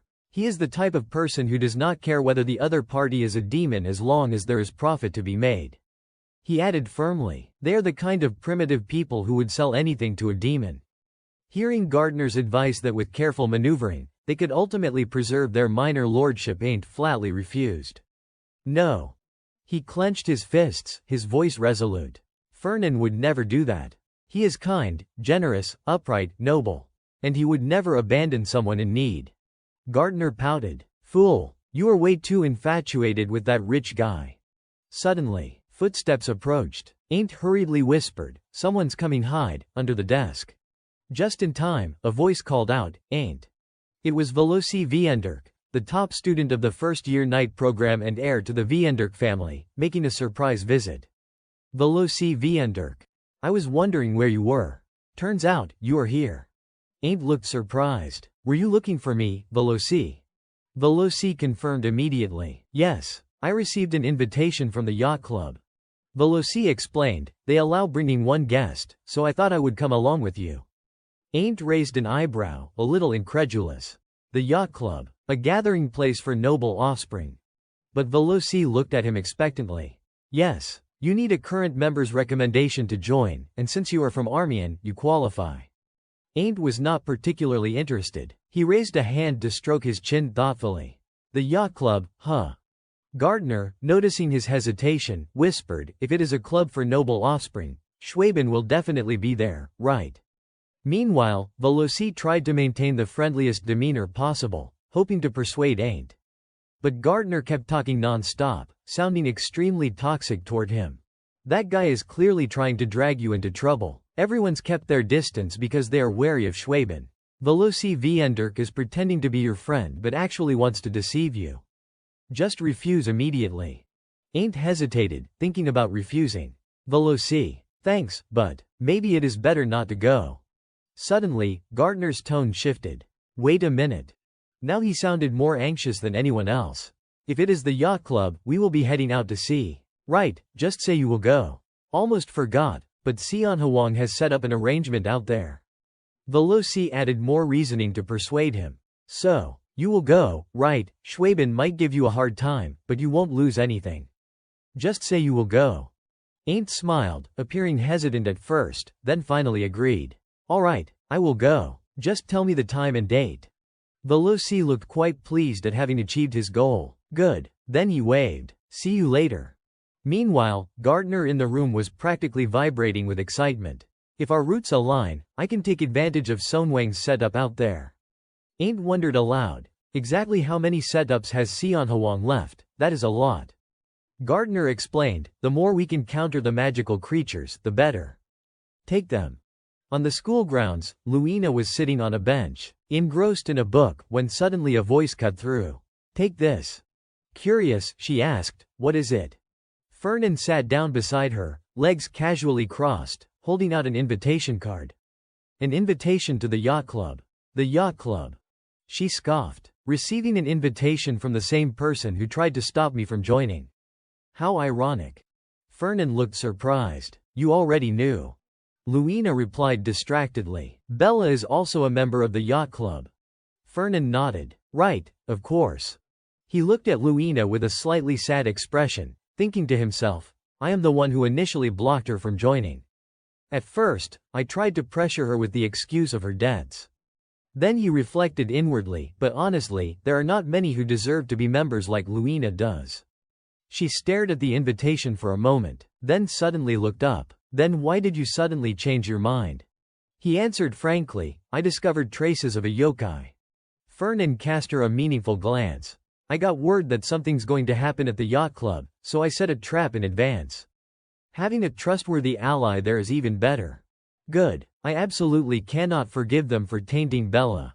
Hearing this, Luina's expression suddenly changed. Growing agitated, she stood up sharply. This time, we must take revenge. Just as Fernan hoped, he smiled inwardly, pleased with her reaction. Good attitude. He showed concern. By the way, has Bella woken up? She answered, not yet. He looked worried. Not yet, it has already been a whole day. Thinking to himself, that Jace. How much has he burned through already? Let him handle purifying the mana. She will wake up eventually. I am praying for that. Trying to reassure himself, he suggested to Luina, it is fine. It is lunchtime now. Shall we go eat? She hesitated slightly. Yeah, let us go. The two of them walked together. He asked, is the next class an extracurricular session? Yeah. Just as they left, Varen appeared behind them, hair disheveled. He collapsed into the chair, his face dark as he clasped his hands and thought, why has it come to this? Running a hand through his hair, he brooded. I, the proud heir of Calberton, once the second-ranked student in the night department, am now nothing but a shadow of the past. Every time he pictured that face, bitterness gnawed at him. Defeated by an Armian seedling, something Calberton had to surpass in order to secure the position of family head.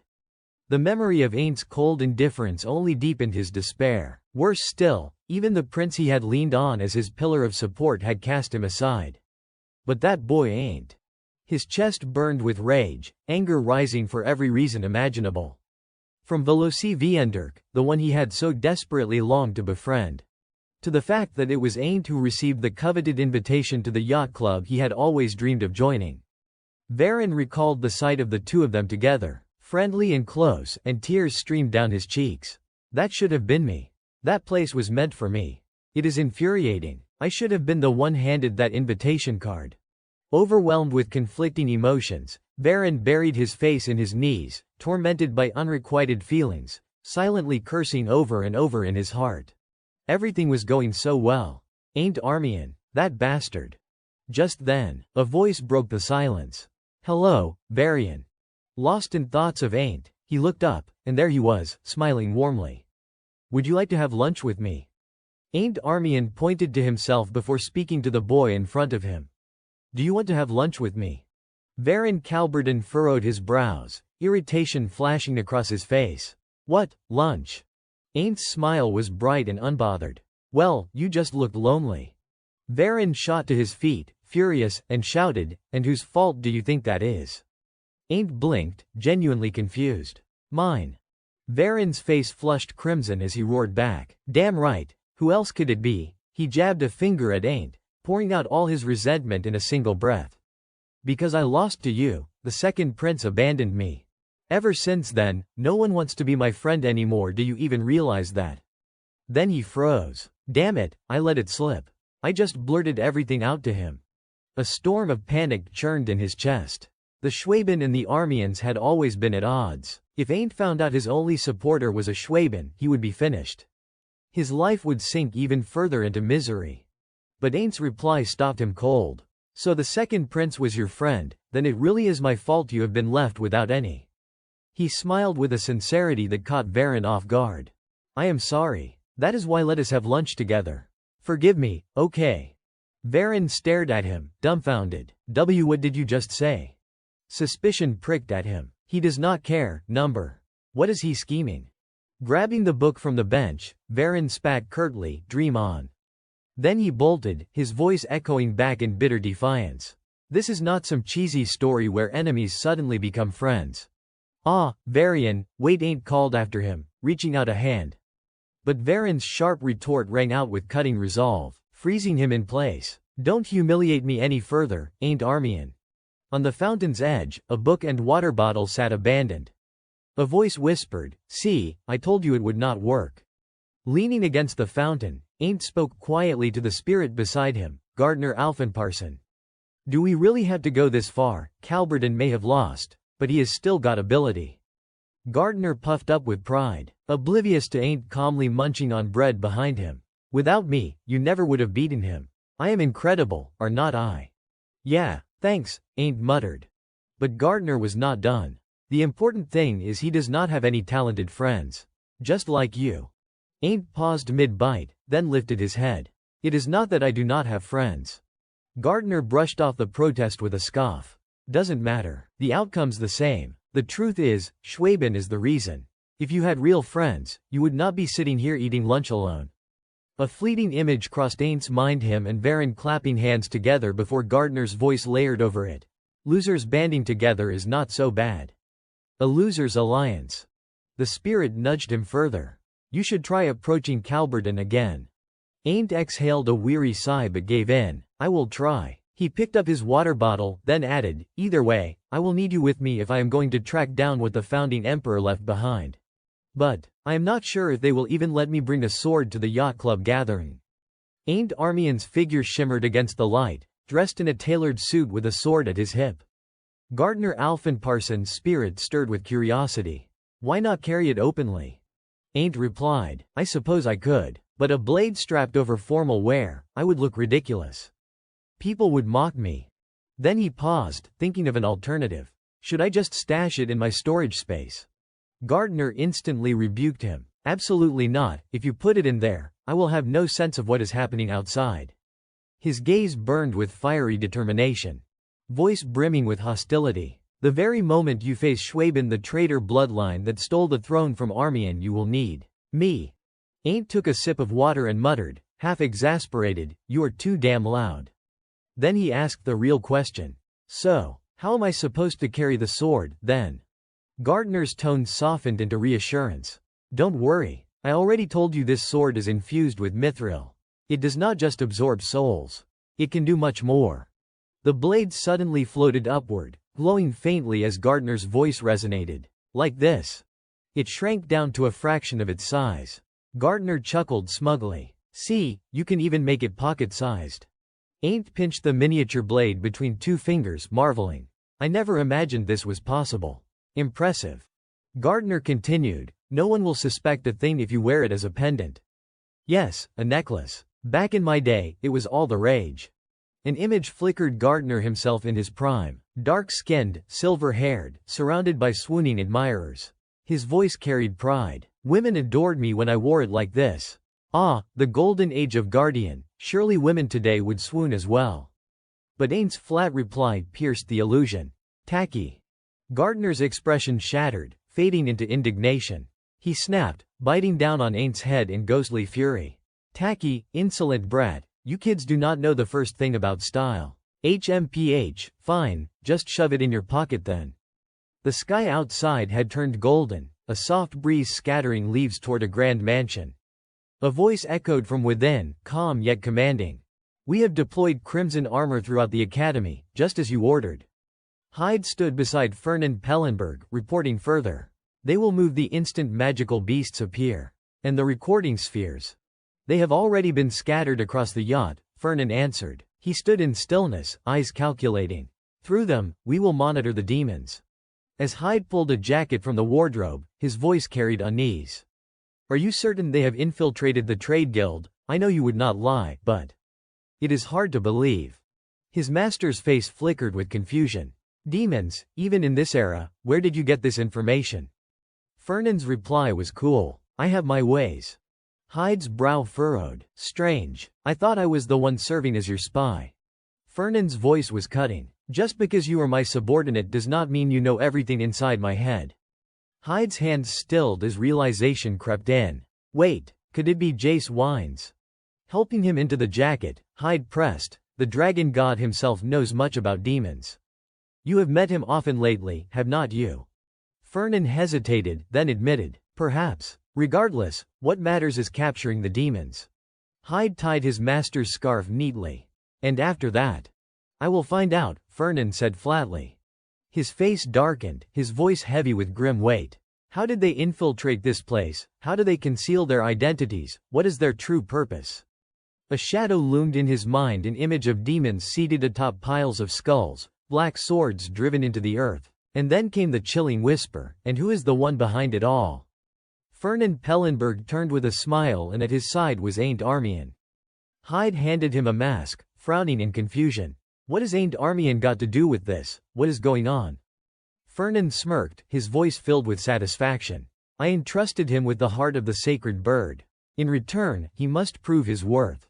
Beneath the ship, crowds of guests gathered, their voices rising in anticipation.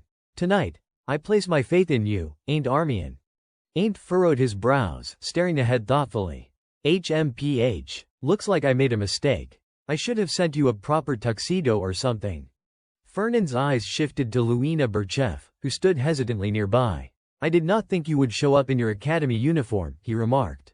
She tilted her head, uncertain. Was that not allowed? He answered casually, no, it is fine. Still, I imagine buying one must be expensive. Luina hastily explained, I actually tried shopping, but none of them felt right. At least I have a mask.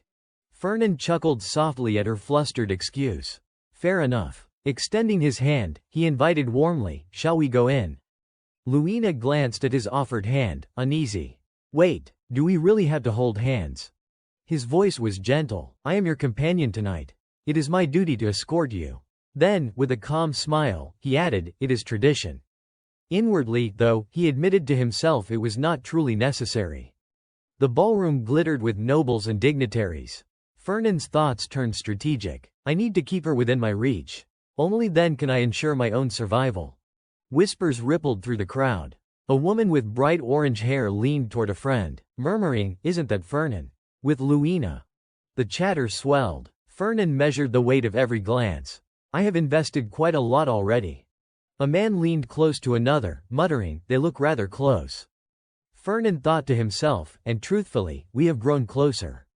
Hand in hand, they entered the grand hall. He calculated carefully. If I flaunt this friendship, others will hesitate to take her from me. "May I address you as, my lady?" he asked smoothly. Luina sighed in annoyance. "No need." A herald's voice rang out from below. "The anchor has been lifted, we will depart shortly. All guests, please board the ship." The vessel stirred to life. Fireworks exploded into the night sky, scattering light across the waters as the ball unfolded. Their conversation lingered. "Bella will lend her strength this time too, won't she?" Fernan asked. "Yes," Luina nodded firmly. Her hatred for the demons burns deep. A vision flared of a furious red-haired woman, her voice filled with rage. When she woke, her anger toward Jace only grew stronger. The woman's scream echoed. "Jace, that bastard, he even burned away my mana." Luina's voice interjected calmly. "I helped her redirect that fury toward the demons." Fernan's eyes softened, impressed. "Well done." But Luina's gaze suddenly shifted, caught by something across the hall. She turned back to him, puzzled. "What is it?" Fernan's lips curved faintly. "How fascinating." Two blonde young men stood facing one another. A voice swept across the gathering. "Perhaps this is the moment everyone here has been waiting for." Ludger Schwaben, regal and imperious, looked directly at his opponent. His voice carried like thunder. "The reunion of Schwaben and Armian." And opposite him, Aind Armian's eyes locked with Ludger's, unwavering. The spirit of Gardner burst out in delight. "Ludger Schwaben, that one's of royal blood, the usurper who stole the emperor's throne, I have got him now." Ludger cast a glance at Aind. "So you are Aind, then?" Aind met his gaze with sharp, steady eyes. Meanwhile, the spirit whispered in his ear, "Hey, Aind, make him kneel in." But before it could finish, Aind dipped his head slightly in greeting. "I pay my respects to your highness." Gardner exploded instantly. What the hell was that? Its voice flared like fire, shrieking in his ear. "How can an Armian bow to that bastard?" Ludger suddenly laughed. "Ha, your highness, you say." The very next moment, he laid a hand on Aiнд's shoulder. "This is the academy. You are bound by its rules here. Everyone is equal. You do not need to keep such formalities." Aind listened in silence to every word Ludger spoke. "Even so," Ludger added, his tone firm, "you would better keep some manners. I am your senior, after all." Aind gave a soft smile, his eyes now carrying a gentler light. "I will keep that in mind." "Good. Then enjoy the party," Ludger said, before striding past him without another glance. "There you are." Gardner was still seething, hissing questions in Aiнд's ear. "Aind, how could you do that?" Off in the distance, Aind exchanged greetings with two others. "Long time no see." "Long time no see, Veloci." Quietly, Aind muttered under his breath, "Like I had a choice." His eyes flicked toward the table of drinks. "I am thirsty. Should I grab something?" Gardner's voice cut in, relentless. "Schwaben, that bastard. I will make him pay." Lifting a glass of water, Aind tried to soothe it. "Calm down. Why do you think Veloci invited me here in the first place?" Gardner paused, thinking. "I would wager one of the three is scheming something." Aind chuckled at that. "Too many suspects, do not you think?" The spirit appeared draped in a detective's outfit, pipe clenched in its mouth. "According to the brilliant deductions of Detective Sherlock Gardner, want to hear them?"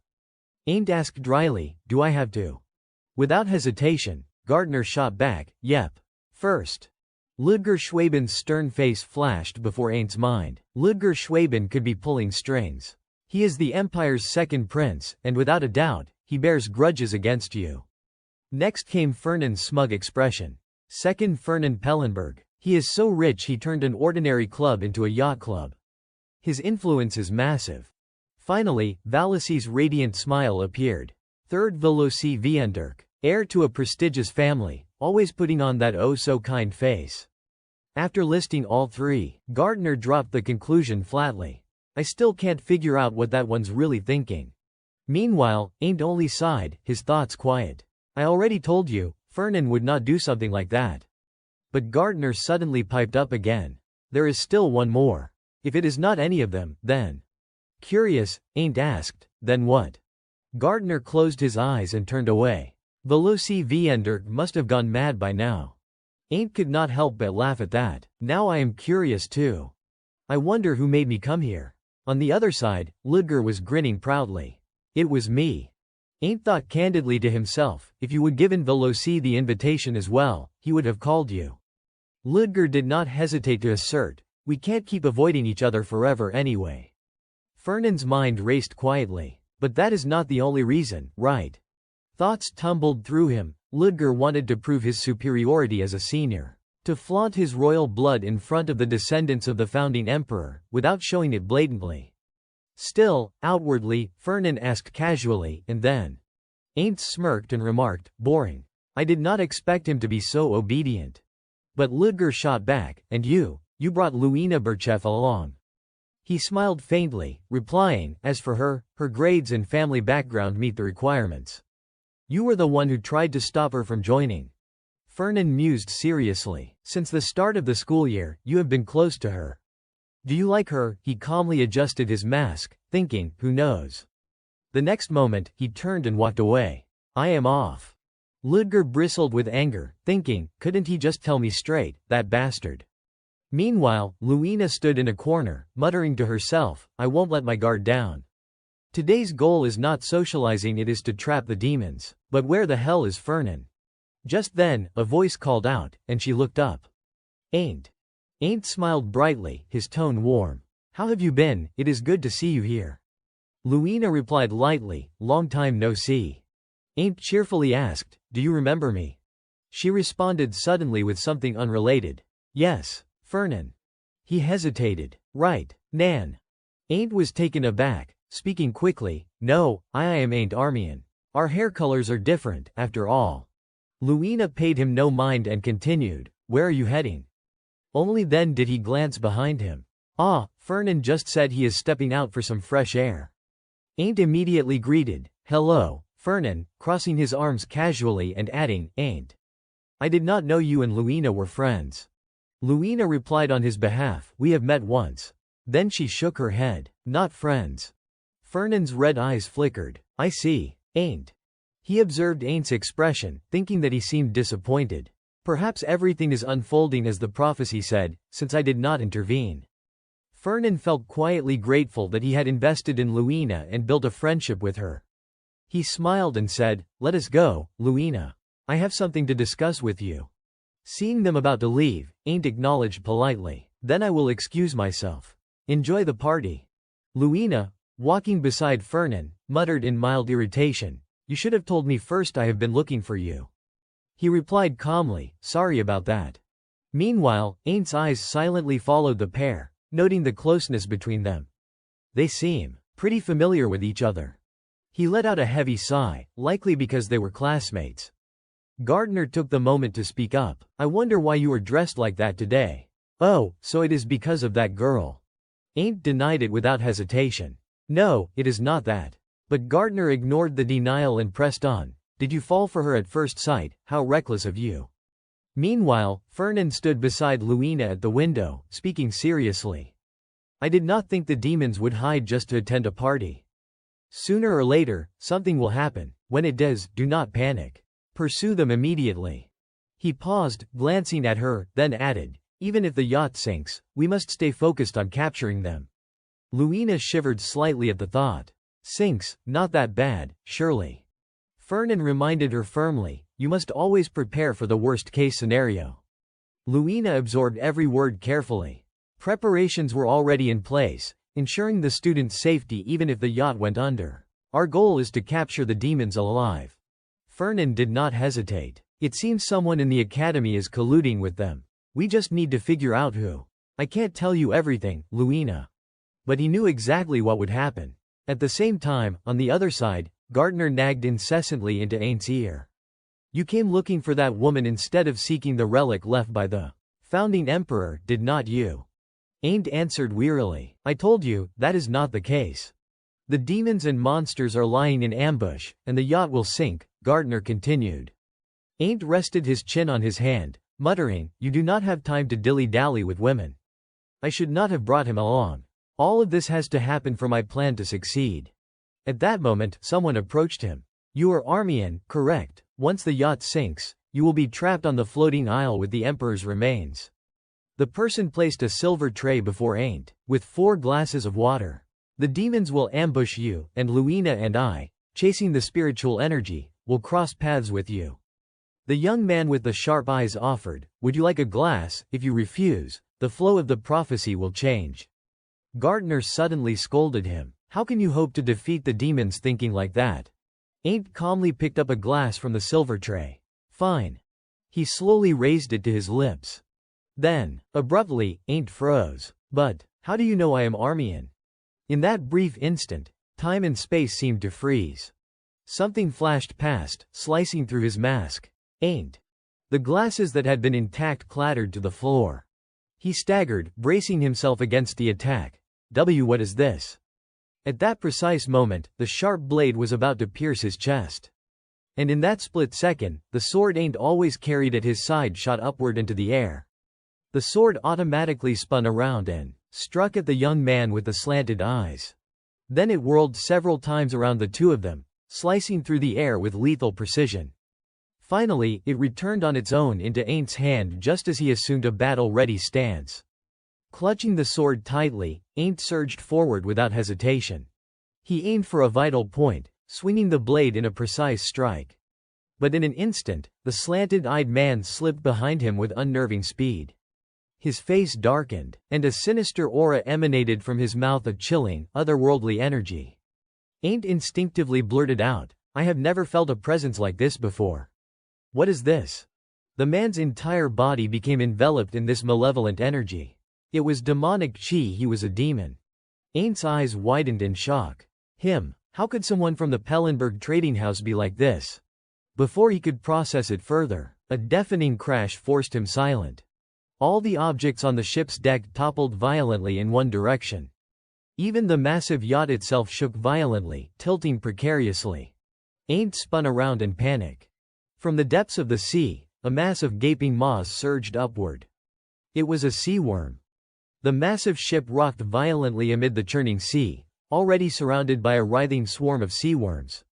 The passengers screamed in terror.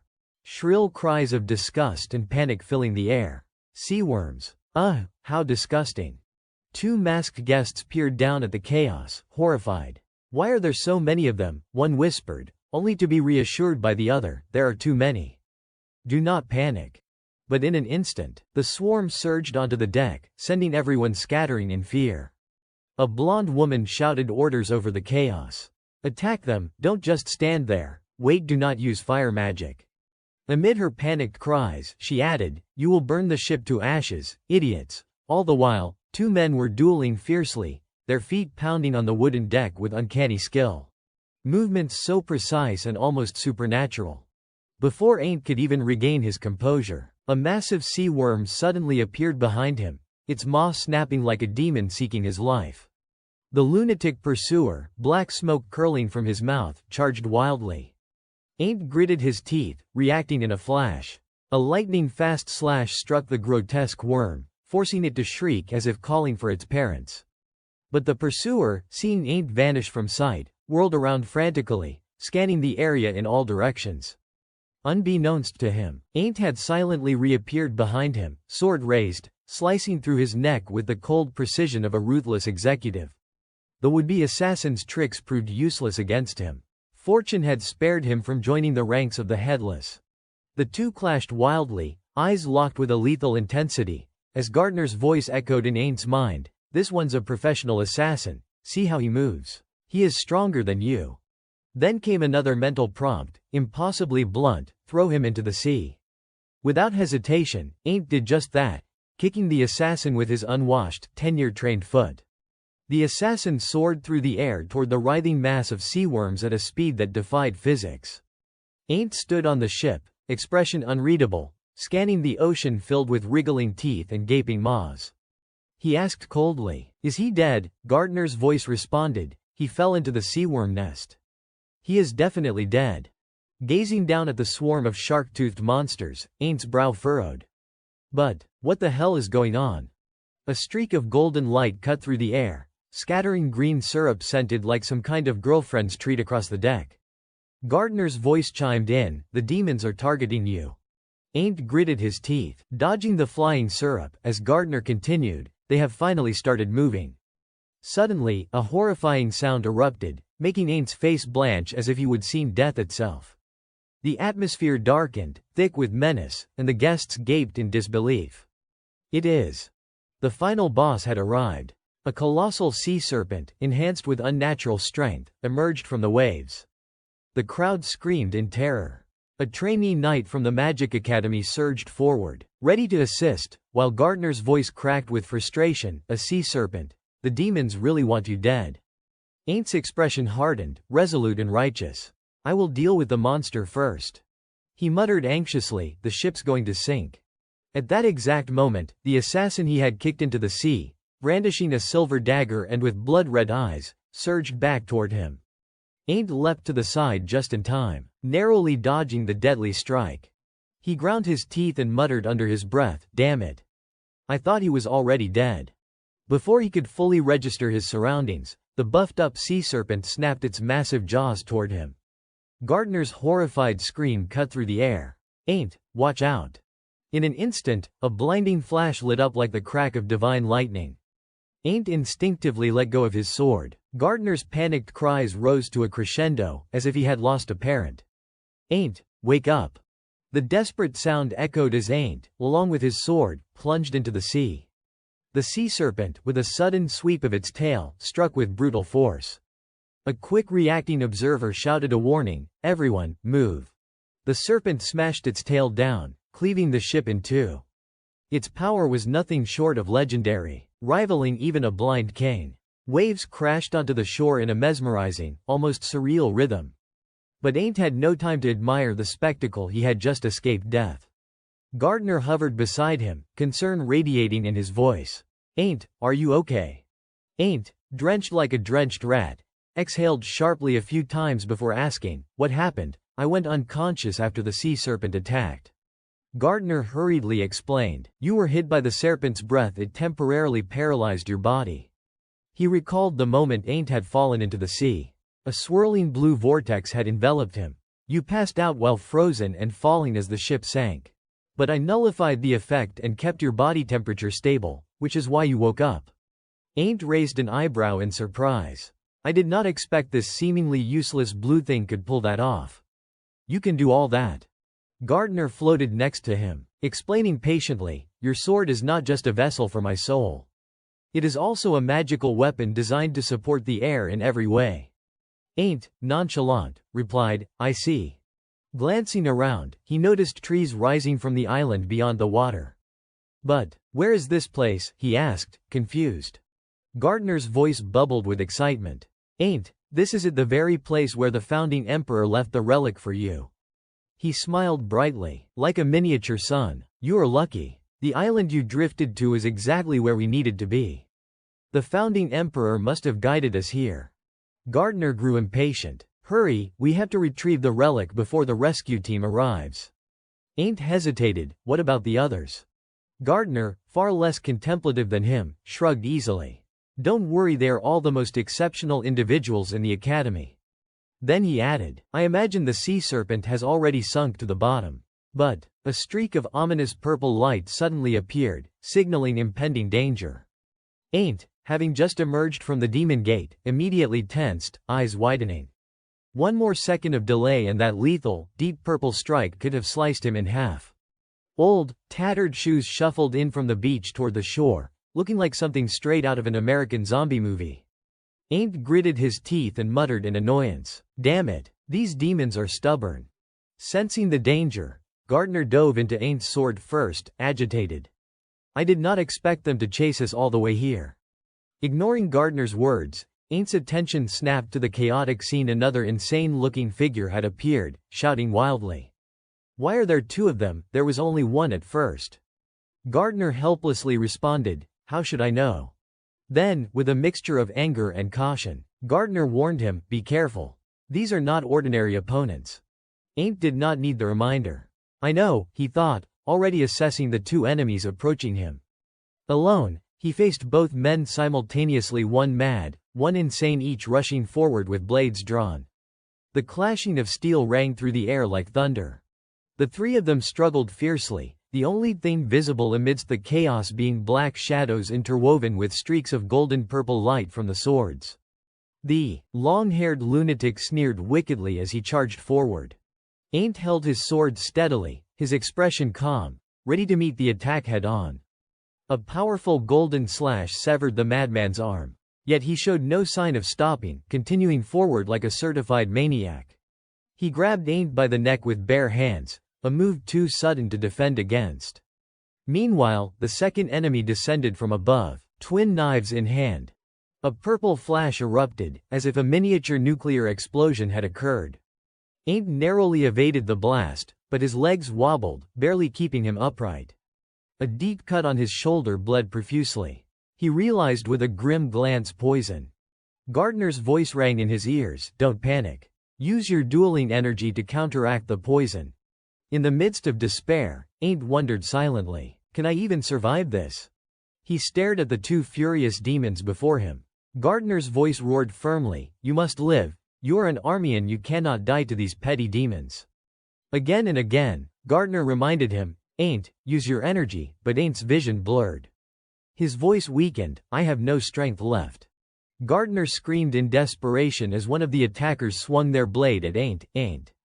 Then, as if the heavens intervened, two sand whirlwinds suddenly appeared from nowhere, sweeping both enemies away.